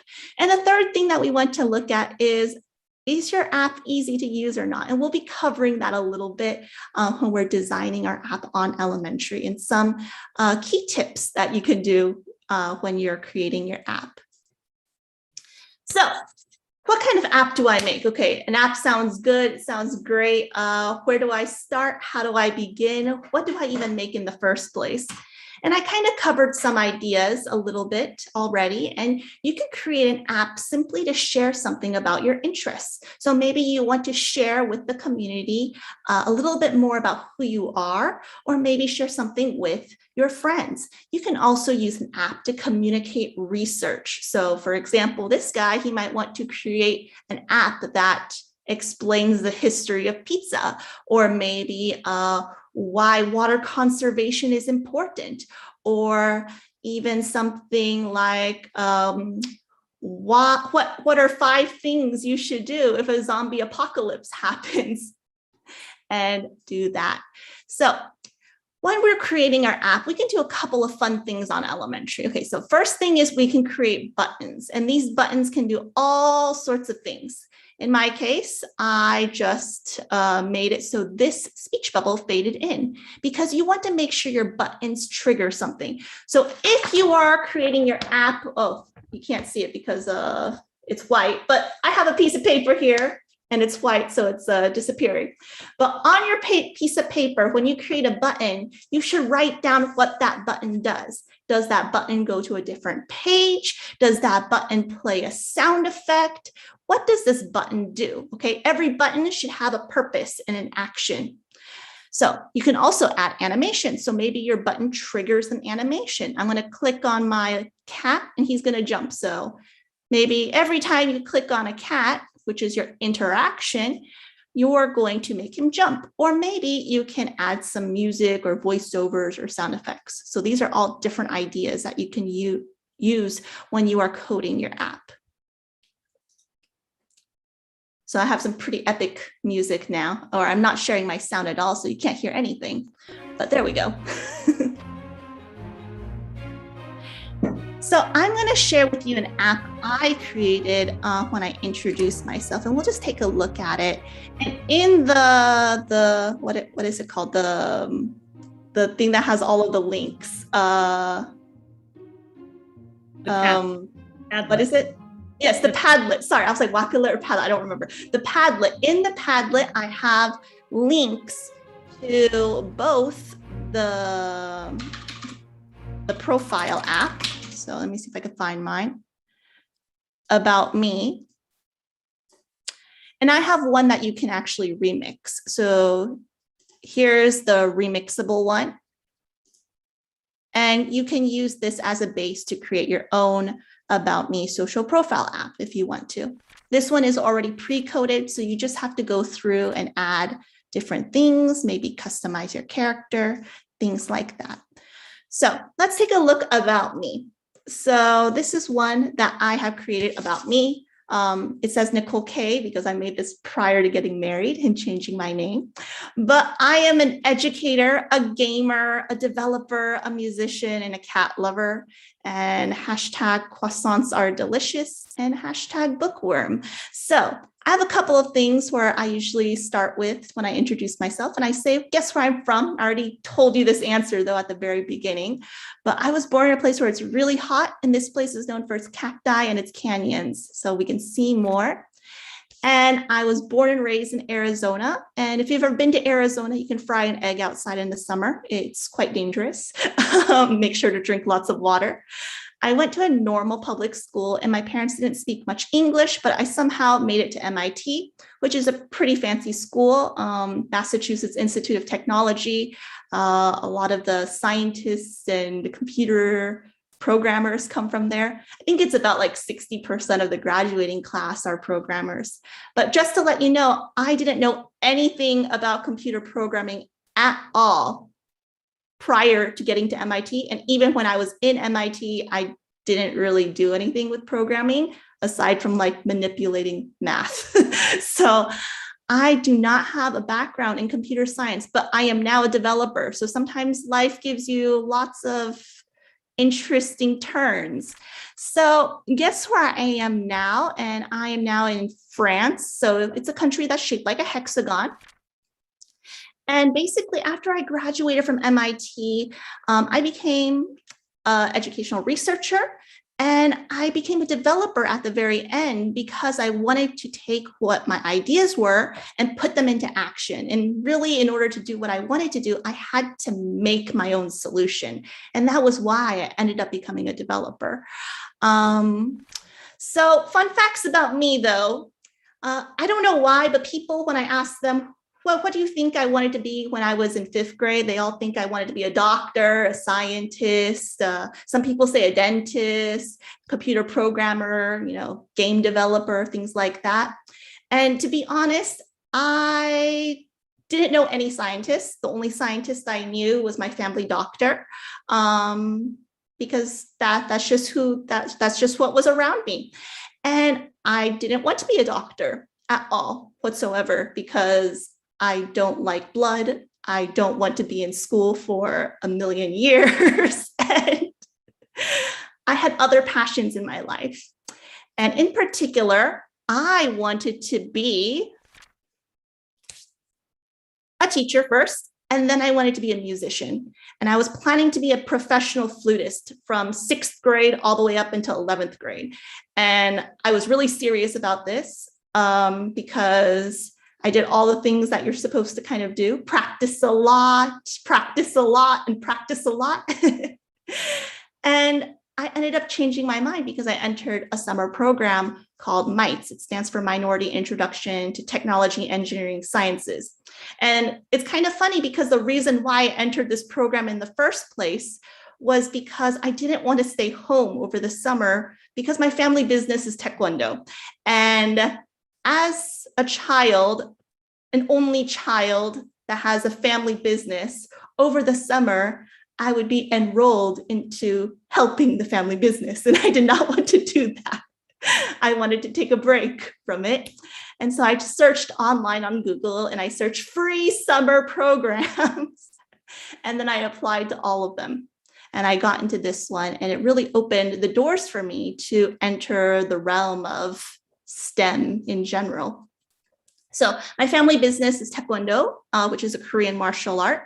And my dad is Korean, my mom is Chinese. I'm American, so I'm kind of half and half, or so my dad says. And yes, I know that doesn't add up to 100%, but let's just pretend it does. And the problem, though, is I didn't really know what I was when I was growing up because I had such a mixed background and it was so difficult for me. And one of the ways that I would cope with some of my difficult, like my insecurities and some of the challenges I faced was through music. And that was the way that I would express myself. It was through music, sometimes writing, and I was more considered an arts person. So when you look at what I do now, which is I'm a computer developer, I develop computer programs, it's very different than what I wanted to be when I was a kid. And that doesn't mean that I don't want to be a musician anymore and I don't play music anymore. It means that we could just be lots of things at any time and we can all change and have different parts of our identity. So I like to really sleep and play games in my spare time. And every time I see my parents, they always tell me I have to exercise more because family business. So that is an app whose purpose is to basically communicate a little bit about me and my interests. And if you want, you can create your own app as well. That, like I said, there is the remixable template. Let me just show you how that works. If you find the link to the remixable template, you just click on the remix button. There's a remix button at the bottom. And if you click on that, it'll create a copy of this template for you to use to create your About Me social profile. So I'm just going to go into here really quick to show you how to maybe customize your character, since that's kind of popular. And I'm currently in the studio for elementary, and I'll explain all of this in a little bit, but I do want to show you how to customize your character because this is a very popular request. You're going to select the girl. You can also grab the girl from the animations tab. She looks a little different, but let's go ahead and select her. And you can click on the customize button and you can go ahead and choose, I don't know, it's kind of cold. So give her a nice warm jacket.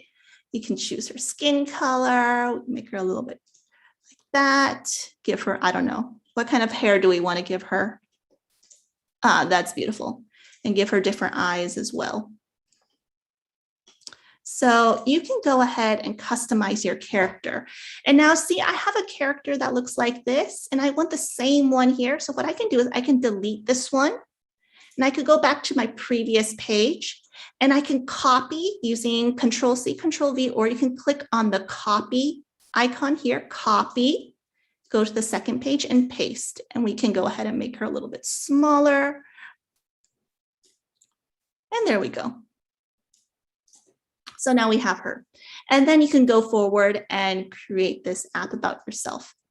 But let's say I have a different idea. I don't want to create an app about myself. I want to create an app about, I don't know, let's say I want to create an app about why pizza is the best food in the world, or like the history of pizza, something like that. So I currently created a brand new project on Elementary. And Elementary is free, so anyone can go ahead and sign up for free. And as a teacher, you can create a classroom and add up to 35 student accounts for free as well. There's a grant opportunity that provides a free upgrade to the Elementary Educator license that gives you just more features, all of the illustrations and sound library. We have about over 17,000 illustrations and sounds now, and you can use any of those. So I highly recommend you take a look at that grant opportunity. There's also free PD and training for teachers, but let's just go right into it and figure out different ways that we can create our app. So let's go ahead and call this, I don't know, Let's go with why pizza is the best food in the world. And this app is going to explain why pizza is the best food in the world.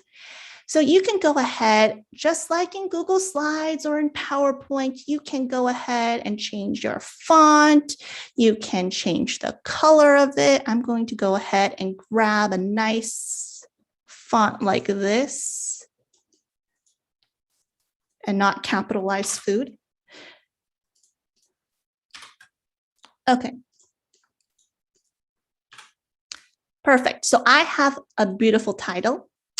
And I'm going to go ahead and show you the right-hand sidebar really quickly so you can have a better idea of what are the different elements we can add to design our app. So the first thing that we can do is we can add in different text objects. So we have like title, subtitle, we have speech bubbles, different types of speech bubbles. Underneath text is images, and under images, you can search for an image or you can also filter for an image type. So let's say I want to find, I don't know, a human character. So I can go ahead and search humanoids. And under humanoids, I have lots of different human-like characters. And I kind of like this anime boy. He looks pretty intense with his samurai sword, and he's gonna like pizza. So I can just drag him on the page or click on him to add him to the page. So there we go.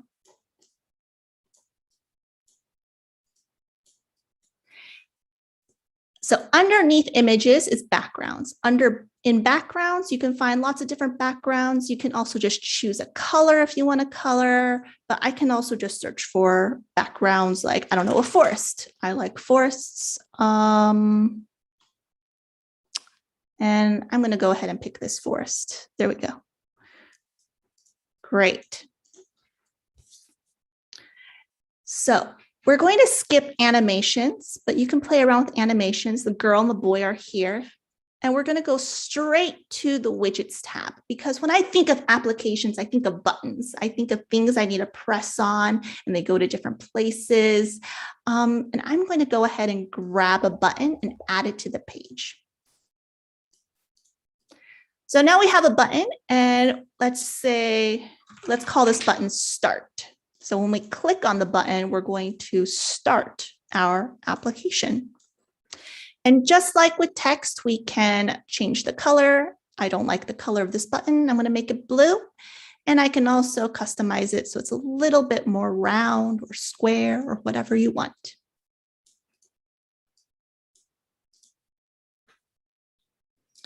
Okay, so I'm going to just add a page. And on the left-hand side, you have a plus page button. And here you can add a page. So let's go ahead and code.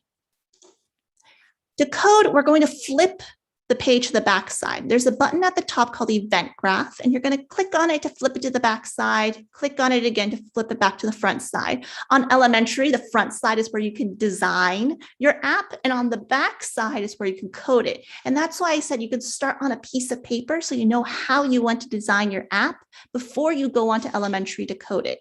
So I'm now on the back side, and let's say I want to code some user navigation. I want the user to go to somewhere, go to another page when I click on the Start button.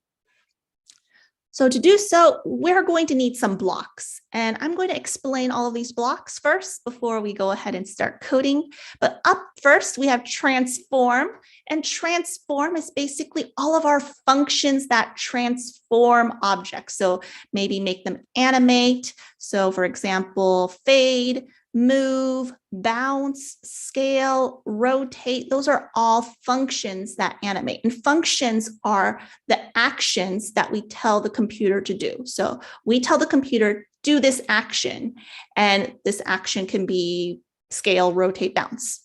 Okay. So underneath we have sounds. So these are all the sound functions. So function blocks are green, all the functions are green, and they are the actions that we tell the computer to do that are related to sounds. So examples of this are maybe we want to play music when the app starts. Maybe we want to play a sound effect when we click on something, or maybe we want to play a recorded sound of us talking or of our own music. Okay, then we have controls, and we're going to be taking a look at this because this is where we can control the user navigation. So these are all functions that tell the user, go to this page, or stop, you can't go anywhere, or maybe you want to go to a different link. Those are all control functions. Okay, so we're going to skip variables and skip logic and go to events. So events here are what we when we want the computer to do something. So I'm going to grab on click. I'm going to grab our object start. So object blocks are purple. And then I'm going to go to controls and I'm going to go to page, grab the go to page block. And now I want to connect the blocks together to make them work. So how do I code? How do I connect my blocks together to create my code? Well, I have a purple circle here, and it goes to the other purple circle and fills it in. I have a white triangle here, and it goes to the white triangle and fills it in. And the last step is I need to select the page I want to go to. So I want to go to page 2. So when I preview now, if I click on the start button, it will go to page 2. So let me just make sure you can identify page 2 by making it pink, and I'll add another page. So when I click on the start button, it'll go to page 2. So the last step when we're creating our book is we want to make it so that you can't go to places you're not supposed to go to, right? So if we have an application, we don't want to go to random places. Right now, when I click on preview, I can still swipe. And that doesn't make any sense because I want to navigate using the buttons.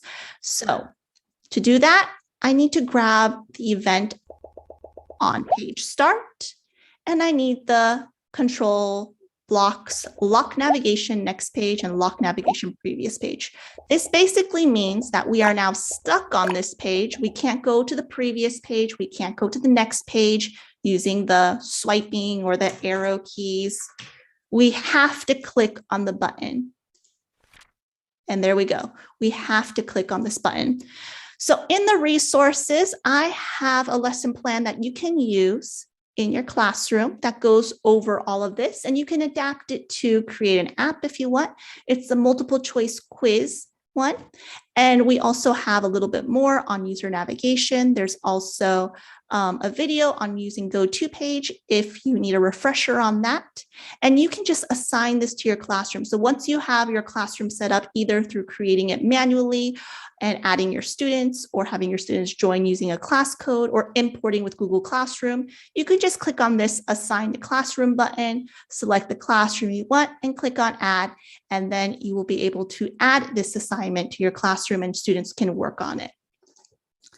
So I have like 3 minutes left, but let me go through and go back to why pizza is the best pizza food in the world.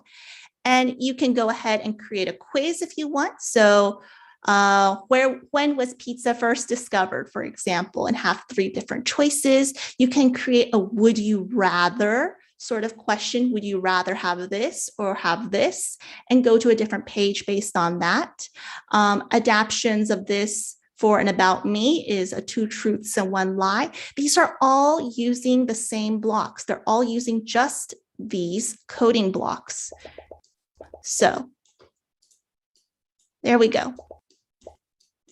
So if you have any questions, feel free to, if you have Twitter, just do #GlobalMakerDay or message me on Twitter. Otherwise, you can also reach me by using the contact form. So if you go to elementary and if you go to send feedback, you can go here and send a feedback, or you can also email me directly at nicole.lee@elementary.com. So those are all ways that you can message me for support. And I highly recommend you take a look at the grant resources if you are interested in bringing this to your classroom for even like a longer scale project and integrating into your core curriculum for a research project, things like that, to really ignite student interest and introduce coding in a fun way.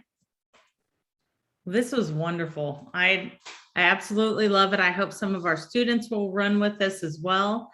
And it's really the simplistic way that you brought this all together, I think, is definitely easy for our students to jump right in and figure it out. So Nicole, thank you so much. I really appreciate you sharing and joining in this evening and being flexible on your time. I know we had crazy schedules all over the place and you were able to make this work. So we really appreciate you. Well, thank you. It was great being here. All right. And I thought it was interesting about your family business that you were ready to escape. So, anyways, that was great. Thank you so much. Okay. So I actually connected with Nicole through an event through Katie and Mary Alice with the DigCit Summit last year, as it was hosted online as well. And had a chance to get familiar with her product, and just the fact that it's so easily accessible for people to jump in and start exploring. I just think you need to jump on, give it a shot, let your students run with it. You don't have to know every answer. Just open the door for them to be able to create and explore. So, all right, Nicole, thank you so much. Thank you. All right, then we have a special treat. Our very own Drezik has made it over to a classroom and is going to do a crazy project today that unbelievably we've never done in any Global Maker Day event yet. I think all of us adults can say, oh, am I jumping ahead? I think I did. Yes. Oh yeah, you're on here as well. That's right. Okay, I was like, wait, did I skip over Jess? But Jess is with Drezik. All right, so Jess is going to be sharing with this classroom an activity that I think most of us adults have participated in some time in our lifetime. But surprisingly, it's never been done at Global Maker Day. So this is going to be the first. I'm super excited. And I know Jess is going to be presenting to the students. Jess, where are you located right now? Right now, I'm in New York, just a few hours away from the Highland Elementary. So, okay. Awesome. Random spot in New York. Awesome. Well, is the class ready? Are you all ready? Oh, we are ready here, and we just think, we're talking Global Maker Day and how big and global this event is. And Nicole just finished presenting on elementary. And we have a Nicole Lee in this classroom as well. So we just thought, wow, as big as the world is, what a small world it is as well. But we are ready for this fun session with Jess and Platform to Play. Perfect. Well, good afternoon. My name is Jess Amato. I am the founder of Platform to Play, with a mission to create awareness, autonomy, and explicit opportunity for play for everyone. And I'm so excited to be here today with all of you. As Jamie had mentioned, I'm here with Mrs. Schmidl's 5th grade class from the Highland Elementary School in Derby, New York, the United States. And I am in a different area of New York, so I'm excited to have Mr. Drezik here to help be my cameraman and in-person support today. So thank you. So to get started, our challenge today is all about building resilience. So first, I want to ask the students, and feel free to just shout it out. We don't have to be too formal here. Just what do you think of when you think of the word resilience? What does it mean to you? What comes to mind when you hear about being resilient? Does anyone have any ideas or thoughts? You could go either yell it out, shout it out, or go up to the computer and talk right to the computer. Go ahead. Jump up there. And the great thing is there's no right or wrong answers. It's whatever the word means to us.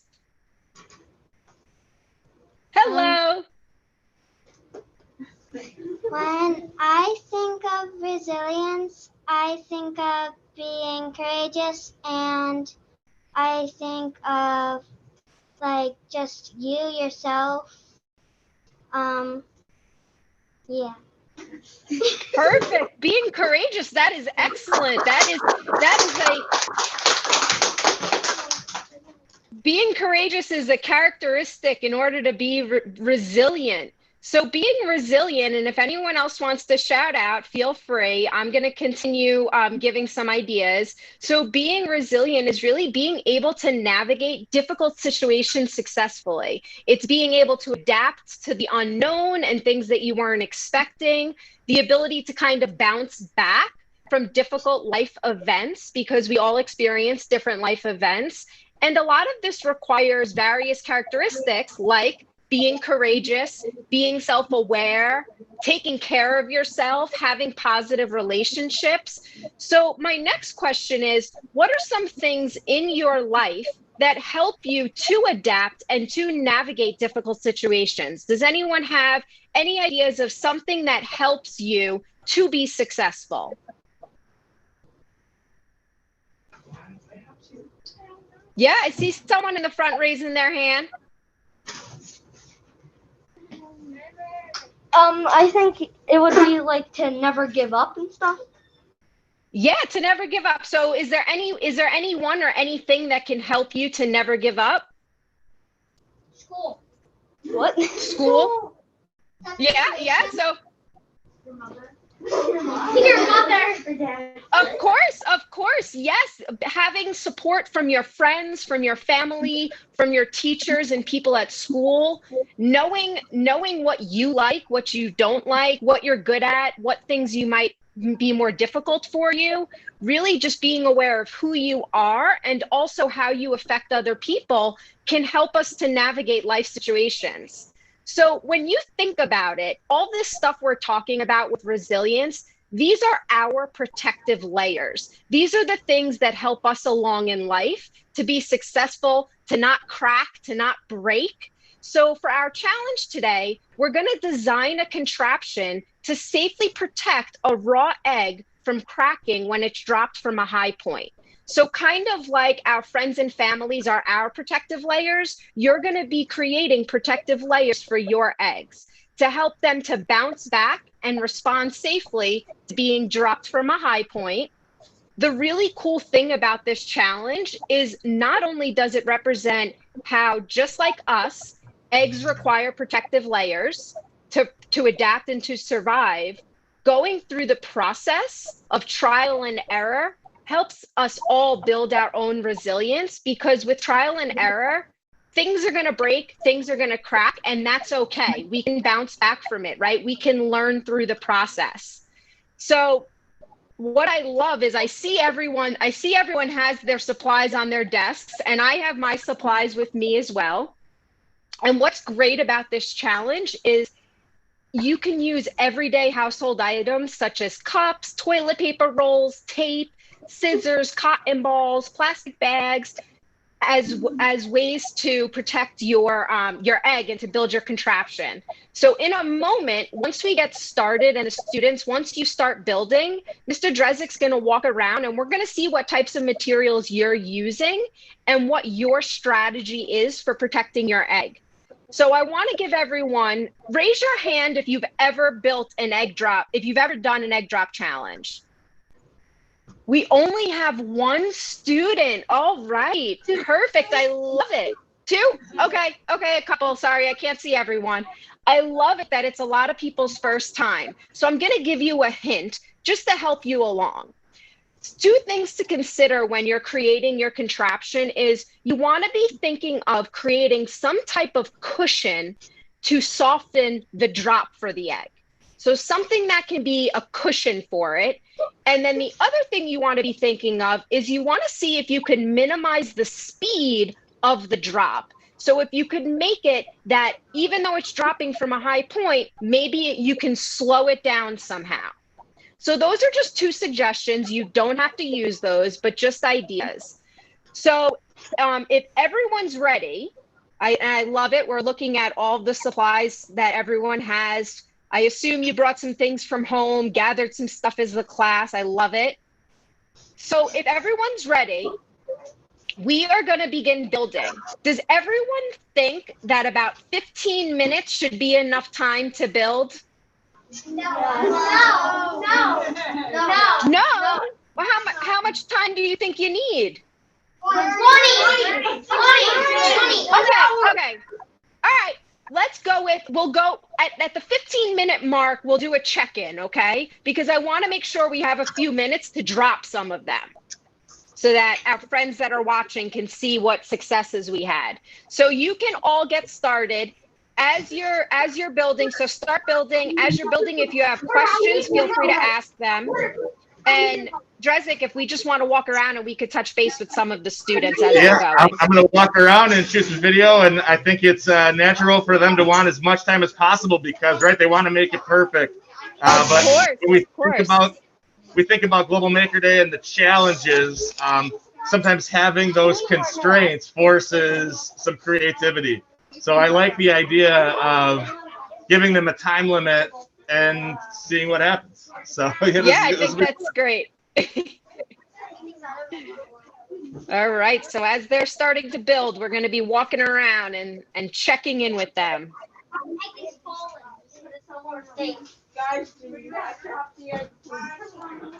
We have some cotton balls. I see some glue.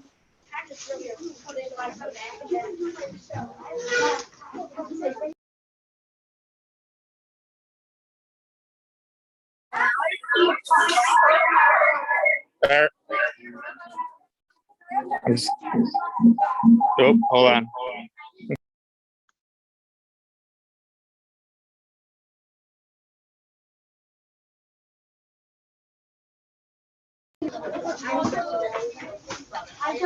Ooh, I see some noodles.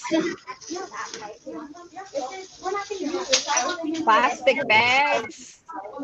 What is Drezek, go back to that boy. He has two Ziploc bags filled with something that looks like popcorn. I wanted to see what it was. Is it popcorn? Yeah. So talk to me. Is this part of your supplies, part of your materials? Yeah.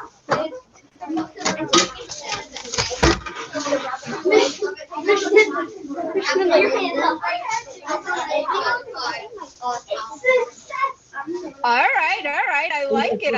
I've never seen popcorn used. Pool noodle.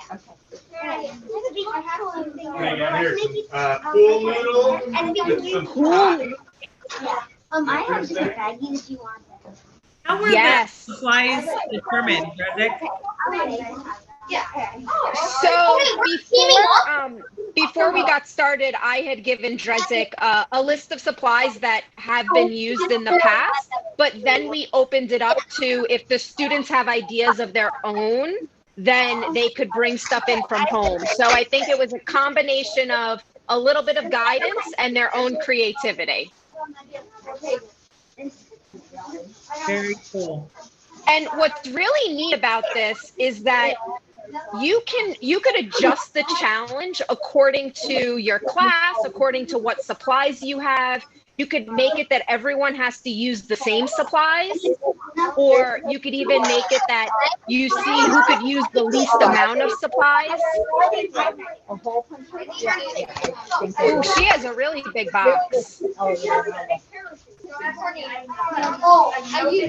Hey, Jess, I'm just jumping in because I'm like really excited about the resilience part, which to me is that social emotional learning.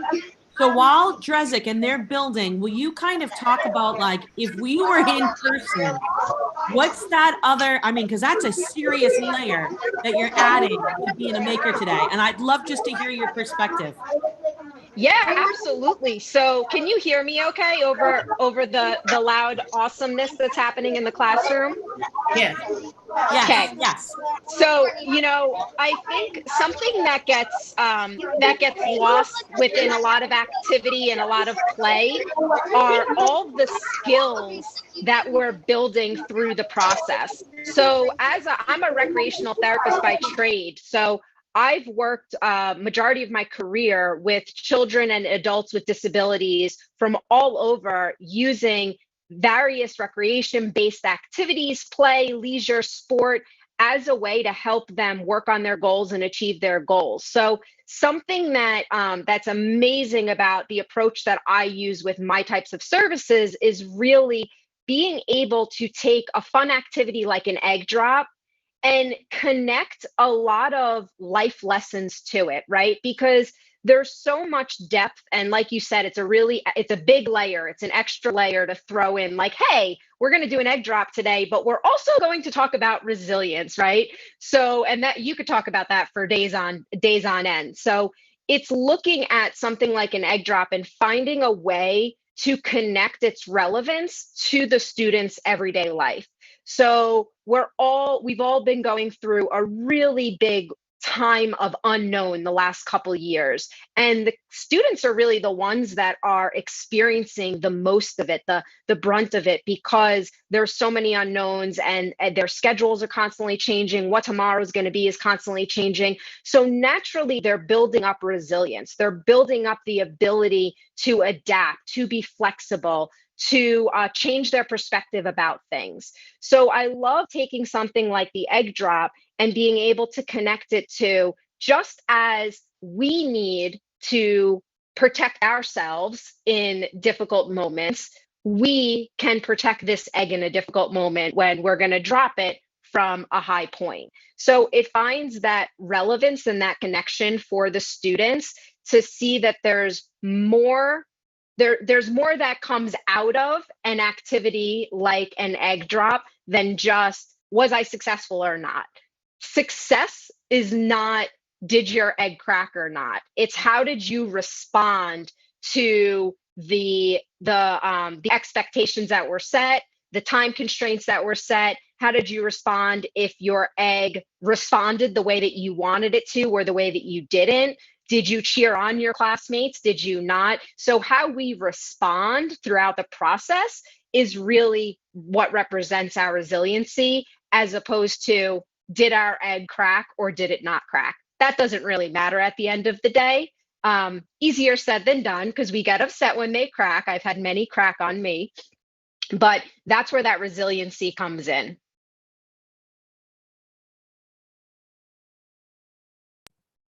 And I muted them, but I just have to say that I think the power, like the educator in me, is thinking about the reflection after the process. They're so into the making right now, but really, after the drop, to have those conversations and then maybe to iterate and try again. What would you change? Right, all of those key questions that come after. We're not capturing that right now. There's a lot of creative thinking going on, but I think the reflection piece is powerful too. Well, the reflection piece is the biggest part of it, right? Because that's giving them the opportunity to now say, I had this situation, I had this experience, it went the way I wanted or it didn't go the way I wanted. What could I do next time to make it better? So it puts it back in their hands. It gives them the control to say, okay, this was the process I experienced.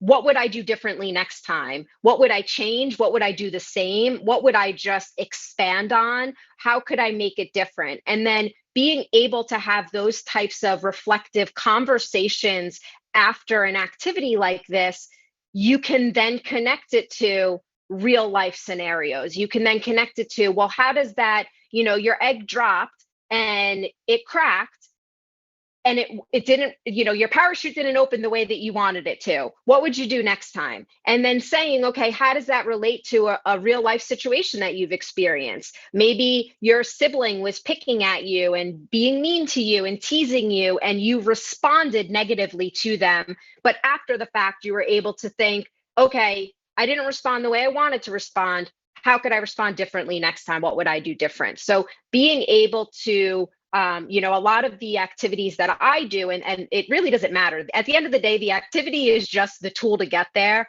It doesn't matter what the activity is, as long as it's fun, as long as it's engaging, as long as it's something that's motivating for the students, then you're able to front load it with kind of your purpose, your why you're doing it, beyond just, we don't want our egg to drop, to break. And then you're able to bookend it at the end with the reflection and the discussion around, okay, now what does that mean? How did I respond to that? How did I react? How was I successful? And again, measuring success in how we respond, how we adapt, how we react, not did my egg crack or not.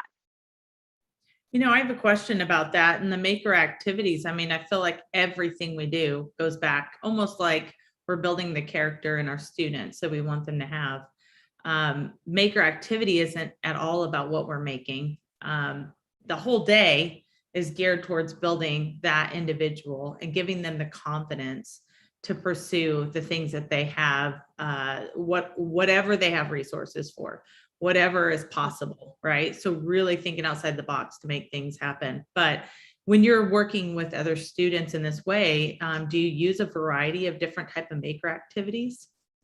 Oh, absolutely. I mean, yeah, you mean like in this way of just this type of approach, not necessarily with an egg drop, right? Right. Yeah, I mean, so the important thing is, and a lot of the work that I do and that I truly believe in is that every day should be a global maker day, right? Like that is how we should be teaching. That is how our education system should be functioning is let's work on this project, let's work on this activity, let's play this game, let's play this sport and talk about and figure out what types of skills we're learning through that. So it really is, my answer is every day is a maker day and every activity. And what's really, really important is to meet the students where they are, right? So to set them up for success with how much instruction you give them ahead of time, what types of discussions you have, what types of reflection you have, and making sure it's motivating and fun. It's not, yes, this is something that was handed to all of them. I love the smiley face.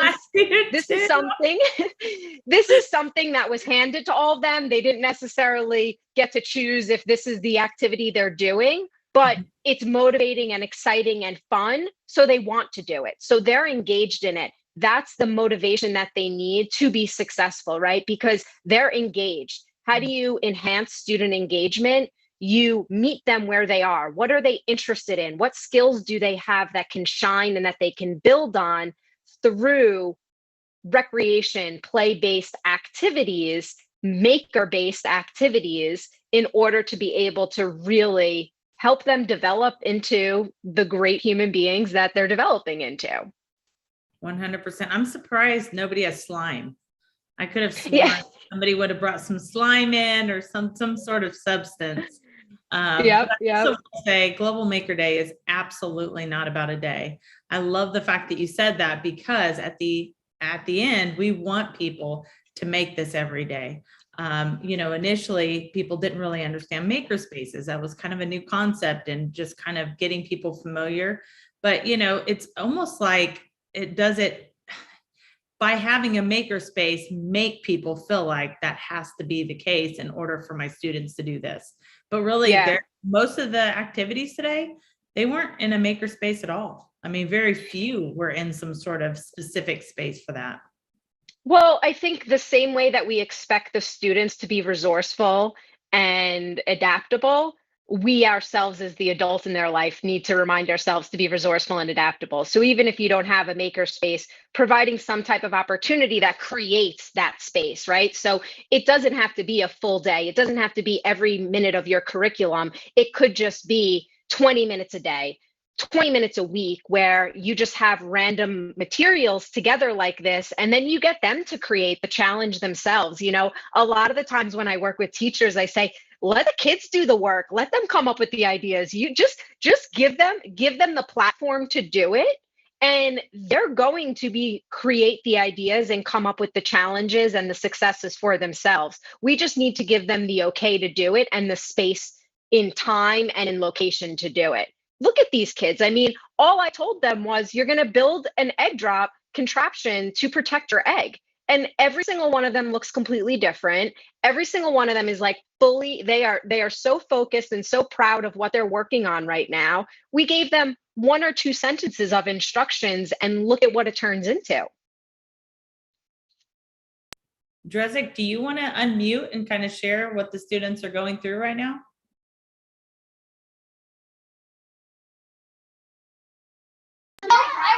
going to have a student come up and tell you a little bit about what they made. And then maybe we could take some outside and give these things a drop. Yes, I'd love to drop a couple of them.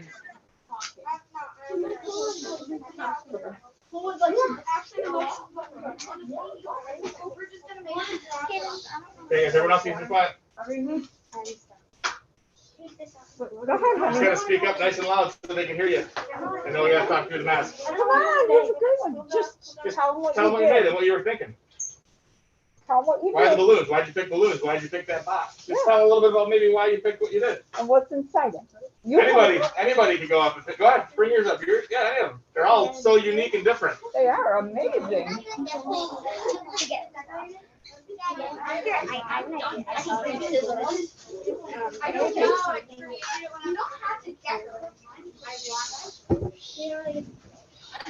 Okay, yeah, go ahead, tell them. So in my box, I have my socks that are like inside of each other with my pipe cleaners, and it's taped on the side because if the egg isn't touching any of the sides, and it can be dropped in any way, because if it's not touching any of the sides, it can't touch anything, it can't break. That is amazing. I love it. Can you show it again? Can you flip it upside down again so you could see it? Yeah. Incredible. All right. So yours is done, right? Yeah, I'm just All right. decorating. I think we're gonna. Perfect. You always need the decorations. Those little bits make it really good. Joshua, you're great. Is anyone else? There's a bag of popcorn. We have to have these drops. We got 5 minutes to do some drops. We'll drop them all. So All right. mine has a popcorn bag with the egg inside of it, with another popcorn bag with the paper towel, and then the parachute with the plastic bag. And I was gonna use the popcorn to make that get smashed instead of the egg. And then I have to say, I have done the egg drop challenge with hundreds of people, kids, adults from all over the world, and I have never seen anyone use popcorn. So I am so excited to see how this popcorn responds. Yeah, I hurry. Oh, go ahead. So this is Can I bring a few kids outside? we just Who wants to come outside and talk? put a lot of supplies on it, and we have a lot of layers to protect it. And then we have this plastic bag and a parachute. Yeah, a kind of parachute so it doesn't fall too fast. And we have the tin foil here so that the egg doesn't like move around. And we have, yeah, and we have straws inside so the egg doesn't move around. So it just stands still, and hopefully it won't go as fast for the bag. Yep, I think the success always lies in if there's a parachute to slow down the fall. So Yeah. it's a matter of the parachute works. I just want to say we only have a few more minutes. I want to make sure Yes. you guys are able to get outside, so we'll follow your other camera here. And if you want to unmute from there, Drezik, then we can watch to see what people are dropping. Yep. And Yeah. while they're walking, there's a young girl that looks like she wants to explain hers, so she could do that while you're walking outside. Mine is a pool noodle that I cut a little slit in. Yeah. And I Where's the put playground? Do you know how to get out there? What's the fastest way? inside. And I put the egg in, and then I wrapped it in tin foil. Let's run to the playground. Did another layer of tin foil. All right. That's a lot of protective layers. Nice work. All right, Drezik, ready when you are. Okay, yeah, we're almost ready. So, if you could maybe just leave the door open, that'd be huge. Okay. And something also that's incredible about egg drop challenges is it then brings you outside to a playground to find a high space to drop the egg, right? So you get a little bit of movement and change of scenery.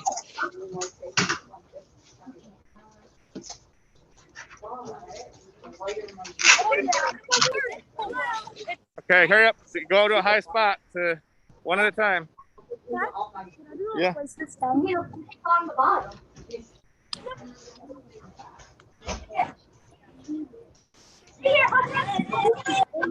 Okay, you gonna try it? I lost my plastic bag. Okay. Go. I don't. Wait, can I have like a top skirt. Hey, another one. Where was it? It was next to my thing. Can we go? I was gonna like make a Hey, where's the popcorn? Popcorn?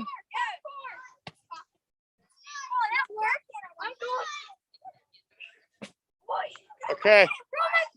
Now let's check them.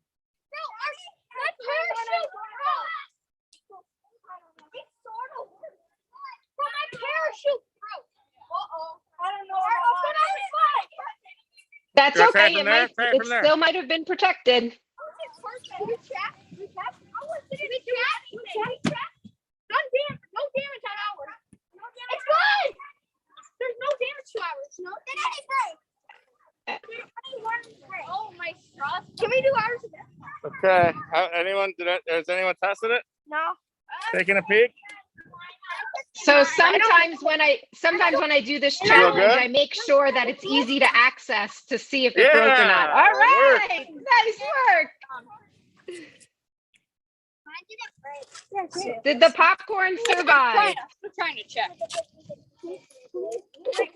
Yeah. All right, nice work.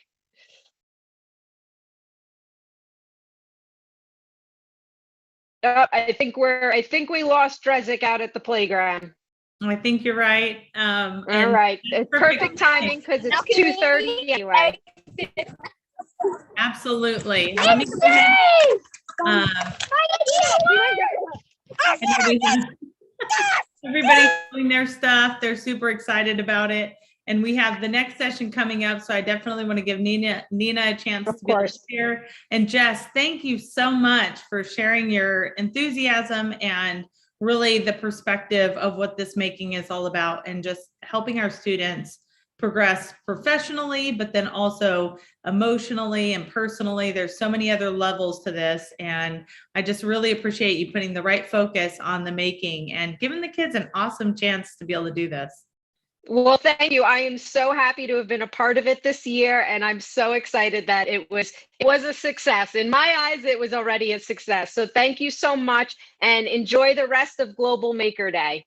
Thank you, Jess. Bye. All right, Nina, we are excited. I know we had a chat last night as we were talking about the Haitian art that you're going to be bringing in. Super excited to learn from you. Let me go ahead and give you the spotlight here and take it away. Hey, so welcome to my classroom. My students just left. They are actually in the hallway leaving for dismissal. And I wish that they could have been in the classroom as well for this project, but we already are on another project, which is behind me. Maybe it'll be Global Maker Day next year for the Mexican Amate bark paintings. My name is Nina Percy. I am a 7th grade art teacher here at Independence Middle School, just outside of Pittsburgh, Pennsylvania. And I am thrilled to be able to be here with you. So just a little bit of information before I start talking about the project. I have been fortunate enough to travel to Haiti twice. And that's the focus of my presentation today, which is Haitian-inspired metal art. The first year that I went was way back in 2001. I was studying at Ohio University. I was actually getting my PhD in communication studies, and I had a friend that was going into the Peace Corps. And he was going to be stationed there for 2 years. And I started learning more about the country through his experiences. And then in November of 2001, I was actually able to go there for the very first time. And I can't believe it's been 20 years because sometimes it just feels like it was yesterday. So once I was there, I really just fell in love with the people and the music and the culture and the art.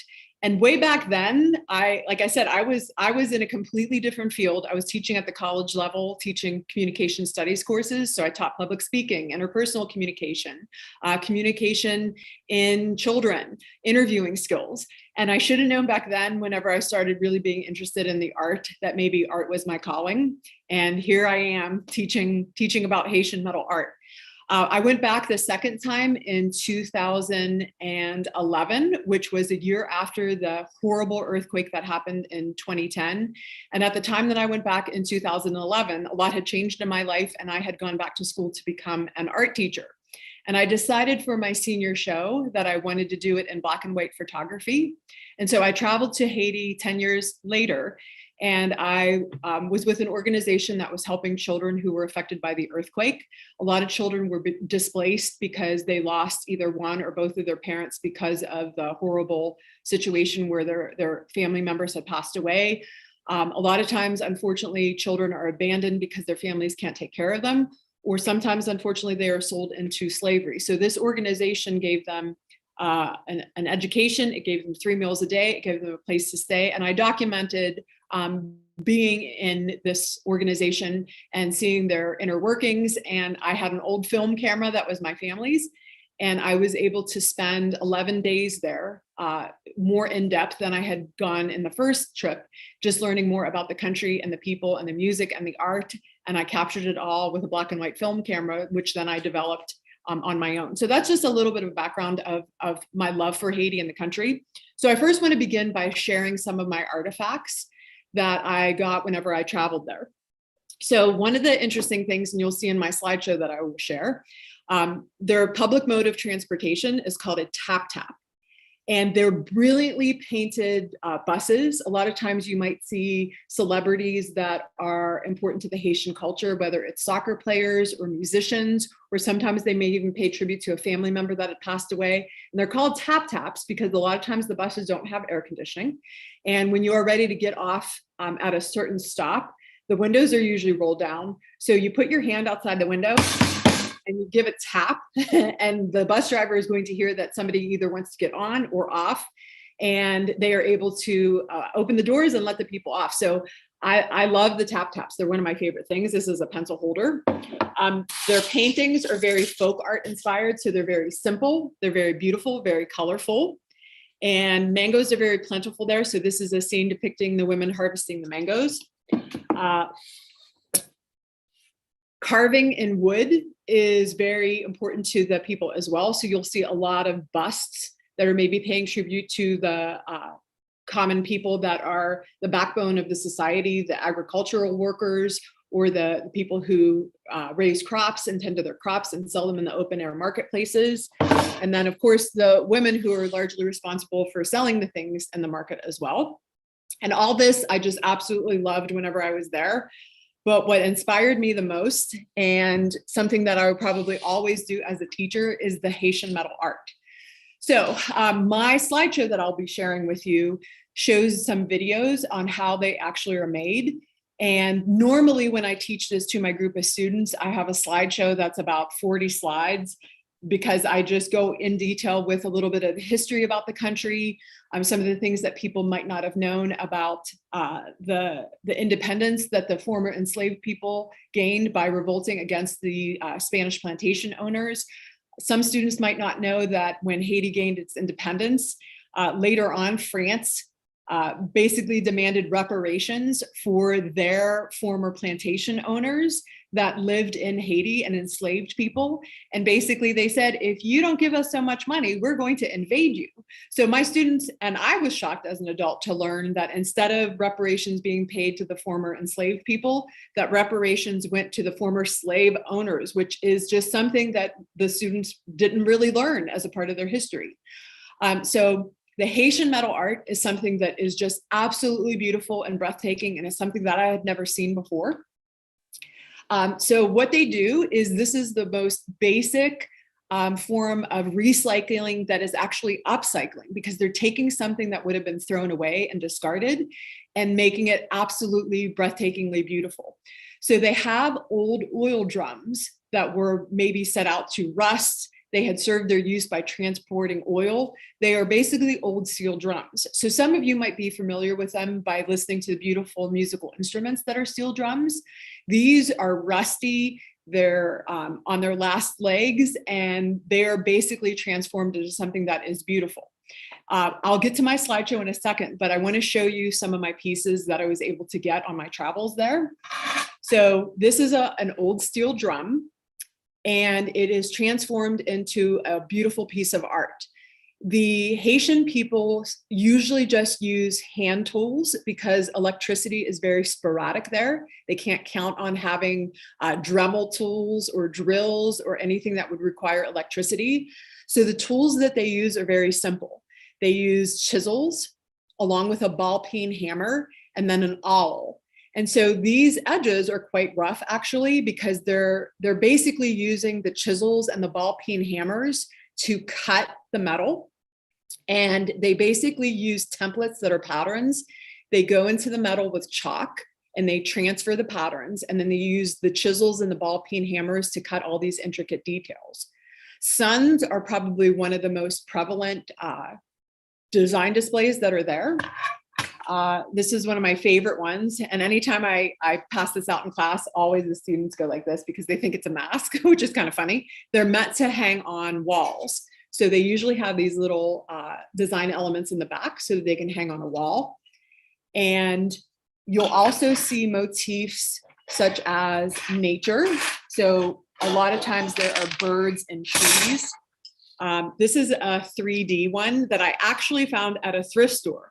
Once you see this art, you will always remember it and you'll know that it is from Haiti just from the looks of it. So I made a beeline to grab this, and then I ended up talking to a woman about the art and how it's created, and she was really happy that I knew so much about it. So I have a couple of other suns to show you. And then this is a piece that actually, when I start going through the slideshow, this goes back to the person who's known as the father of Haitian metal art.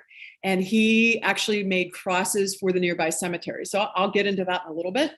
And then this is actually made with some of the scraps. This is a necklace that is made with scraps of the steel drums. And then these beads are ceramic beads, but then also they're made out of rolled magazines. And then they are dipped in a glue substance and they become very hard, almost like ceramic. So some of the ones that my students have done, I will be showing in a bit, but I'd like to start to share my screen and give the slideshow that is kind of watered down from what I normally would share with my students. I have already linked this slideshow in the Flip-It grid that is available to you when you go into the main page of Global Maker Day. And it is linked there for you. It goes into my drive. And at the end, I have my contact information in case you would have more questions. So let me share my screen. Hopefully I can do it right. And we're going to go to, and go to this, and we're going to go to present. All us teachers who were so happy and thrilled to do remote learning last year, this is a throwback to that.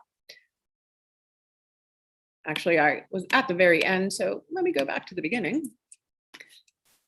Oh, the challenges of having things ready. And here we go. Okay, so. Nina? Yes. It looks like we see the screen for Google. Oh. If you want to reshare with the presentation. Okay, let's see.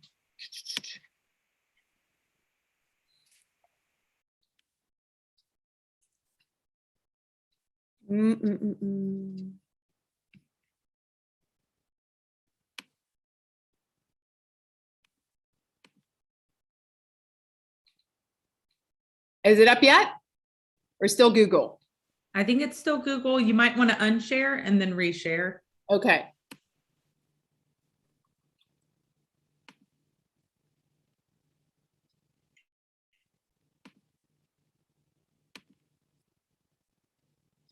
And I tested this out ahead of time. Don't you hate that when it happens, folks? Oh, I know. yeah.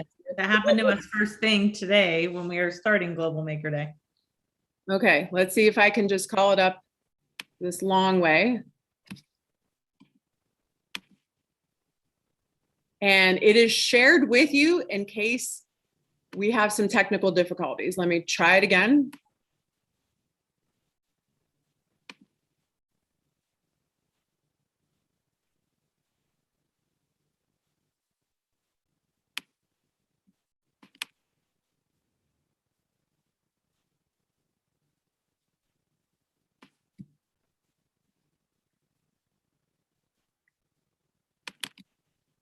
Is it up yet? Looks like it's pulling up. Let's see what it's working on it. It's thinking about it.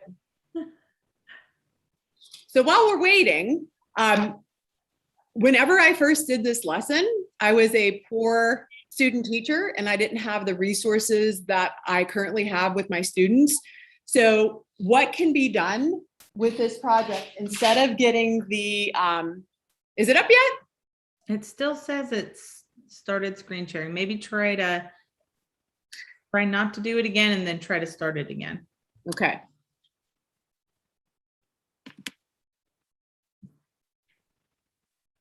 And if need be, I have the presentation. I can do the slides for you.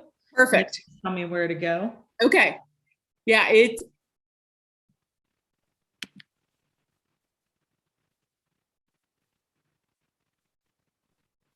still, is it coming up? Still thinking? It looks like it's still thinking. Let me go. I'm fine with you just going ahead. All right.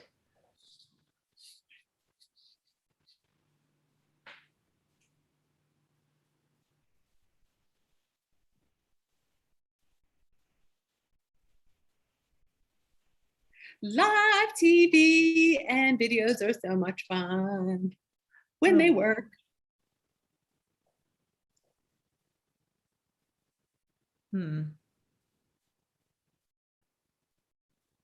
I'll open it up as a PDF if that's Okay. okay. Perfect. Information. Nope, it's perfect. Okay. If you want to go ahead and get started, then I can just go to the slides and look at it small. One of the things that can be done if you don't have the tooling metal is you can go to a local grocery store, and I think across the world these are available. These are heavy duty pie pans. And what I did was I got regular scissors and I cut the inside part, and it is heavy duty aluminum, which is very similar to the tooling metal that my students use. Now, when I buy this, I usually get it from dickblick.com, which is one of the resources that a lot of art teachers use to get their supplies. And it's called tooling metal, and the metal comes in various colors. It comes with an aluminum on one side, and then gold can be on the other side. And then also copper is available as well as a color. Is it working now? It is. Okay, perfect. So this is just my intro page, and these are pieces of art that my students have done in the past. As I mentioned, suns are very typical and representative of a lot of the designs. And most of the time, the student pieces are about this size, which is the one that I had showed you earlier. The tooling metal is cut for the students by using a very basic paper cut machine. And I cut them down ahead of time into 6x6 squares. The students have to do a sketch ahead of time, and it has to be approved by me to make sure that it is big enough, that they have negative space areas that they would be cutting out with an X-Acto knife. I explained to them that the tools that the Haitians usually use are a little bit more tricky to work with. So we use a modification of the tools, and I have a video, and I'll actually hopefully try to demonstrate for you as well. So they can either do a piece that touches all 4 of the sides of the square to make as most use of the metal as possible, or they can do a design that has a frame or a border around it. So I showed 2 examples of what the students had done in the past. Okay, next slide. I usually Can you see the slides? I just want Yes, to I make. can. Yes, I can. So whenever I present this to my students, I make it a teachable moment and I go through a little bit about the history of the country. And for any of those makers and teachers and educators that are out there that would like access to my full presentation, drop me a line and be happy to share it with you. I think for me, I'm able to speak very candidly and personally about it because of my experience traveling there. But at least I want to give them the location because unfortunately, Haiti has been in the news lately because of very negative reasons. It's been very heavy on my heart with the assassination of the president, regardless of whether or not people liked his politics. I think anytime a president is assassinated, that's a sad thing for the country, especially a country that's in turmoil. Then we had the terrible earthquake that just happened over the summer. And now with the people that are fleeing their country, trying to maybe take refuge in the United States, it's been tricky to watch those things on the news for me. So I like to show the students the close proximity to the United States. And Haiti is just about an hour and a half plane ride from Miami, Florida. And so I like to talk positively about the country because it is my hope that someday my students will be able to travel there. And I've had a handful of students that have visited the Dominican Republic, and that's the island of Hispaniola that Haiti shares the island with. And I've probably had 2 or 3 students that have known somebody that has traveled to Haiti or has been there themselves. And I hope that that does change. Okay, so in the next slide, I usually go over and just talk about more of my experiences there. This was the second time that I went, and that was in 2011. And so I have a book that I like to share with my students of my photographs of my time spent there. And I always tell my students, these boys now were young teenagers whenever I went there, and they're probably in their early 20s now. And I would love to be able to go back again, but I think it's really important for me to learn the language.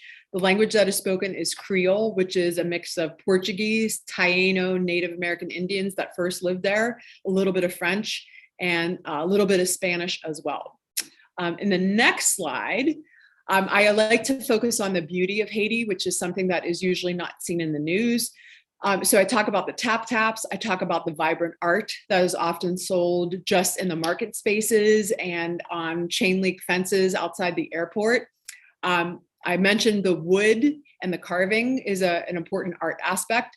I also talk about the national flower of Haiti, which is the hibiscus, and that's what that little girl is wearing in her hair, and just some of the beautiful beaches. And again, we see the earthquakes, we see the cholera outbreaks, we see, you know, the poverty of the people that are living there, but there's a vibrancy and a resiliency and a beauty to the people as well. Next slide, please. So I love talking about the background because it's a relatively new form of art. Most of the time, not all the time, when we teach art, we focus on the great masters like Rembrandt and Van Gogh and Leonardo da Vinci. But there's a whole host of people and countries that are sometimes absent from our art rooms. And it is my goal to change that through different cultures and bringing us closer together. So the Haitian metal art was actually started in the late 1950s by a gentleman whose name is Jorge Liotard, and he was a retired mechanic who was born in Haiti, but relocated to the Dominican Republic, and he wanted to retire back in his native village. And he wanted to pay tribute to the people who had passed away in his area. And one of the things that I learned about the cemeteries in Haiti is that they're above ground usually because of the deforestation that usually happens and because of the flooding and the earthquakes. So he made crosses to kind of help family members locate where their people had been passed away and where they were buried. And so you'll see a lot of crosses as far as the Haitian metal art designs, because that kind of pays tribute to Jorge's and the work that he had done there. One of the things that I found was interesting is that in the late 50s, early 60s, Haiti was a huge tourist destination because it was relatively close to the United States and it was cheap and easy to visit there. And so there was an American painter named DeWitt Peters who went there to teach English, and he came across the Haitian metal art, and he encouraged Jorge to start working for a school that is still in existence today. It's called the Centre d'Art, and it's in Port-au-Prince. And it actually still teaches children the art of the Haitians and the tools that they use, because it would have died with Jorge's when he passed away if he didn't foster and create a love for this art for the younger generation.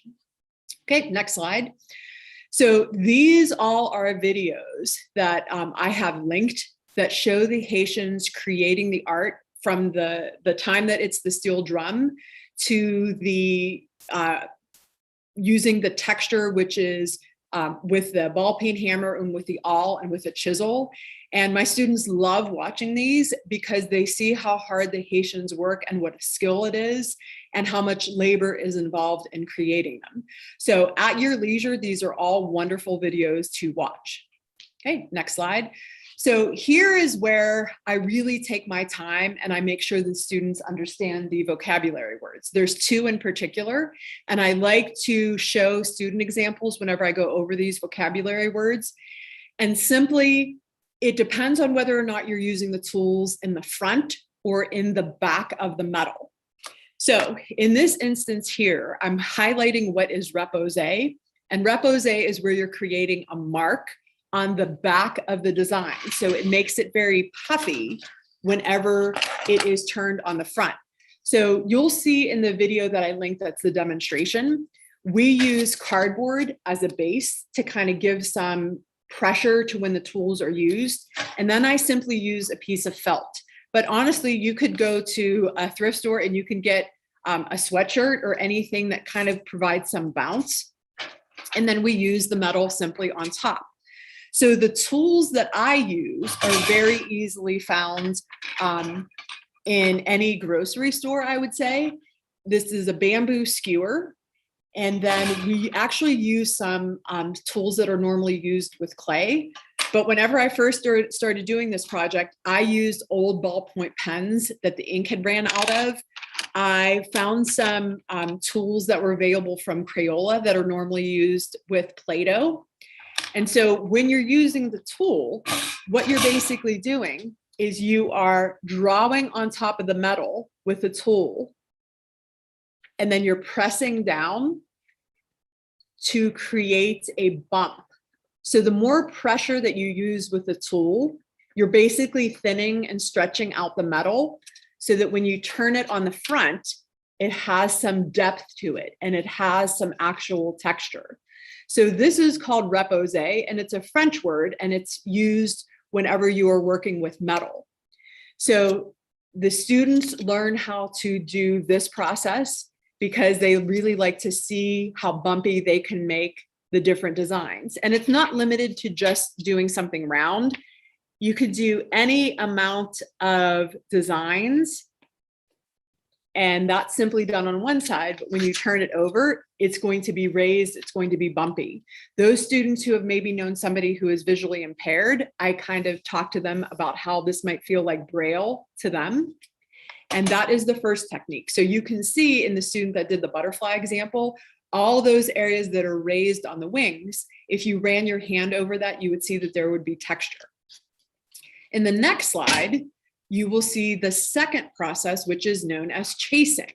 And essentially, it's whether or not you are doing the front of the design with the tools or you're using the back of the design. So if we go back, Jamie, to that cross. So in that cross design, everything that is on the side and the border, that is considered chasing. Those marks are more visible because you're using the design with the tool on top. So it's basically where you're digging into the metal. And these are actually called low relief sculptures because you are carving into the metal and it almost gives it a very kind of 3D look to it. So this would be considered chasing because it's done in the front. The students have to decide if they're going to be using this as their front or the aluminum as their front. If you were to use the old-fashioned pie pans, sometimes what I do is I just have them use masking tape and label what is going to be their front. So then they know that is where their chasing goes. And then the other side is going to be their back, and that's where they would do their repose. In the next slide, these are traditional designs that the Haitians do. And we spend some time kind of researching a lot of different designs to see what the students would like to do. They're not limited to the Haitian designs. That's why I always say it's Haitian inspired, because a lot of times students want to do their hobbies or their interests. So as we continue through the slideshow, These are all ones that students have done. So a lot of times students do their hobbies, like I said, or their interests or their pets. Sometimes they like to give these as gifts to family members. Sometimes they take something from popular culture. So you can see that this is Iron Man. We do all the cutouts that are on the inside with an X-Acto knife. So I share a lot of videos on safely using the materials. And then one thing that you can maybe notice is that the areas that are chased appear to be darker. And at the very end, we use India ink, which is a very rich, dark black ink. We wipe it completely over the front of the design, and then we wipe it off. And then the ink sinks into the areas that are chased. I've seen some teachers use black oil pastels. You could probably also just use a black Sharpie as well to be able to get that texture. And these are all student examples that have been done in the past. The next slide just kind of shows you, if you were to go to this link, this is about a 15-minute video demonstration that I share with my students of me actually using the tools. And we use bamboo skewers. We use something that I call a wooden foot tool. And again, these are mostly used with clay. You could also use popsicle sticks. Like I mentioned earlier, you could use dried out ink pens. I had to be resourceful, and I found these are dough scrapers when you're making pizza or you're making bread and you need to scrape the dough from the board that you're using, but you could also use an old credit card. So these are a couple of other student designs that I currently have on display. And what I have the students do is kind of carefully mount them to black and white paper, and we glue them, and then we're able to put them on display. But the students have a really good time with these because it's not something typical that they have usually seen in an art room. And because they are able to look at a country for inspiration and learn more about a country that maybe they hadn't previously heard of before, my goal is when they turn on the news and there's something that's a story about Haiti, they can remember the music that I played for them while they were working on creating their art pieces. They could think back to the slideshow and think back to how difficult it is to roll out the metal whenever they're making the steel drums flattened. And I love this project. I love what my students come up with. It is my goal to hopefully sometime return to Haiti and really kind of learn the language. I'm always supporting fundraisers that deal with the country in order to help out the people who most need it. And I'll be happy to answer any questions that people might have if they'd like to get in touch with me. The last slide gives my contact information, which is percy.nina@bphawks.org. And again, I've shared this slideshow in the Flipgrid, can't remember what it's called, but it's accessible if you go back to the main page. And hopefully your students can maybe be inspired by what they've seen today and maybe try their hand at using the materials. And I'd love to see what your students come up with if you choose to do that. Very, very cool. Thank you so much, Nina. I know I was trying to keep up with you and then also listen and make predictions myself. Like, is it time? Is it time? So I appreciate you sharing that. And honestly, so much that I just learned about the Haitian people and proximity and some of the issues that they face. And I completely agree that sometimes we're overwhelmed by the negative anywhere, yes, right? Including yes, in the US. And there's so many amazing things to connect with.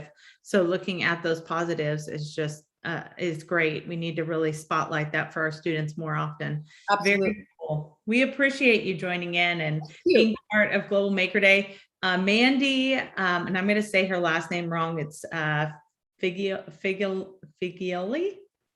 Sounds good to me.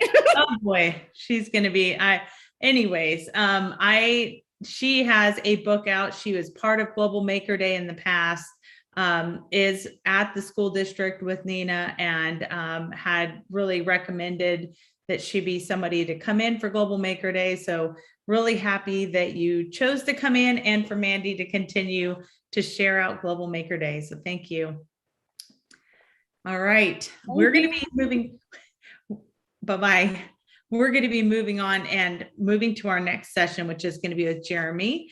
And he is going to be sharing some really cool stuff, real world solutions. So Jeremy, we're pumped about that. I just want to go through very quickly just to recommend also what we're looking at right now and all the content. For instance, Nina's on here already for some of the things that people are sharing, and love seeing what's going out there and the inspiration and all the content of what people are creating and designing. Love seeing the students building and creating. And I think those are all very important. I'm trying to share out as quickly as I can, because by the time I get done, it's filled again.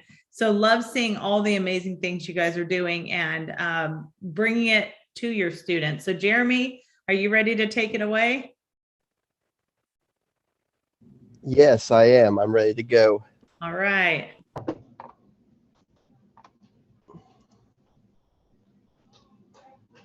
Gonna go ahead and share my screen here and go ahead and get started.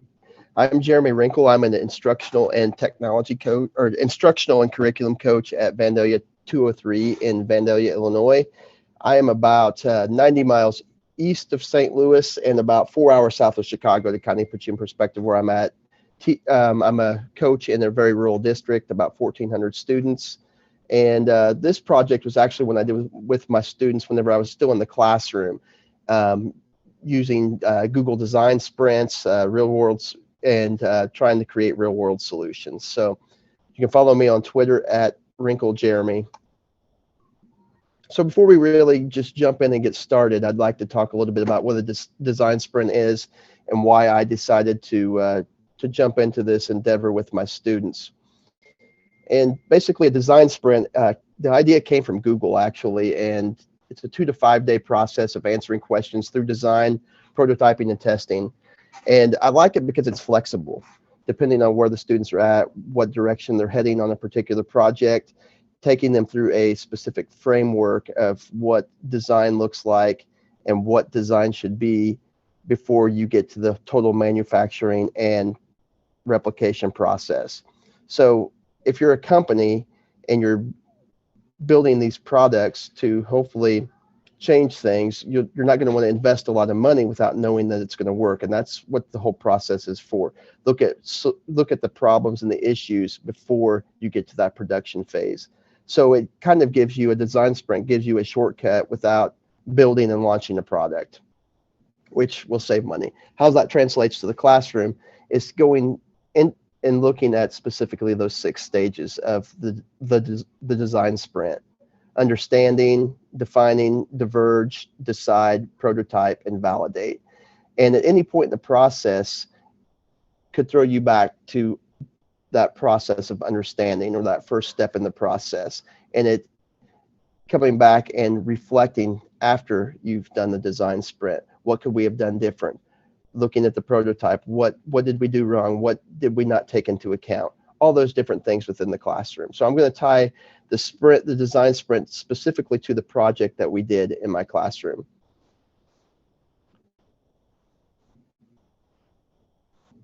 I think I skipped a slide here. Let me go back real quick. Nope, I guess not. So my students were challenged to create prototypes or a product that would be beneficial in finding solutions or providing solutions to the UN Sustainability Development Goals of 2030. And one thing that I told my students, they needed to be potentially viable. And what I meant by that is, we see all these problems and issues throughout our world, and we just don't know how to attack them, how to find the solution. And I wanted students to understand that the dynamic of that, it's a lot harder than just throwing money at the problem and accepting that as the solution. I think we can all agree that, money's good, but money isn't going to solve world hunger whenever you've got logistical problems of getting food into those particular countries that are struggling with famine and drought and other things. So throwing money at the solution was not accepted as a solution for the project. The students were required to research the UN goal that they were assigned and provide basic information, as well as look at the design thinking and the design sprint process of Google. And for this particular project, I looked at specifically 3D printing. 3D printing, it is up and coming still. It's been around for a while, but it's still, I consider it an up and coming, I guess, profession, so to speak. I think that if students can think through the design process, they can become problem solvers, they can become more creative within their classroom, within their life, within their job one day. So again, the whole idea of it teaches that critical thinking and problem solving. So we're going to go through the 6 stages of the design sprint, looking specifically at the project I did with my students. And the first step is understand. So what are we trying to solve? What problem? What challenge are we looking at? What do my users or my consumers need? So each student was assigned a sustainable development goal, and they needed to determine, why is this a problem? Why does world hunger exist? Why do people struggle getting clean water? Why do why are our oceans filled with plastics and all these other things? And what can we design, or what can we put into place to counteract that particular issue or challenge? So I had them design or research, again, not only the sustainability goal, but they had to research and understand design and 3D printing as well. So for the designs, for this particular design sprint, I had a little bit of time up front with them researching the 3D printing, researching the technologies and things like that. They need to design a viable product, print the design, and then if the design fails, troubleshoot the design and the redesign and reprint, which a lot of times, once a thing particularly failed, we had to go back to that drawing board a little bit and figure out the issue with the particular design. The research project provides a basic outline of what the information I wanted students to gather to keep each goal consistent. I wanted the whole project overall for my particular class, which was juniors this particular year, to provide a basic template. I provided them a template. They filled in the template of the research that I wanted them to grasp, but also wanted them to explore more research and then the possible solutions and eventually the prototype. Define the focus is step 2. So step 2 of the design sprint process is define. After the initial, I need to put my dad up here. Sorry about that. Uh-oh. You can't see me? Let me see here if I can fix that. We can see your presentation. Some people Okay. like to be on video, Okay, just let me bandwidth, but see. you're welcome to be off. Let me see if I can fix that real quick. Sorry about that. I didn't have my chat up, so I didn't see that till just now. No problem at all. Okay, I should be there now, I think. We see you. Okay. All right, awesome. I went full screen again. Can you still see me? We can. Okay, awesome. Okay, so the second step of the design sprint process is defining the focus. So after they initially researched their particular sustainability goal, they needed to meet with students along with me to determine the next steps based upon the discoveries. So again, that design sprint is a team building or team approach to finding the solution. So not only looking at it individually, but bringing it together as a team. The next step is diverge. How might we explore as many ideas as possible? So we just brainstormed as a group, determined, the focus. The students worked and discussed multiple ideas, and then again, just narrowing that focus down. I had them open up a Google Doc, and just everybody was on the Google Doc talking about the ideas on what they had for the particular goal. Because again, one student was responsible for each different goal, so the students weren't all versed in the research that each student was doing on the particular goals. So it was important that student be able to communicate their goal, and then also the other students be able to give them some advice on how they would tackle the goal. Again, not knowing as much about the goal is the person presenting it. That did not make sense, but anyway, decide. So after those particular comments were made on the Google Sheet, then it was time for us as a class to decide what's the best idea, what should you design, what's the best approach to you solving this particular solution or designing the prototype, which is the next step, is prototype, which creates an artifact. What I found with this, again, there was a little bit of a learning curve, and we'll talk about kind of the challenges of the whole entire design sprint process in the classroom. We'll talk about those challenges just a little bit later. But the prototype area was a little bit challenging because students didn't have a huge knowledge in Tinkercad. We had experimented with Tinkercad in the past, but they had to design multiple prototypes. And then we come back again after those were designed in Tinkercad, and then pick the design for the best design for solving the problem. And then they designed and printed the prototype. So that's what the next step is.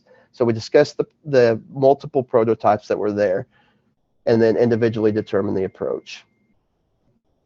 And then validate, test the ideas, or go back to the drawing board. So we would examine the prototype. Did it print correctly? Again, this is a lot of the prototypes are what they are. That they weren't a working prototype. So establishing what a prototype and a working prototype is, because obviously a lot of the solutions that were presented, we didn't have the ability to add sensors to those things. For one of the ones I'm going to talk about later, it was a sensor that sensed pollution in water.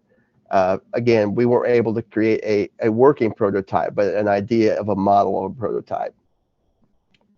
Once the prototype was out there, as a group, we determined again, looked at the viability. Is this possible? What are the logistics against this? What are the logistics for this?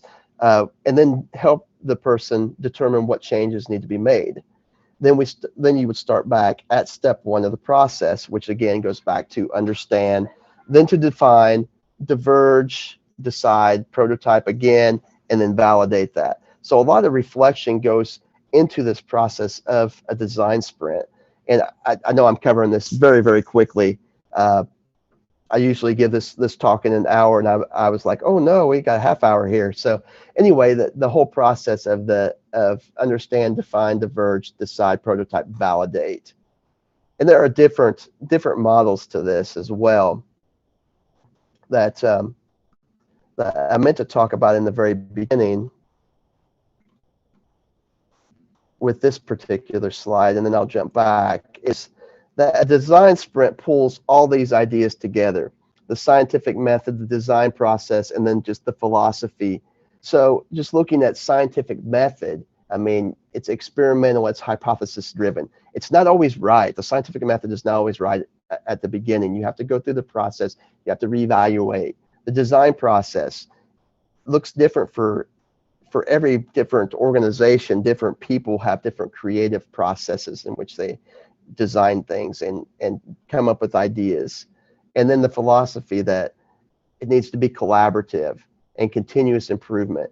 And then what intersects them all together, or where that intersection of all the scientific method, the process, and the philosophy is that design sprint mentality. And I think that if our classrooms have this mentality with developing and looking at these challenges of the world that our world faces, I think that we'll be able to, again, put all this stuff together, and then eventually the design sprint will continually develop and reflect and go through that particular process. So going back again to our challenges within this process, and anytime you try something new, and I like to tell teachers this all the time, one of my favorite lines is, if you're not failing in your classroom, you're not taking enough risks. And doing projects like these maker projects that we've been listening to about all day, it puts teachers out of their comfort zone of control and allows that control to go into the students, where the teacher becomes the facilitator. I think that's where real learning takes place, is allowing failure. And even when our lessons flop, allow that failure, learn from it, and then redesign a cool, awesome lesson. So here are some of the challenges that my particular, class really struggled with. We had to learn, again, a learning curve with the design and the software, and just the overall process of this type of thinking, of design thinking, of the whole idea of a design sprint. And working together collaboratively was something that some students are not from, they don't like doing that. They would much rather do a project on their own, but building that collaboration piece in. Understanding 3D and 3D printing processes was a challenge for us. Again, we've experimented a little bit for it, but not too much before this particular design sprint project came about. They were exposed to new content and new vocabulary with the particular sustainability goals of the UN. I mean, I've known about them for years, but I mean, just learning some terminology related to those and vocabulary challenged the students. A lot of the big push with Common Core and the Common Core in the United States and how that affects our curriculum and what we should teach versus teaching more nonfiction than fiction-based things rose to the top, especially here in the States, and the importance of that. But the vocabulary and the learning curve, it's a lot more challenging for students to pick up on the informational text piece.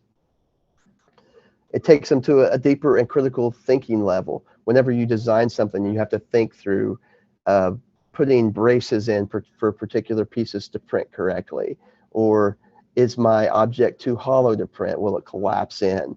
So not only on the design part of critical thinking, but again, going back to that informational based text.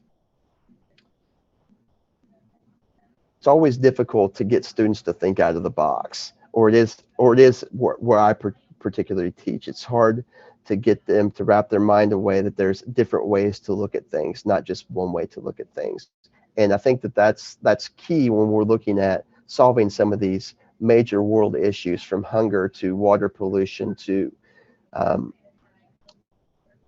equal education to, I mean, there's tons of different issues. I think it all goes back to education, though. I think that education will be the solution that solves the world problems that we're facing. If we're educated, if we're educating our children to think outside the box, challenging them to think about issues in a different way, I think that will lead to solving those world issues. Problem solving, again, one of those things I want kids to get when they leave my classroom is being able to problem solve. So with each failed printer design, it leads to a learning opportunity. One of my students was printing this sphere that we're going to look at here in just a few minutes, and he couldn't figure out why it kept collapsing. It was because it was hollow. So he learned how to put braces into the design, and eventually was able to print the design, and it looked decent. Again, minus the sensors and that kind of stuff, but at least we got a look at what a prototype could be. They were able to, again, allowing them to look at the design process without me even being involved. Students could collaborate and do that versus me being in there in the mix, and the students were able to learn from one another. And I think that that's key. A couple other discoveries that we made, we learned through the process, or my students learned, that the issues our world faces are complex and multifaceted. It's just not throw money at the solution or throw a design out there, and that's it. They're multifaceted and complex based upon culture and many other different issues. The basics of 3D printing are relatively easy to implement. We found that out. I mean, budget of a 3D program. I mean, we got a 3D printer for $200, a Chromebook for $150. We used all the free software we could find, and we were able to do these projects. Models or prototypes of solutions could be viable, although the logistics would be difficult for widespread implementation. For a lot of our models and prototypes, that's the conclusion we came to, is that they might be viable, but the logistics and widespread implementation could be a challenge. I feel that, and my students would say that 3D printing's up and coming, it's continuing, and it's going to provide opportunities and possibilities that will, in essence, change the world. So I'm going to just show a couple projects real quick that my students developed with their goals here. I'm going to start with goal 14. And the goal was life below water. And basically, the students, they provided the pictures, the imagery, what goal it went to. Again, they had a template, but they had to provide the information. So to conserve and sustainable use of the world's oceans, seas, and marine resources. So if you scroll down, they had to talk about the goals process up until this point, properly cite their sources. Again, this was an English class, so I tied in writing and all those different elements and research, citing sources properly. All that was tied in. So his possible solution was to put sonar buoys to monitor trash and find ways that people can go out to retrieve it. We know that there's a huge plastic mess out in the Pacific and all over our areas. If you've ever traveled to India and seen the rivers, some of the rivers in India, there's a lot of trash and a lot of pollution that's going on. So his prototype, it kind of looks like Saturn here, but this is his buoy. He put a buoy as an example here, but here is his actual prototype. And it's basically detects trash for hundreds of miles. It will make us monitor trash levels. He gave a couple other shots from the top down, from the side point of view, added some glossary terms that he learned through the process of his research, and then he provided his sources there at the bottom. But basically, I knew that this 3D print would not necessarily print this way because it did not have the braces out here on the edges here. So what he found that this area around the edges would crumble, and his actual top collapsed when he 3D printed it because he didn't have braces. So he learned that, and he eventually was able to get a solid print out of the deal. So again, learned about sustainability goals, learned about design, took him through the design sprint process. But again, it's a process that continues. Once you have that viable solution, again, you're always reflecting upon that solution. How can I make it better? Goal 6 was clean water and sanitation. I had a student, again, same format throughout the project, wanted to create a water filter, or a water bottle filter, instead of just having just a filter, a reusable water bottle. We also talked about as a possible solution for safe water and sanitation, designing a toilet as a possibility. But the group felt like a water filter or a water bottle filter would be the best option for her. And again, some of these things exist already, but I wanted them to rethink and redesign what it could look like. So you can see here some of that design work that was done in Tinkercad. This is one that we never could get the print right, based upon the bracing and different things like that. So we actually just had we didn't actually get to the prototyping process of this particular project, mainly due to time restraints. So those are two of the projects we kind of looked at throughout. My presentation here goes into some of the Chromebook and the software and all that kind of stuff. I'm going to post to the Padlet when I'm finished with the presentation today. But I wanted to allow for about 4 minutes or so if there were any questions or comments or about the project at all.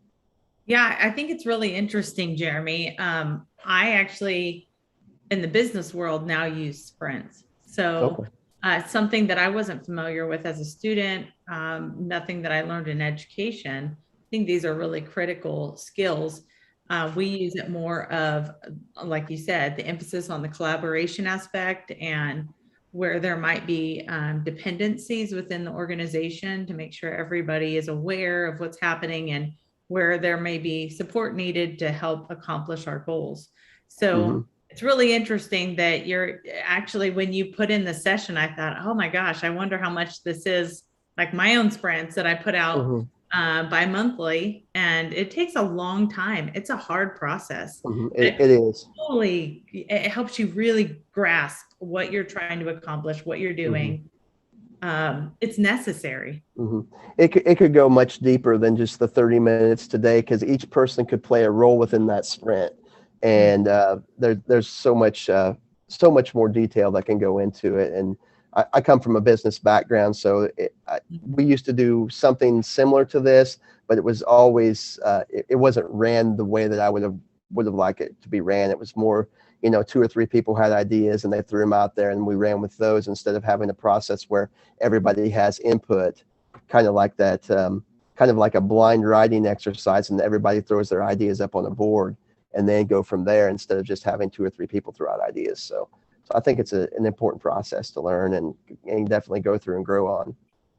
That's really cool. Well, you're preparing your students for sure, and something that they will see in the future. It is definitely a cool process, as Scott mentioned. It's a cool process that people are able to go through and identify kind of the risk, problems, solving it before you get there. Actually, one of your 3D prints that you said you never ended up printing, just because there was some issues as far as structurally how it was going to withstand, because you almost have the floating element of it, like some of the ways that it's created in 3D design. Actually, I put out something earlier today about Tinkercad, but the way I show it is also translating what you create in Tinkercad and showing that in augmented reality.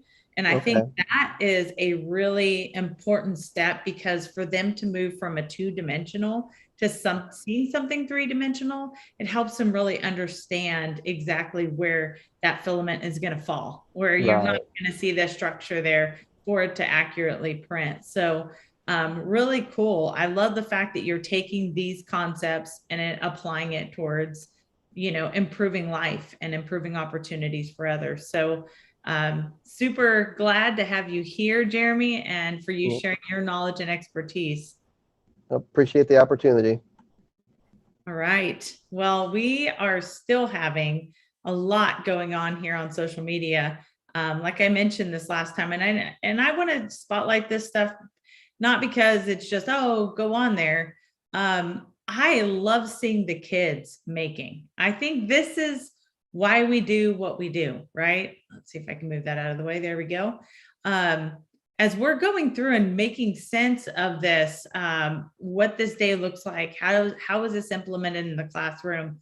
What are those end results for our students? I just love that Jess reminded us that the process is what we emphasize. It is giving the opportunity to our students to develop their character, develop their perseverance, and develop who they are as people. And so this whole process that we're going through in Global Maker Day throughout the day, while yes, we're spotlighting the great things students are making, we're just championing. We want to see these students go out and continue to make, continue to try, continue to customize and modify and adjust as they're going through. So seeing even the egg drop and seeing that process for those students to go through and then come back, let's try it again. What changes can we make? Let's try it again. Those are some things that all of us need. We all need that resilience. So super cool. Origami, Tommy is, I believe he's out of California. Let's see. So Tommy's out there sharing, love his work and what he does with his students, always super creative. Love to see our students out there building, designing, creating. We just have some really cool stuff happening, and we definitely want your students shared. And, throughout the week, you may come back and try new things. Use the hashtag Global Maker Day and showcase the things that you're doing with your students.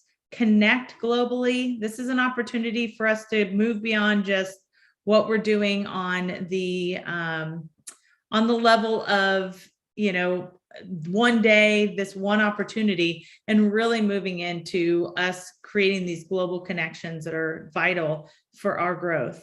And so as we are just kind of going through, and I was going through going, oh, I didn't get to show that. I didn't get to see what those students are working on. And look at this. How cool is this right here? Happy Global Maker Day. One of my favorite things to see on this day is when we have people own Global Maker Day. They take it, they run with it, they personalize it. That's the best feeling in the world, is that we've inspired that opportunity for anybody to take this in the way that it will work out for your students. So super cool, great work. Love seeing all the work that everybody's doing. And again, Jeremy, thank you so much for sharing on that design sprint, because that's a really great skill for our students to have. Well, I mentioned this. Let's see, we are right now at our 3:30 time frame. I mentioned this earlier, but I just want to again recognize our educators coming in from India. We have some students, we have some teachers that have been joining us from India today. We now have Niru, who's joining in and sharing some coding, and it is extremely early for her and her team. Niru, I would love for you to introduce your team and share out, what content you're going to be covering. I know that the time frame, and maybe you could share what time it is for you right now, because if anybody deserves the Perseverance Award, it's you and your team, because this is unbelievable. Oh, thank you so much, Jamie. That it means a lot to us. It is 1 a.m. here in India, and we are up, me and my team. Myself, I'm Niru Mittal. I'm an educator from India, a STEM educator. And I have my friend Vinita Garg, my colleague. She's also awake. And I have my, the thing, the heart goes out to my students. Karan, please switch on your camera. Karan Joshi, Archit, and Riddhi. These lovely students are up here supporting their teacher. So this is, it's really thankful to them. So today's session is about something which is very close to our heart, and that is social emotional learning. I actually believe that when we have a proper connection with our students, only then learning happens. So in our class, let me just share my screen also, just a minute.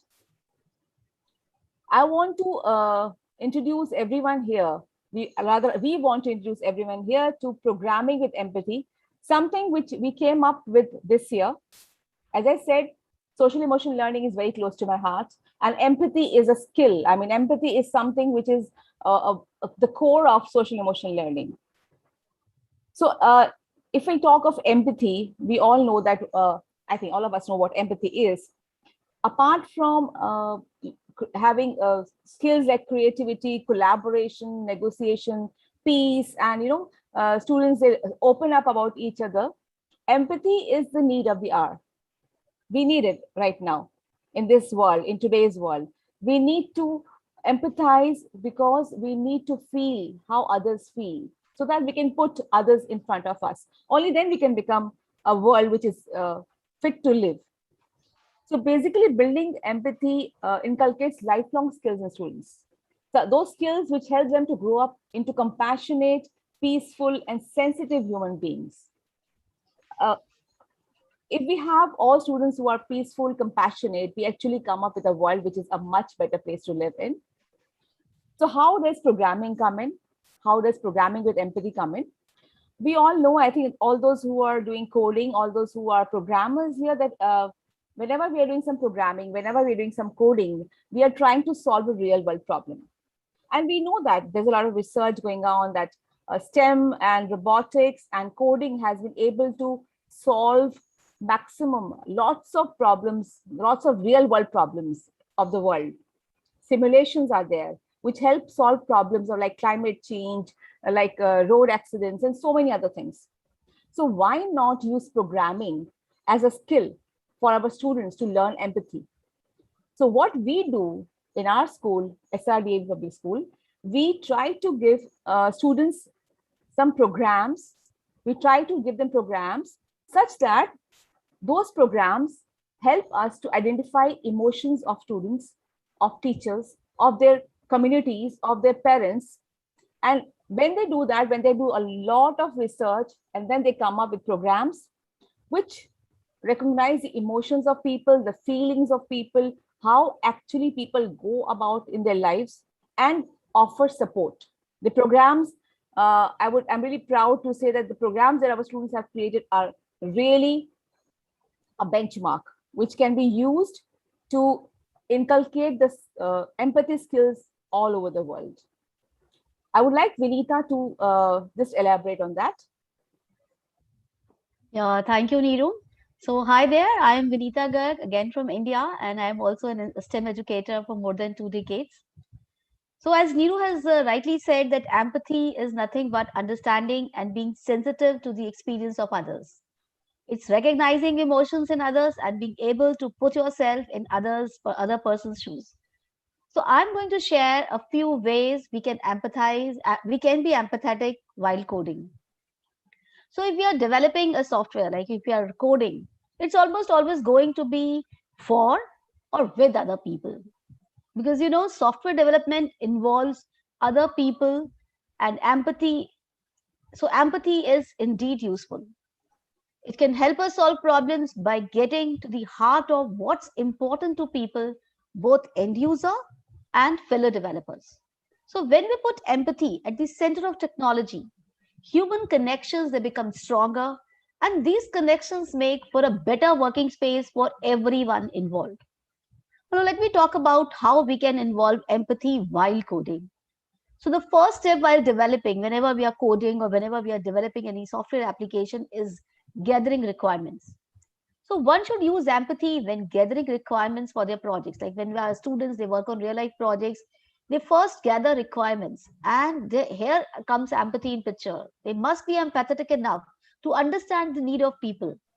When we are building software for people by using empathy, we will have a better understanding of the people who will interact with our software, for whom we are building that software or that application. So empathy, I must say, is a required ingredient for a successful software. What software is actually? It is an expression of an idea. Coding is building that idea into a tool that others will use to achieve a particular goal. So by having empathy for someone else or even our future self, we are able to build a more effective tool. Now let's see how we the need of empathy during the coding process, or you can say program design. So we should be empathetic when building software with other people, you know, because this will help us more likely to predict the reactions of our teammates. So empathy is a big part of working in teams. Like when we are working in teams, we should be empathetic enough. You know, code is another form of communication only. When we are architecting or developing a system, we should strive to share an understanding with the people who will interact with our code, because we are not the only one who is going to use our code. There are other people also in our team who are going to interact with our code. So empathy can help us understand, put ourselves in other people's shoes. At the end of the day, I must say, coding is all about communication. We tell the computer what operations to execute, and we tell our teammates what the code is supposed to do. And while the computers doesn't care about how empathetic our code is, our teammates and our future maintainers do. So by focusing on empathy in the code we write, we will produce high quality software as a byproduct. So in the end, I must say, coding and empathy are closely entwined. These are the skills we need to nurture as the foundation skills of our future workforce. So let's begin today and help our kids practice coding with empathy. So thank you so much, and over to you, Neeru, again. Thank you. That was wonderful, Vinita. So I'll come to the technical part now. And as Vinita has said very correctly, coding with empathy must be inculcated in all the children. So what we want is, we are just going to run through the requirements, what is required, and we'll be very particular about what is required, and just give you a bit of demo, and then our students will present their projects. So the first thing that we require is some basic Python programming skills. Why we have chosen Python? We can have any other language for that matter, But Python is one of the most, I would say, simple to understand languages, and at the same time, one of the most powerful languages. So students can understand Python, even students of 6th grade, 7th grade can understand Python easily. And because of their powerful libraries that Python has, we can create very powerful programs. We need a Python editor. You can download the editor. I'll just tell you in the next slide how to download the editor. Or you can use an online editor. There are lots of online editors freely available on the net. And libraries. When we come to empathy, building empathy, there are lots of libraries which are specifically there, which we can use in Python. So coming to the libraries, the first library that I think everyone should have in their kitty, because for empathetic programming, is emoji. Emoji is a library in which we have hundreds of emoticons which are available, and it can be used to insert an emoji. We have a library called Text to Emotions. This library basically has some information, some functions which process the textual messages. It actually recognizes the emotions embedded in text. So it uses NLP, which is a part of AI. We do not have to be scared or worried about, oh God, we're going to have AI. No, just when I'm going to give a demo, it will become very easy for you. It's very simple to use. Then there's a library called PSTX, STX3, which is simply used to convert text to speech.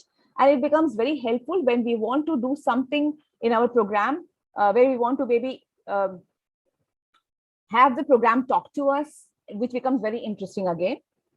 And we have a library called PlaySound, which enables us to play anything from any file within a Python program. So these, let me tell you, these are not the only libraries which are there. There are lots and lots of libraries. But if I talk of global programming, if I talk of programming at a global level, at a level where all the students can be involved from 6th grade onwards, I think these are the libraries which we can use. Emoji and text to emotions are very simple. There is an emoji cheat sheet which is available. I have put that on the Padlet also. And if I click on that link, I'll get lots of emojis, but I'll not do that right now. I'll just go further.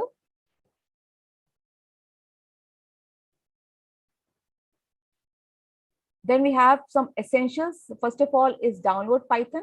You can download Python from here, www.python.org. It's original. One thing which I would like to tell everyone is that Python is open source, free, completely free language, which you can use. So it's very easy to use and it's free. How do we install a library? We download Python, and if I want to install a library, for example, emoji, I simply write the command pip install emoji in my command prompt.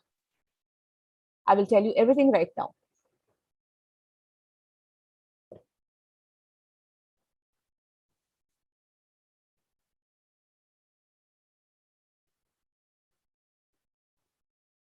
Okay, now let me just share my screen. This is the command prompt.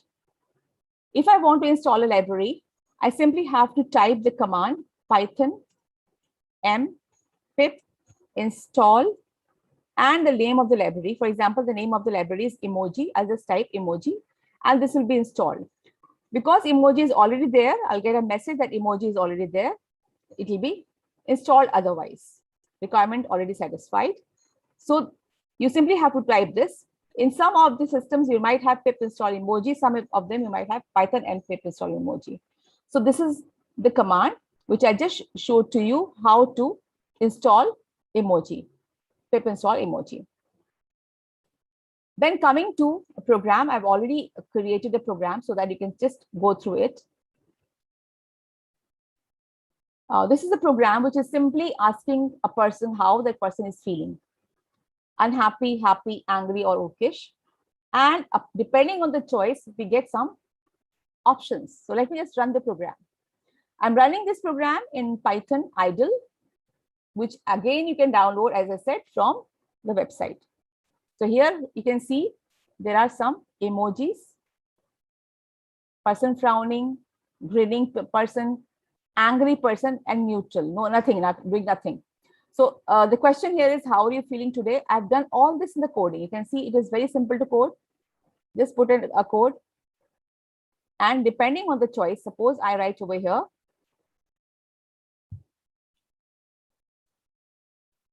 okay, okay, then just say something. So this is something I get. See, it is upon, it depends on the imagination of the child. It depends on the imagination of the coder. They can use this emoji in any way they want. So let me show you one more. I'm feeling unhappy. Okay, I'll just write, okay, maybe angry. So I get a message, cool down, stay calm, and have a cookie. So this cookie is also there. So where do I find all these emojis? There is an emoji cheat sheet, which I showed you. There was a link. So here we have an emoji cheat sheet. The link of the cheat sheet is there on the website, sorry, on the Padlet, as well as I showed you on the screen. So you have so many emojis. You simply have to click on them and copy them. So once you click and copy, the emoji will appear in your code. For example, it's simply like this. You can simply click on this, it is copied, and you can insert it in your code. It's very simple to insert. So you can use what is required for this program. You need emoji, import emoji, and then simply emoji.emojize. This is a function. As I said, it is a very simple language. It is self-explanatory. The print command prints something on the screen, and emoji.emojize simply emojizes or gives us the emoji. Now coming back here, as I told you, there's something called text to emotion. Text to emotion is a file, is a library, which actually finds out from the text which is entered how you are feeling. So I have created a program already, for example, here. Input, what is your opinion on the climate action situation? I have to input some text. So let me just run this.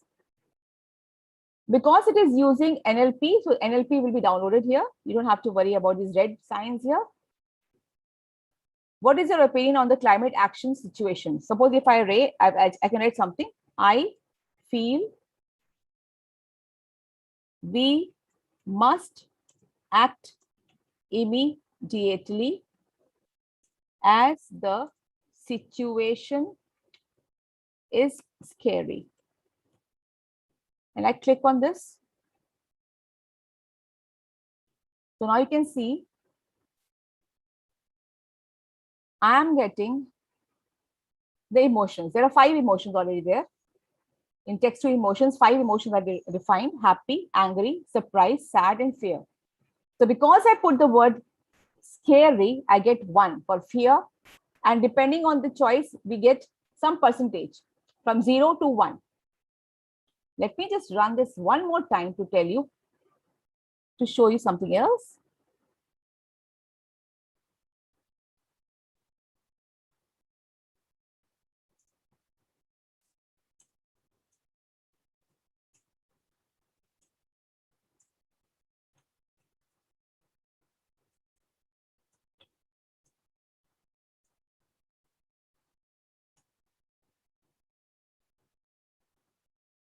So here I'm getting sad as 0.5 and fear as 0.5, because I'm sad as well as I'm very, very scared of the situation.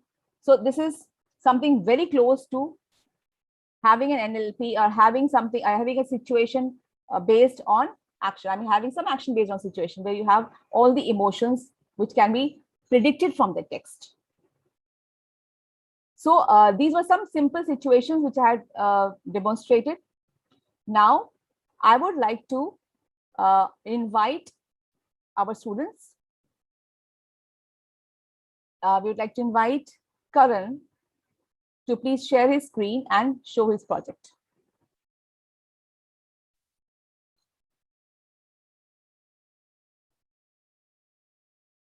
Karan, are you there? Yeah.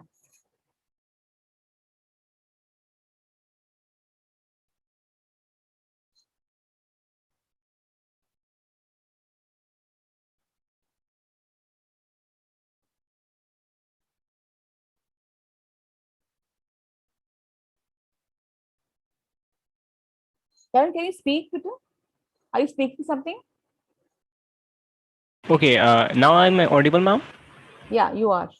Okay, thank you, ma'am. So basically, this is my code, which is based on the programming with empathy.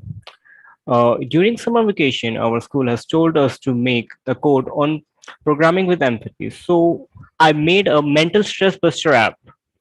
And the basic vision of mine was to curb the stress gained during this pandemic.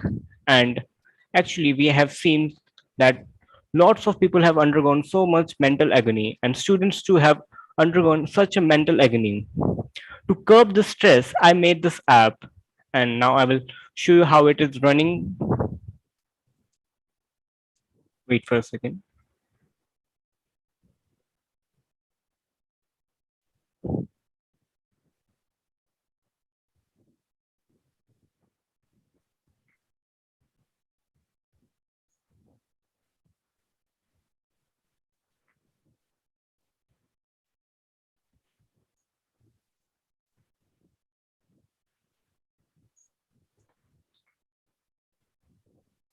Okay, so in this I have used text to speech, and this is the user which tell us all the options we have in this program. Like we have memes, motivation, snap, videos, songs, friend, games, and at last you can give it to your feedback to us. So I will click to the memes first.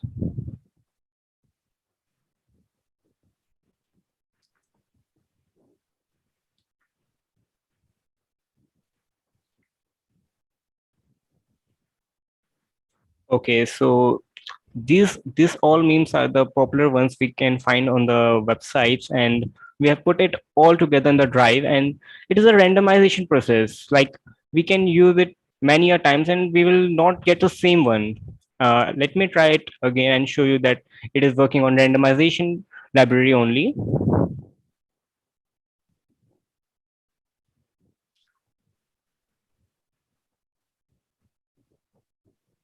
So now you can see it. It is based on a CS meme, and it is now a randomized one, and it is not the same one. Let me show you the motivation column.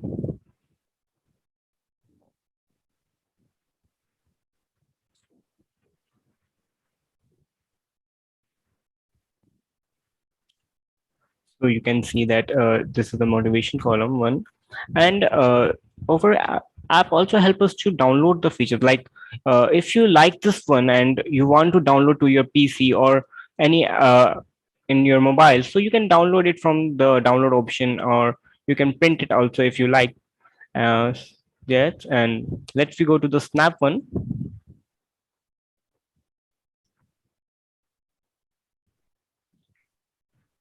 In the snap column, we have a randomized picture, which we can use it as wallpaper or just like a scenery type. So this is a randomized picture only. Now I will go to it videos one.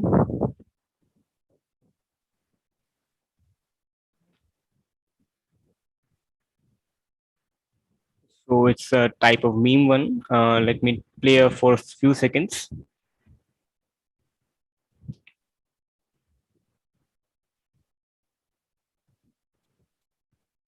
You can see that it is a meme type only on basically on the online exams only. And now we will go to the next part, that is songs.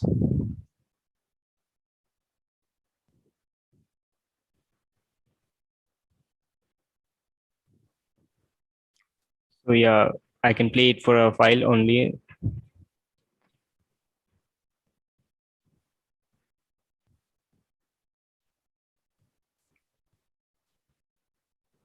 So the song is also working, and you can download basically in this app you can download anything you want. Yeah, you have seen you can download anything that you like. And now we will go to the friend one.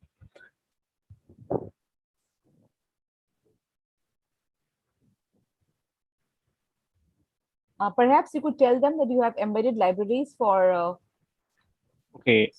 for sound and all. Yeah, I can tell him. So basically, some of the libraries which I have done is the one of the most is PYTTSX3. Then I have done randomization and Tinkerter to make this whole app. And then I have Chatterbot, which we are going to see in this one. And yeah, that's it. And all the other are only pre-downloaded in the Python library. Means when we install Python, they are inside the Python only. Just we have to call them, not to be installed externally. Let me show you my chatbot. Let me write it. Hi. Okay, and let me take it fine. It sometimes asks these type of question also, but I will never do this. Okay, we can also ask something like, okay, who is Spider-Man?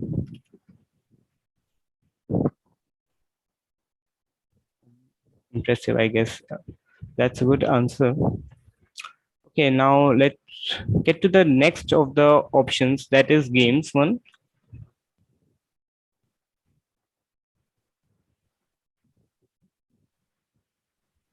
Okay, now the games we have are all the games are online only, and these are the games which were one time or mostly famous on the websites we find, and we have at least 10 to 20 games in our system.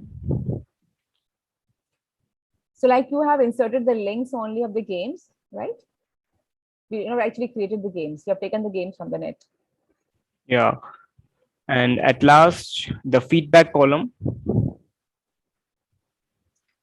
in which you can tell what error you can find or how much you like our project and any recommendation you any faced any problem, and we will definitely comment on it, or we will get back to you and we will sort it out. What problem do you face? Okay, thank you for being patient and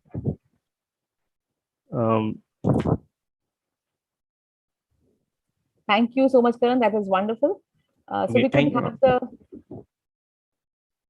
so perhaps we can have Archit now.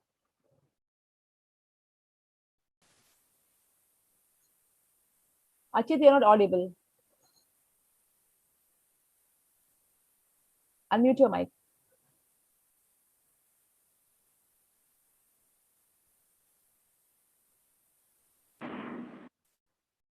Hi, am I audible now?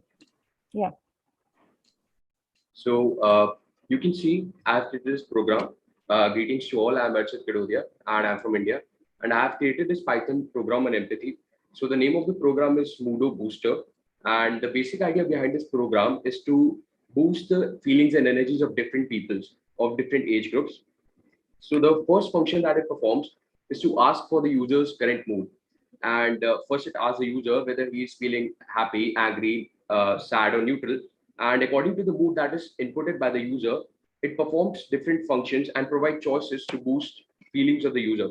So it's an audible program that I've created using a library called text-to-speech library or PyTDSX3.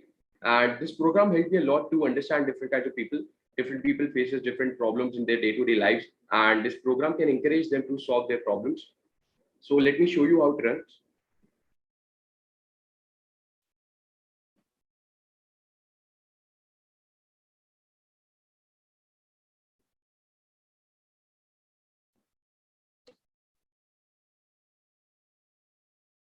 Welcome to our program, made by Archit. How are you feeling, my friend? Sad? Happy? Angry? Or neutral? So you can see this program is asking how am I feeling. So let's start with the first mood, that is a sad mood. So when the user is in sad mood, he's given a choice of listening to different jokes or to attend a counseling session with the program. And if the user inputs jokes, then some jokes are printed to make him laugh. And if the user inputs counseling, then different causes of depression are printed, and he has to select one of them which is most prone to him. And then different reasons and helpful points are printed to help the user overcome these depressions. So let's start with the sad mood first. Would you like me to tell you some jokes? Or would you like to attend a counseling session with me? Let me tell you some jokes. What's the best way to keep milk fresh? Leave it in the cow. Next. Why do cows wear bells? Because their horns don't work. Next. Last night there was a big fight in our local fish and chip shop. A lot of fish got battered. Next. What is the difference between India and USA? An Indian would introduce himself as I grew up with 5 brothers and 3 sisters. An American would say, I grew up with 5 mothers and 3 fathers. Next. Do you drink? The girl's father inquired of his prospective son-in-law. First tell me whether it is a question or an invitation, asked son-in-law. I am too funny. Thank you very much, fellas. Would you like to continue? So you can see some jokes were printed for the user, and it's asking me whether I would like to continue or not. So let's continue, and let me show you how the counseling part works. Made by Archit. How are you feeling, my friend? Sad? Happy? Angry? Or neutral? Would you like me to tell you some jokes? Or would you like to attend a counseling session with me?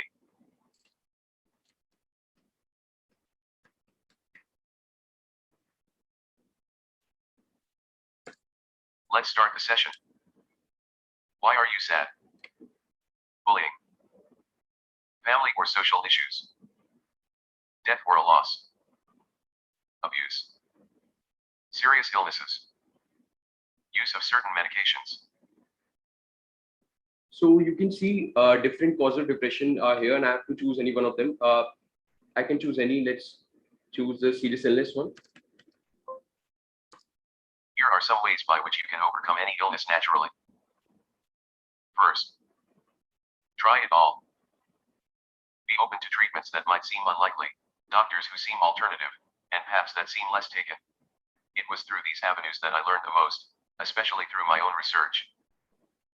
Second, surround yourself with those who support you. This means it might be time to cut off relationships with those who do not take your illness seriously, or who do not value your healing. You are worth more. Third, believe. You will be better than your worst. Visualize being healthy and what that looks like, even if you have been sick for years. If you believe you will be sick forever, you just might perpetuate that. Some helpful links that can help you in this situation. Thank you very much, fellas. Would you like to continue? So you can see that's how the counseling part works. And now let us continue with the next mood, that is a neutral mood. So when the user is in neutral mood, he is given a choice to listen to a soft song or to search for a news on a particular topic.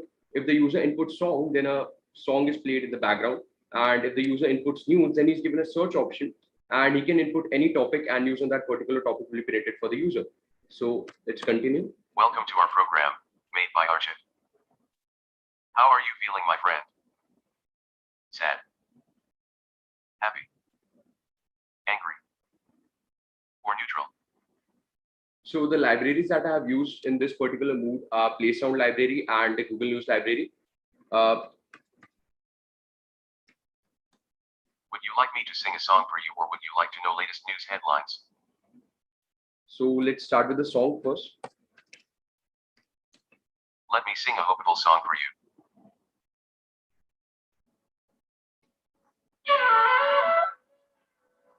I hope you can hear the song being played in the background. So that's how the song part works.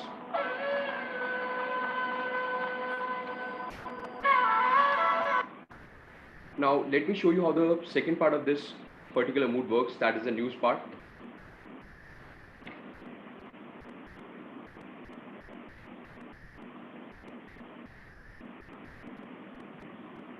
Welcome to our program, made by Archit. How are you feeling, my friend? Sad? Happy? Angry? Or neutral? That'll be very good, Archit. You have shown it very nicely, and I think our time slot is up. So if we could have some questions from anyone. There are some questions, or there are some comments or something, please. Yeah, we don't have any questions that we're seeing on here, but any of the resources that you covered, we would love to see that in the Padlet. I apologize that I missed the time because it looks like we have Autumn that's waiting to get started here. So we will transition, and thank you all again so much for joining in at 1 a.m.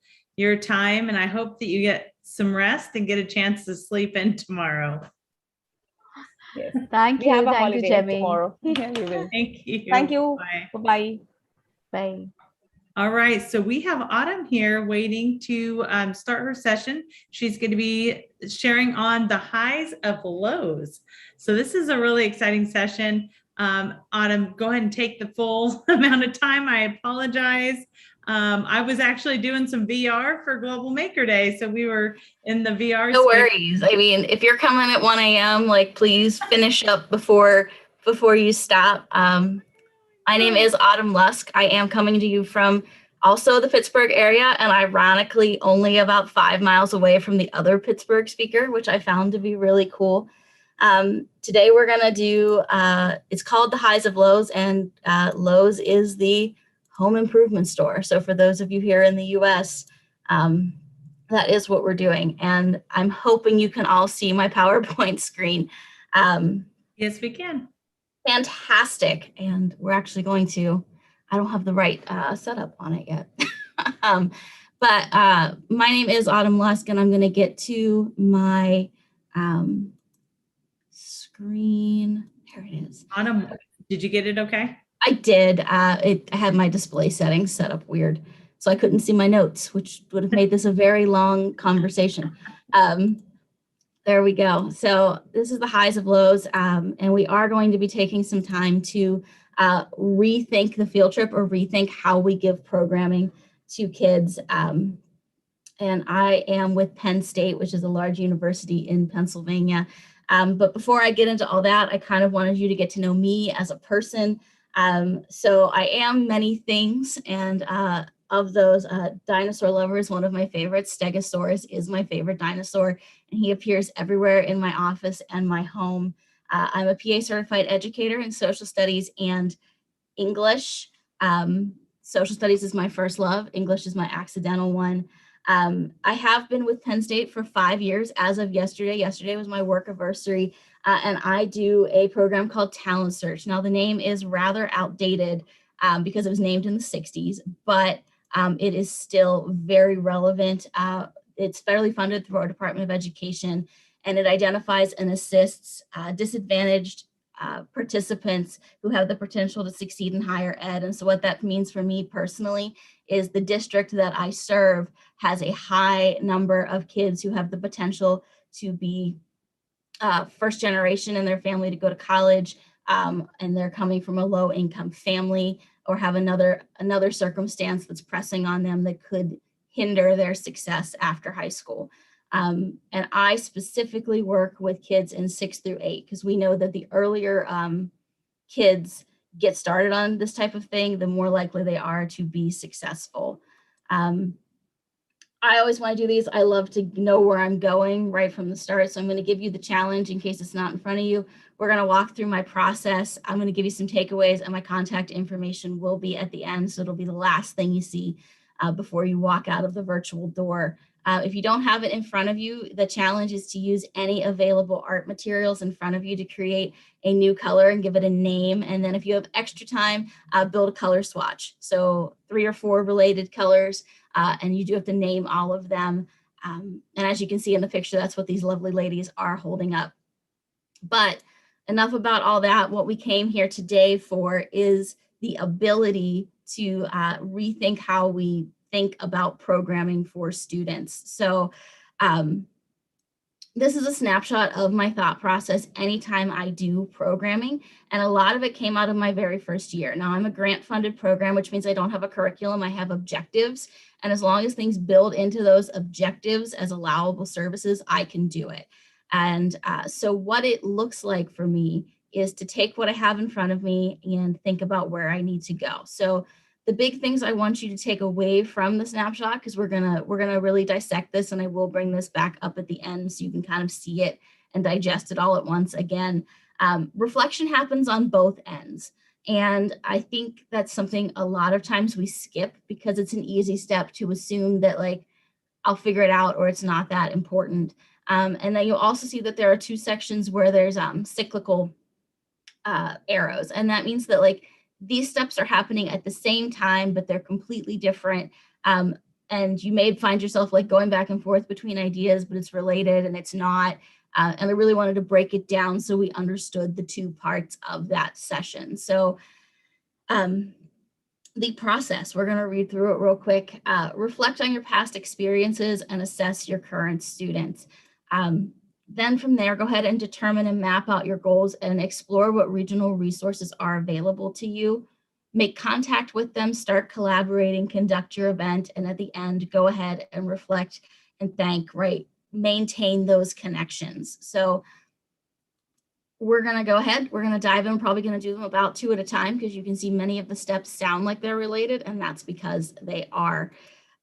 All the pictures you're going to see in this presentation are from events I've done with students, and this and one other slide are the only ones that don't pertain to Lowe's Home Improvement. So when I say reflect on past experiences, I tend to ask myself these questions, and they help me move forward by knowing where I've been and who I'm currently traveling with. So what have I already done this year? Have I ever conducted a similar activity before? What worked? What could have gone better? And what do I know to be true of the group I'm working with? So those are the questions I ask myself. And whenever I did this field trip, this was in my very first year in the job. I'm brand new to TRIO and Talent Search programming. I'm brand new to grant funded programming. And I found out that at the beginning of the year, I did a lot of boxed activities, right? Like somebody gave me the curriculum and I did it. Or whenever you go to a cultural arts page, right? You go to your local theater page, your local zoo page, and you go to outreach, education programming, and they have 5 options and you pick one. I did that type of stuff and it worked well enough. But at the end of the day, I found that like it could have gone better if the people that were hosting us knew my students better. Now, I told you my students come from homes where a lot of them are coming from a low income home. They're coming from a home where neither parent has a 4-year degree. And maybe that nobody in their extended family has one. They have a lot of challenges they're overcoming that maybe some of the more affluent school districts around us don't have or don't have as frequently. And I found myself needing to like prep people coming in about what they were walking into so that they had a productive experience, and so did my students. And so how I ended up coming up with going to Lowe's Improvement is these 3 specific field trips. And if we look at them in order, at the top, you see 4 lovely ladies holding sheets of pasta. I decided in the spring that I wanted to take a smaller group of students somewhere, but I wanted it to be a more impactful experience, right? I wanted it to be like this big thing, and a big part of my job is recruiting. So I wanted to create this buzz around my program because I was doing things other people weren't. I was doing something that maybe they couldn't find just by looking on the website.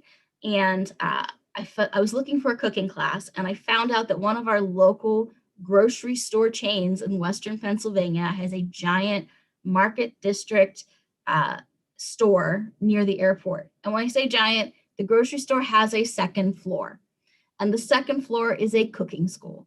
And they were mostly set up to do like date nights and birthday parties. And all I did was call and ask and said, hey, would you be willing to host one of these events during the work week, during the day? And they were like, yeah, why haven't we thought of this before? Here's a menu. Let's pick it out. What do you want to do with your kids? What is your age group? Here's the age group they need to be minimum to like do the most possible with this. And we planned it out. And I ended up adding a financial literacy component. And I had the kids shop for the per plate cost in the store, which also ended up being a cultural thing because we have one of these stores we have 2 in our neighborhood, and neither is this fancy. So it was a cool experience for kids to see that like not everybody's grocery store looks the same. Not everybody's food looks the same. But admittedly, the financial literacy part was clunky. I did not realize the level of financial literacy my kids had at the time. And, I learned from it and I have adjusted it since, but that was the first one. The second one is my 7th graders. They went to the Penn State campus across the street. and they went for a STEM day. The whole thing was planned out. They did 3 or 4 stations with professors. Their tour guides were kids on campus. Most of them were from local neighborhoods. They got to make like the liquid nitrogen ice cream. They got to eat in the cafeteria. They did a Disney themed scavenger hunt tour of campus, right? It was very middle school oriented. And the things I found myself saying, you know, things I might have changed would be like, I would have picked the groups my kids could be in. And I would have asked what swag they were sending my kids home with. So I could be like, hey, maybe glass vials with middle schoolers isn't the best choice. But overall, like, I loved the setup. I loved what my kids got out of it. But then I looked at my 6th graders, and honestly, my 6th graders that year were chatty and they were antsy and they lacked focus. And to a certain extent, they lacked tact, like they didn't communicate well. And so I'd kept them in-house. I'd brought people to them, but I wanted them to be able to go out. And what I found myself asking after I knew those traits to be true of them is, how can I set them up for success? And I looked at what careers they were interested in. And the careers they were interested in were all customer service type careers. It was cosmetology. It was other things that are client facing, like home remodel and interior design, medical, culinary, where you have to be able to take something somebody's giving to you and create the final product. And I knew they didn't have the social skills to do that. And I wanted to give them those foundations. So I started looking into other things, knowing that. So after I've done all that assessment, I figured out what I loved for my 8th grade trip, what I loved for my 7th grade trip, and what my 6th graders needed. And we landed on Lowe's. So like I said, I went and I assessed everything, but you can't just go from what do they need and then start calling people. You really need to know, what do you need the kids to do, but how do you need it to look? What are things that you need to happen? And that includes all of the stuff on this slide, right? Setup and location, purpose, theme. Are there actions or experiences you want them to have? And once you've answered all those questions, take a harder look at it and say, you know, what are my must-haves? What are the things I'm willing to negotiate on? And what are the things I'm going to say, nope, absolutely not. You can't do that with my kids. Like, no. And so for me, right, I knew I wanted small group experiences with lots of hands-on activities. I wanted the activities to be no more than 20 minutes a pop, because I wanted to keep their focus. I wanted it to be in our community so we could celebrate and collaborate together, that it would be somewhere the kids were familiar with. They'd get to see it in a new light. But also I told you my kids were a bit flighty. I didn't want to lose them on the bus, right? I didn't want them to take the trip and it takes so long to get there that by the time we got there, they couldn't even enjoy it because all the focus and excitement was gone. And so I was looking in a very small radius. But then like the big learning piece that maybe they didn't consider in going to a store was I wanted it to be customer service based. I wanted customer service to be integrated into every element of the day. And I wanted it to be trade based as well, because I was noticing a big HGTV trend among my kids. I knew I wanted them to be able to take away knowledge and something physical, right? That's that customer service and that trades piece. And when I initially looked into this, I said, well, why don't we go to a print shop? We'll go to the place that makes all the school districts t-shirts. They'll get to design a shirt, talk about entrepreneurship, talk about overhead cost and ordering, you know, running your own business.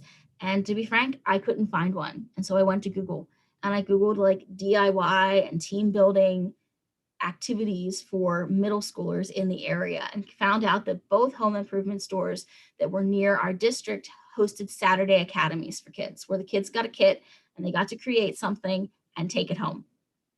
And so I jotted down my ideas of how I thought this could turn into a field trip. And it was a lot of pairing a trade-based activity with a lesson they learn in school.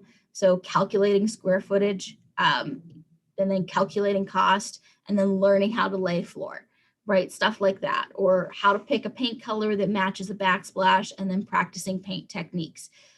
So I jot these down and I call the first store, and it's the one I pass on the way to work every day. I already know how far it is from there to the building. So I know it's in my radius. And, you know, I know that what it is, and I know before I go into this conversation, right, my must-haves are those elements like the time piece, the small group piece, and that I want that HR customer service trades thing throughout. But my negotiable stuff is I don't care what skills they learn as long as you're engaging them. And my absolutely nots are, if it's not safe for a 10 or 11-year-old to do and it's not safe for me to transport on a bus, I don't want to do it. So I start making these phone calls, and I did a phone call first, but you are more than welcome to do an email first. And the big thing is be clear, communicate your plans or ideas, and after you've communicated it, genuinely ask them if it is possible. And they may say no, or they may say we need to adapt that. And both answers are okay, is how you react to them. So like if they're open to adaptations, you've already thought through what are your negotiable pieces. But if they say no, right, hear what they could do instead, if anything, and thank them, tell them you'll be in touch, but you're going to explore some other opportunities, which is what I had to do. I called the other store first and they told me no. They said, look, we can give you 25 do-it-yourself kits like we do on the Saturday Academy, but that is the max of what we can do. And, you know, if I had nothing else, that's something, right? Keep it in the back pocket, but I thanked them for their time and I called the competition, and the competition was so excited.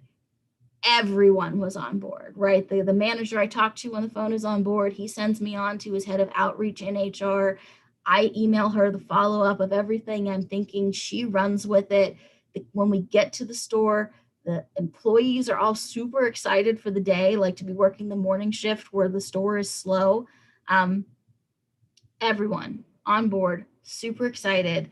And I've done this trip 3 years with 2 different stores and 3 different HR managers. It has looked slightly different every year, but every year the kids have been excited with what they got to take home and what they got to do with it. And, you know, the kids that are doing this now are in high school getting ready to graduate. And they are still talking about the trips they took in middle school that really made them think about things. And to me, that's a success. So let's look at this, right? Like we've collaborated, we've thought about it, but at the end of the day, if you don't conduct the event, you don't have anything to talk about. So touch base the morning of the event, and that's like to tell them you're on your way. Like this is the final number of kids we have, but at minimum, you should be contacting them about a work day in advance so they can make sure they've done everything on their end, and communicate your expectations, both with where you're going and with the students you're taking. Get involved in the day. There is nothing that kills excitement on a field trip faster than if you are disengaged. Like, I know it's for the kids, but if you aren't excited about it, they're not excited about it. Document the day. The only reason you're seeing all these pictures is I run around getting excited about what the kids are doing and taking shots to like be able to market this later, to be able to celebrate this in the moment. And like I said, facilitate success for your students. You know your kids, you know what you're walking them into, and do everything you can to make sure that the day ends well. So, like I said, 3 years, 2 stores, 3 HR managers, but what I want to tell you is what some of these pictures have shown. So the things my kids have gotten out of this field trip have been extraordinary, to be frank. From HR, they have learned about soft skills. They've taken store tours. They've learned about multilingualism in the workplace and how multilingualism plays out. They've learned problem solving and career education by way of like internship opportunities for jobs off the floor. So like their marketing interns and their business management interns. There's several other ones that Lowe's hosts. Every year they pick interns in this. So it's not sales stuff. It's people that work in upper management. They also learned about it's called Track to the Trades. It's a program by Lowe's where if you work for the company for a certain amount of time, they will help you get a career in a high needs trades area and assist with payment of the training and find you an apprenticeship. And working in a disadvantaged community like mine, that is huge for my kids to find out that the part-time job they're taking after school or even that summer after high school could lead to virtually no student debt and a high need career. So that was huge. They go to the paint station every year. They learn how color is made, how the equipment works, how to match color, how to tape and paint surfaces, how to create in that way. In the garden center, they learn about soil types and how to pot a plant, how to read that tag in a plant and take care of it, how to harvest whatever plant they've planted. In flooring, they've learned calculating square footage and cost, the difference in flooring materials, how to install all of them, how to care for the tools, how to mix the, you know, the grout and the everything else with that. And then how to tile around appliances, right? They're learning skills they could literally take home and use, but they're hands-on stuff. There's nothing those kids do at that store that is not directly making them engage, and putting them in those small groups means that every kid gets equal opportunity to engage, right? It's not 20 kids staring at something. It's 4 kids working with a professional, which has been extremely great, especially at that age level. Where they're brand new to middle school, to feel like somebody, you know, really cares about what they're doing. Afterwards, you know, we end where we started. You got to go back and you have to reflect, and you have to thank the people you work with. And it is equally important for your students to reflect and for you to reflect. I make my kids, I use something, it's a Max teaching tool, and it's called a 3-2-1. And all 3-2-1 means is it's, you know, 3 things, 2 things, 1 thing, and it's got to be something different every time. So it may be something like, tell me 3 new skills you learned today, 2 things you learned about customer service, and the 1 skill you wish you could have done today. It could be, you know, and then afterwards I ask them, what is something that went well? What is something you think could have gone better? And what was your favorite thing about today? Like, what is the thing you're going to tell people about today, or you're excited to show people about today? And I take all that and I look for trends, and that is what I send to my host site. I said, here's what the kids got out of it. Here's what I got out of it. I'm really excited to have worked with you. Here's how I might change something in the future. This is what you did. Awesome. Thank you so much for hosting us and being so gracious. We also thank on site, right? Thank at every station. Make your kids thank them before they leave that area. You thank the professionals, ask for their names so you can acknowledge them later. You know, and that also helps you whenever you're thanking, you know, the person that coordinated it. Ask if they're on social media, so that when you're thanking on social media, you can like give them the credit they deserve for helping you with the project. And I always send a follow-up email. And in that follow-up email, I tend to include at least the group picture and a couple really great action shots from the day. Because again, their success is your success, which is fantastic. Again, I really believe in giving credit where credit is due. And if that's a lot to coordinate, if you're taking a very large group of students, I make all my kids sign a thank you note before we leave, and I leave it with the person in charge. So if nothing else, they have that to put on their bulletin board. Whew, that was a lot. And I sped through it a little bit so we keep mostly on time. But again, I have also really rehearsed this. This is the process again, and you are getting access to all these slides, and the slides link, the titles link to the slides they go with. So it's easy to go back on. Reflecting and assessing, turning that into your goals and exploring what's out there, then making that contact, beginning that collaboration, hosting the event, and finishing it with that reflection and thanks, like, right, keeping those stations open, those lines of communication, and having that information to go back to the next event, right? It feeds into itself. It could be a circular model, but I thought drawing another line would make it a tad confusing to go from reflect to reflect. Couple things to remember out of this, like the biggest thing I tell people is opportunities are often missed because they are disguised as something ordinary. That we're looking for this big flashing sign that's saying opportunity, when really it's the thing in your community. I told you about 3 field trips I took. I went to a grocery store, I went to the college campus that sometimes is referred to as 13th grade, and I went to a home improvement store. And I gave kids experiences that when they're graduating, they're still saying like, yeah, I didn't go to that campus, but for the first time I was on a college campus and somebody talked to me like I could go there. So just because something has not been done before does not mean you can't do it now. And that is a ton of negatives, but like, don't be afraid to try something new. Being the first person to do something isn't a bad thing, because that's who we end up celebrating. And And don't be afraid to make something ordinary into something extraordinary, right? There's nothing saying that the stuff that's right there, and that's all what today is about, right? If we turn junk drawers into works of art and tons of stuff, ordinary doesn't have to stay ordinary. Now, you all had the challenge to make that color. I did it with my kids yesterday. And admittedly, I assigned them a color and then they got to pick a color. So I had enough colors for the wheel. But they got really creative and they found that the actual creative part of this exercise is finding the name. Naming something, then not just saying it's yellow, but thinking of things that are yellow and making it an engaging one. This is one of my favorites from yesterday. I had to help the kid name them because he was rushing out the door, but I said, this one looks like a dinosaur. What's your favorite? So this is Raptor, everybody. I told them some of my best colors would be shared. And we talked about marketing. This kid didn't get it, but I think those Harry Potter jelly beans have a way going. This is called Uncooked Hot Dog.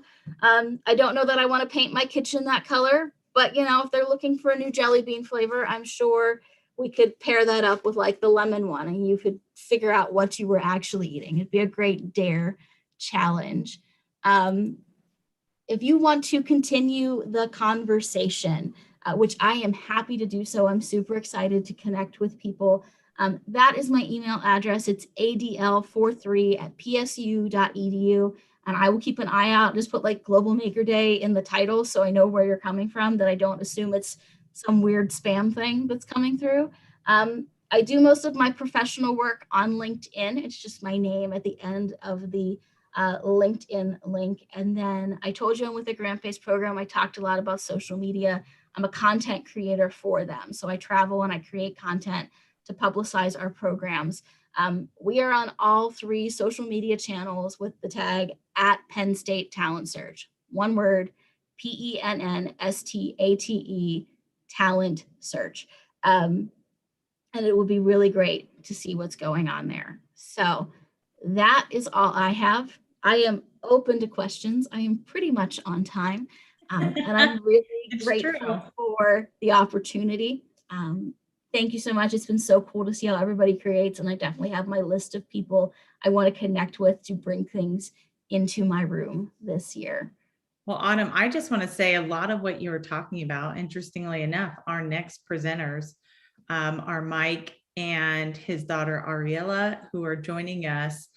He works for Stanley Black & Decker, who have been our sponsor of this event. And a lot of what you were talking about, I wonder how much really that there may be a connection to opportunities as well there, because, you know, from what I've learned from Stanley Black & Decker, them hosting their Global Maker Month every year, that they have really emphasized the connection and collaboration with schools and providing those opportunities for those skills, just like you were talking about earlier. So it would be great to see. And Mike, I don't know if you're on right now. I think you're on right now. Yeah, if we're not on, real trouble, aren't we? So yeah, we're definitely on. You can hear us, right? I can. So that's perfect. Autumn, I think you should check out their session and kind of hear some of the stuff they're doing. But Mike, if you can even just maybe mention some of the things happening this month and the opportunities for people to be able to connect as well, because I know your topic is awesome. And I definitely want to give a chance for Stanley Black & Decker to share out those opportunities for all the educators listening as well. So Autumn, thank you again. Thank you so much. I'm really excited to learn more from Stanley Black & Decker. So good luck, guys. Thank you. Great hearing you. All right, so let me start. Let me share. Here we go. All right, yeah, and I think, you know, the best way to continue that conversation you just referenced, Amy, is there are people who can speak to that type of thing far better than I can. But yes, Stanley Black & Decker is firmly committed to helping makers of all ages. So definitely that's a conversation we should continue. But just to introduce myself, I'm Mike Reynolds. I work at Stanley Black & Decker. And as Jamie said, Stanley Black & Decker is sponsoring this great event. I am actually in an innovation role, so I am very connected with particularly making new things. And when I heard that we have the opportunity to help young makers out there make some really extraordinary things, I thought, wait a minute, I know somebody who is already doing that kind of thing and can do it way better than I can. So without stealing any of her thunder, let me say I have the great privilege and honor of introducing my daughter, Ariella, who has a completely different spin on making. I've learned a lot from her. And so I'll pass it over. Ariella, take it away. Thank you. Hi, I'm Ariella, and I am a junior at Avon High School in Avon, Connecticut, which is just outside of Hartford. I've been working with guidance counselors and my AP psychology teacher to develop new ways to help students deal with all the craziness of their lives. So my goal has been to help students make their mind their flex, meaning how to make the mind something truly great, something that sets them apart, something everyone can brag about. So let's get right to it. How do we tap into our mental superpowers? And by mental superpowers, maybe you thought I was talking about these people or these people, the geniuses. What I'm actually talking about are the powers you don't need an infinity stone or advanced intellect to acquire.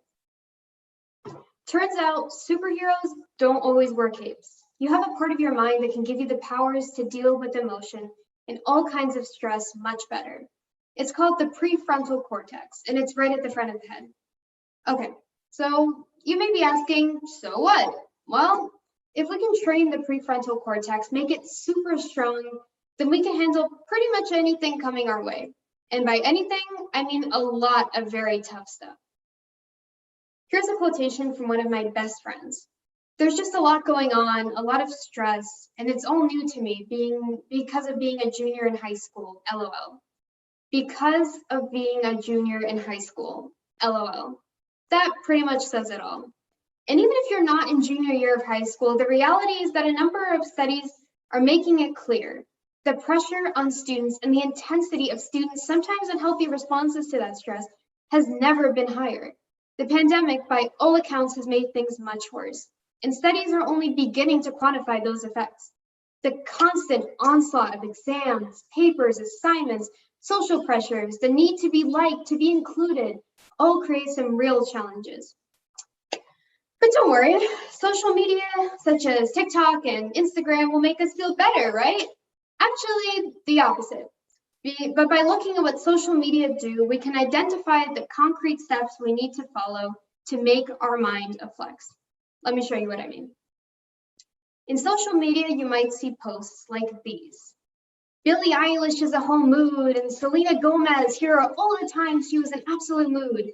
And for those who don't know, a whole mood is a trending meme where there's a shot of someone, almost always a celebrity or influencer, expressing one or more big feelings, these kind of big dramatic feelings. So Scarlett Johansson, Zendaya, and others, again, whole moods. And this is interesting. I actually found people talking in separate posts about how Olivia Rodrigo, Taylor Swift, and BTS all have a song for every mood. And the fact is that social media of all kinds, Instagram, TikTok, Facebook, they love moods. They glorify moods. So let me ask you a question. And this question will help us get to those steps for making our mind into a flex. When you are in a whole mood, when you've got a big feelings kind of mood, when you're moody, how does it feel? I would write it down. How does it feel to be in those kinds of moods? Feel free to take a moment to write something down.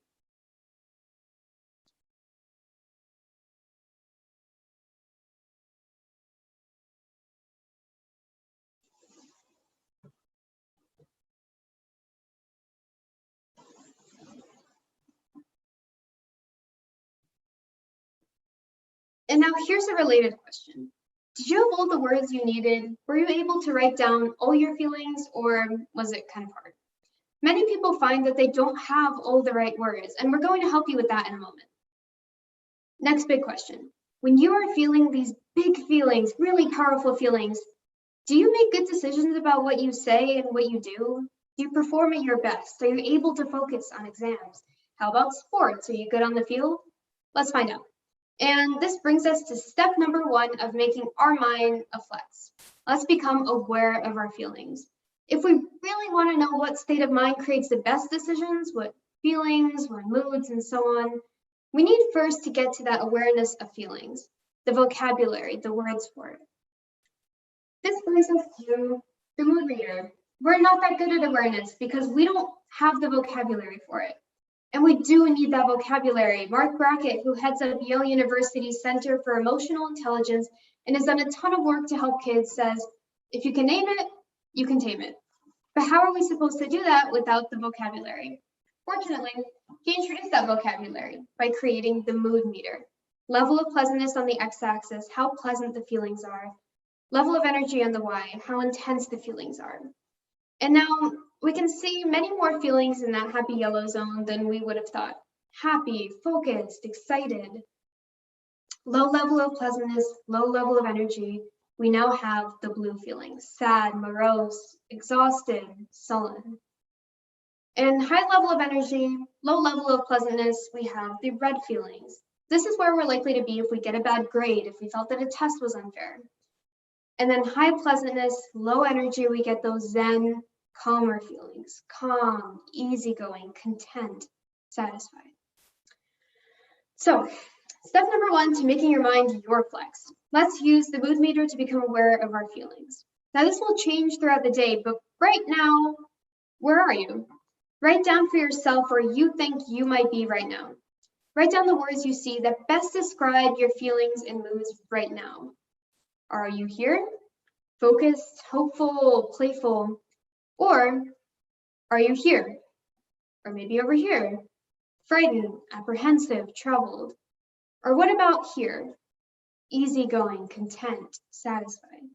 And if you're not a big fan of words, no problem. Write down the color and think about whether it's a higher intensity version or a lower intensity one. So let's do it. Write down the words or colors that best describe how you're feeling right now, and we'll take a minute to do that together.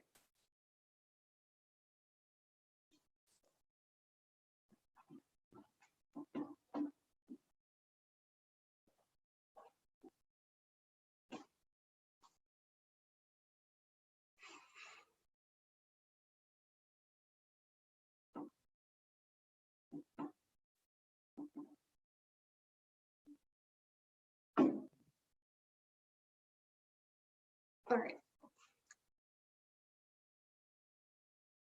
Step number 2, let's time travel. Go back to a time when you were making a bad decision, or were taking a test that you didn't do well on, or weren't doing well in your sport. Really time travel in your mind. Put your mind in that moment. Remember, you're putting yourself back in the moment when these things were happening. And then let me ask you to determine how you felt in the moment you were making the decision, when you were taking the test and playing the sport, all of which will turn out not to have gone so well. In that moment, what were your feelings like? Use the mood meter to help, and please write those down. We'll take a minute for that too.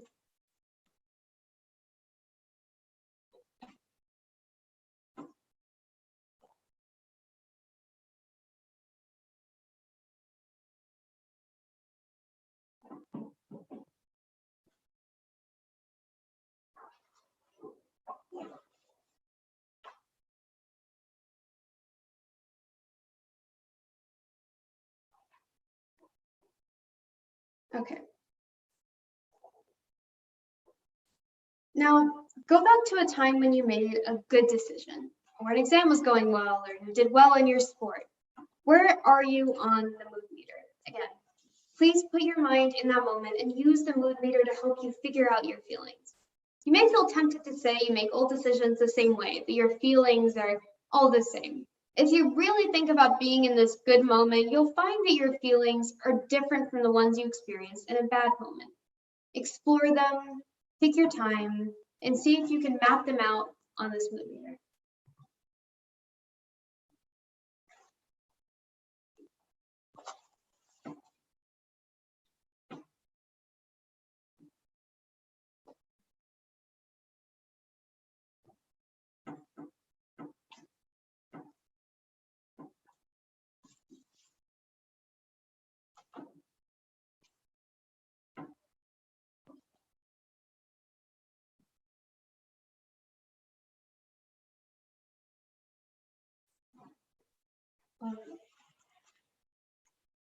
So Dwight has it right. If we want to find out how to make your mind deflect, we now have a great set of tools. We can start putting all of this together. If you're like most people, your bad decisions and so on tend to happen in this part of the mood meter. This is where we find most of our whole moods. Now, where do yours in particular sit? That's a good question, and it's important for you to know so that you can recognize your particular feelings when they occur. For me, it's when I get frustrated and stressed, or just exhausted and fatigued. So even at this point, we can see that all that whole mood stuff on Insta and TikTok, it's not great for us at all. Okay, now the moment we've all been waiting for. Where on this thing do we really make our best decisions? Where can we get really focused, nail that history exam, and win a track meet? The green area bordering on yellow is the best place to make decisions about what we say and do. Now, this is a bit shocking, right? Because a lot of people think we need to be happy all the time. Well, according to research, we're actually not supposed to be happy all the time. The high green bordering on yellow is a great place to be because that's where our minds are stable and calm. That's where we have something called equanimity. It's the perfect place to respond, not react to every impulse, and the perfect place to feel better. We need to get to the green. So, good news. There's an antidote to whole moods, big feelings, even partial moods, and smaller feelings. Because if we are going to get our minds to a good place where we can feel better and can make better decisions, where we can focus, where we can have better relationships with everyone around us, where we can beat the test and take home the trophy, all of it, we need the skills of what's called emotional intelligence. These are the skills needed to become aware of feelings, to name them, and then get your mind to a clearer, calmer, more focused place where you can be at your best. In every moment, you have a choice. When you hear something you don't like, get a piece of bad news, when someone does something you get mad about or frustrates you, you have a choice. You can either react to it, get very emotional, become a whole mood, become a living meme, or you can slow down, think about your choices in that moment, and get to a clearer, calmer, more focused place. If we do this, everything gets better. That's why emotional intelligence is the ultimate flex. And there are a ton of benefits, and the research points to 10% as kind of a magic number. Standardized scores get better by 10%. Improvements in attitude, relationships, well-being, even athletic performance. And for the sports fans in the room, Phil Jackson and other coaches have been using these techniques at the professional athletic level to help players be their best. Why? Because it all comes back to that prefrontal cortex. If you can train that superhero inside you, you will have a brutal flex that will enable you to thrive in school and beyond. So, step number 4, here we are. If you're dealing with someone who is in a whole mood, or who's angry or upset, or who's just kind of hard to deal with, before you get upset too, before you react quickly, slow down, use emotional intelligence, and get to the green. Then decide what you'll do next. Okay, so what will get you to the green? Let's figure out some quick ways.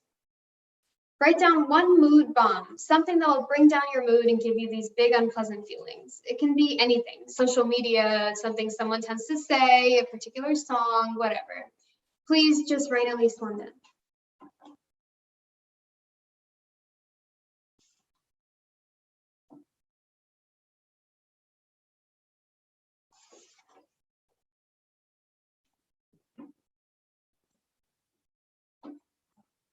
Okay, now let's write down one mood boost, something that will bring you to the green, this calm, safe, pleasant place.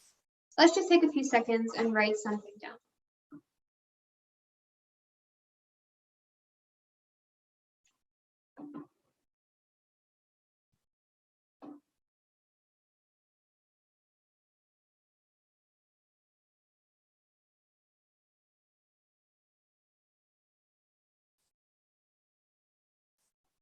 Now, what we want to do is avoid those mood bombs and replace them with mood boosts.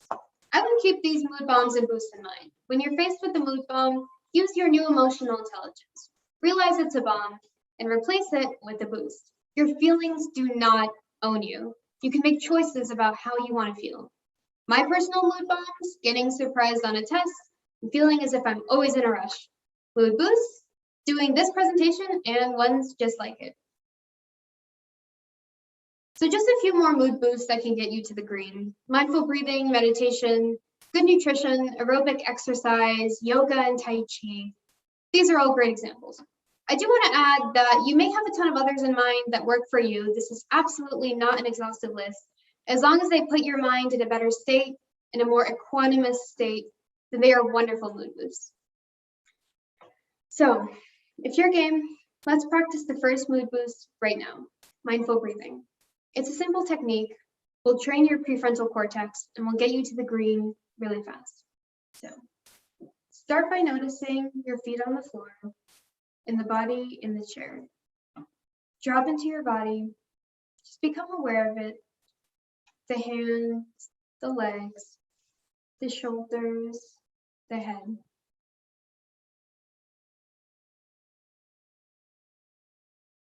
Then in a moment, we'll take a big deep breath in, hold it for a few seconds, and we'll let it go, just slowly releasing. So let's do that together. Take a big deep breath in, hold it 1, 2, 3, and let it go. 1, 2, 3, 4. Breathing naturally.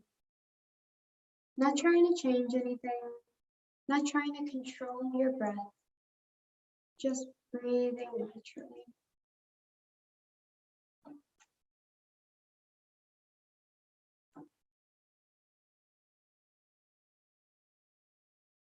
Breathing naturally, noticing the breath in and noticing the breath out.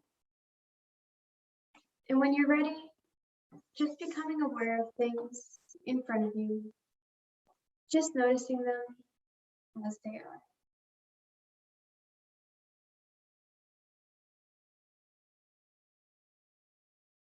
So, how did that feel? Feeling a little greener?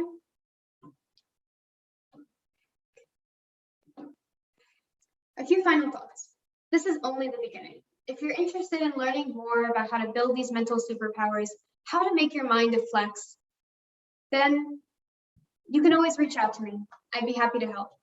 Thank you all so much. A big thanks to the Global Maker Day folks who put this together, and remember to make your mind your flex every day.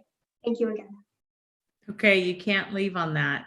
All of us organizers are in the background just going, I cannot believe this is a student presenting this, like phenomenal. Clearly this is something that you're very passionate about. Oh, You've done a lot of absolutely. research, and I have 2 daughters, one 12 that is going to be 13 here soon. So she's getting ready to be on social media.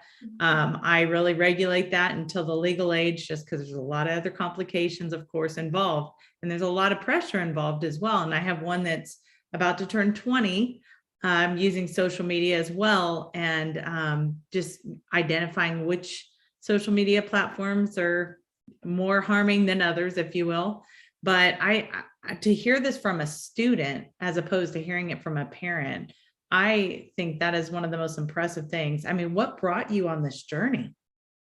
Well, I think when I started realizing just how much the pressures of social media and just in general being a teenager, going to school, dealing with getting into college, all these different things, when I saw my peers dealing with this and they didn't really seem to know how to deal with it, and we weren't really given the skills to deal with it, I kind of thought, okay, I've been meditating for a few years. I've started since the 7th grade, and I've been using those skills to cope with those things. But I realized that a lot of my peers don't meditate. They don't have these skills. They weren't really taught to us. And so I thought, I have the skills to teach them to others.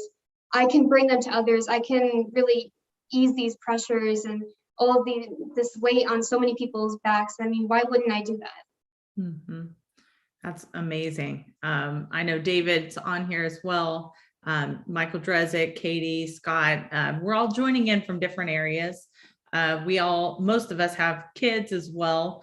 and really trying to identify those social platforms. We are all pretty heavy social media users, and having a balanced life that obviously there's a very huge amount of time that is involved. And so really being able to balance that, I think, is critical. But even the breathing exercise, I mean, my watch goes through and reminds me every day, and I just, oh, let me skip it. I don't have time for that. But I think that is so important. And I was not aware of the grid that you had showed about where you're most effective, the types of mood you're feeling. That actually came as a surprise to me. So I'm sure other people are experiencing the same thing. And during a pandemic, we're probably more leaning on one side than the other on a regular basis. So, this is a great presentation. And I hope that you do this. I'm so glad you mentioned your email here, but I hope this is something that you deliver in the future. There's so many in my mind. I'm like, oh, I could tell her about this conference and this like you should be putting out sessions like this and speaking at these conferences to be able to share with students, because this is high need right now. So thank you so much. Of course, thank you. Yeah, love to And I share it. appreciate you guys being flexible. We had a session from India that was right before the session before you. And they had joined in at 1 a.m. their time. So they extended out a little bit longer. They were having some complications. So the last session went a little bit longer. So I appreciate you all being flexible with that. Is there anything else that you guys wanted to add as far as this presentation goes? I don't think so, no. Okay, great. And you are on social media, but it's not Twitter, correct? No, I mean, I do have a Twitter, but I don't really use it. Yeah. Well, most educators, ed tech space, that's where they're, for us especially, this is where we spend most of our time on Twitter. So we have had a bunch of tweets out there about you and your session. So just so you're aware, it's out there. We didn't tag you, but if you look up hashtag Global Maker Day, you can see those. So thank you again. Mike, is there anything else you wanted to mention about Stanley Black & Decker? No, I'm just glad the expert was in the room to handle this. That's Me too. She did a great job. Fantastic. Fantastic. Thank you guys so much. Thank you. Thanks for the opportunity. Stay well.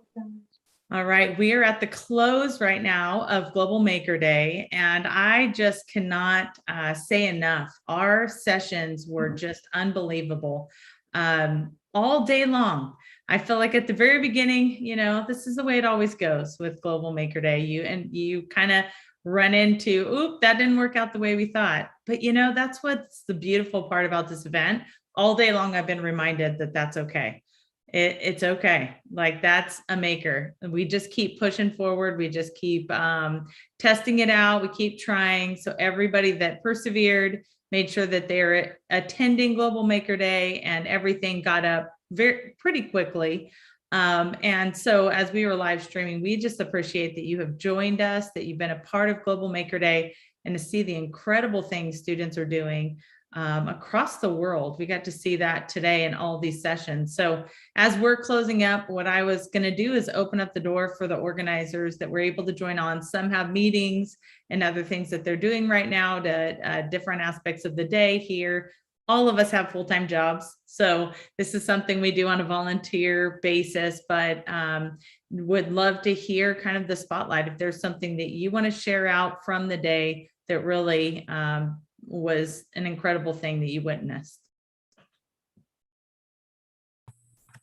Yeah, I'll add, this is Michael from New York. I'll add, just from tuning in with some of our students in our classes and behind the scenes as an organizer.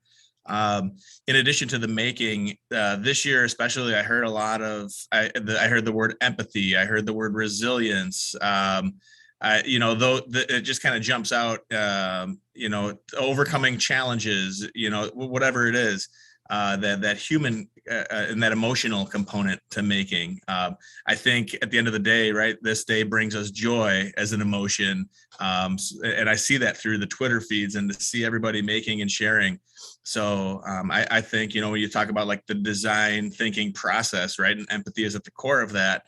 I took a lot of that away from, whether it was a coding activity, whether it was sharing your story, whether it was Ariella just sharing now on, on the flex and the mental superpowers. And I just think it's something that I guess for me as an educator to keep in mind as we create opportunities for students through making.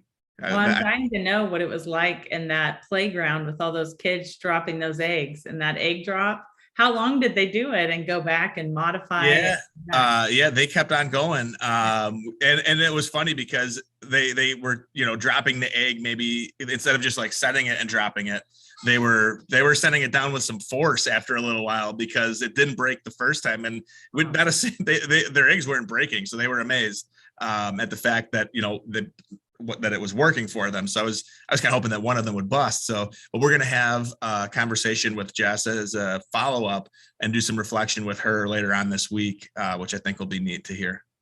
She was phenomenal. It brought everything full circle, like why we do what we do. Because again, you can create something with a piece of cardboard and walk away and forget about that piece you created. But the process you went through to create that, the problem solving you had to go through, the collaboration, all those components that we saw all day being presented were critical. And those are the skills that we want to see in our students. So I loved seeing it. I loved hearing it. I feel like it was a great wrap to what we're doing and just speaking that message and amplifying it. So she was amazing. She was awesome. Yeah, we had a blast. It was super fun. I guess when we have that follow up with her, I guess it's safe to say that we'll be extending our Global Maker Day. You just had to do it, didn't you? All right. Anybody else? Yeah, I want to add something. And I'd say, I saw so much collaboration today. I always tell students, create and collaborate, use all of these different tools to, find your passion, to find something new, something different that's going to interest you. So, there's, fail forward. It might not work the first time, but it might not work the second time, but continue to work on it, continue to create, continue to collaborate with all those around you, and you never know what's going to come out of it. Well, you got to share about what you did today because you were in that VR space. There was more kids in that VR space on a continual basis than there was watching the live stream. So that I think speaks volumes about the interaction that was happening there. So why don't you share something that you noticed? And when I came in to see you, you were like, it's a lot. We definitely had, we had a lot of traffic in Mozilla Hubs today in the room.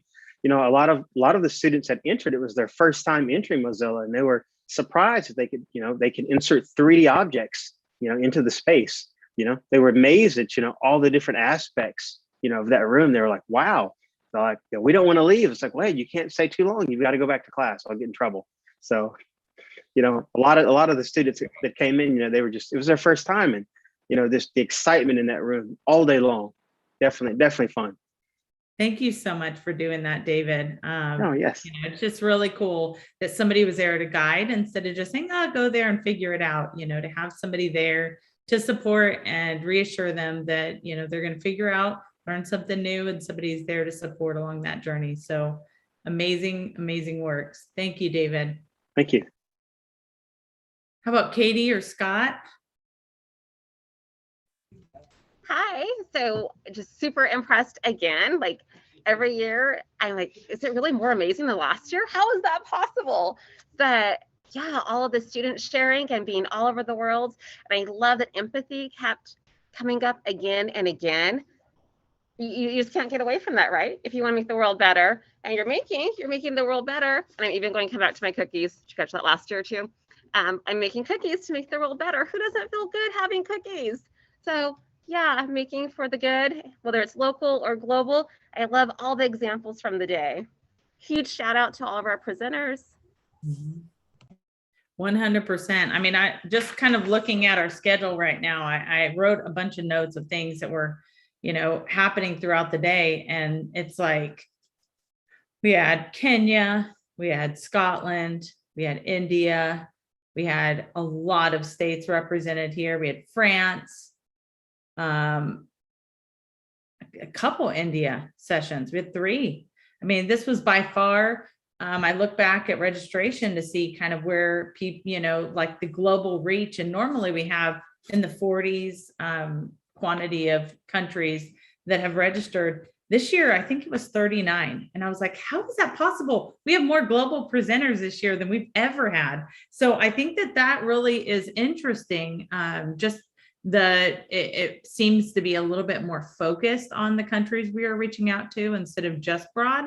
But we had a lot more interactions and engagement. We saw a lot of interactions on social media that we haven't had in the past on a global side. So really cool to bring in these different countries, and even in the States, you know, we have North, East, South, and West all represented at Global Maker Day from presenters. So it was really amazing to see the audience, you know, one of the questions that I get every year, is this geared for elementary? Is this geared for secondaries? I mean, we're all responding, right? We're all responding to that same question.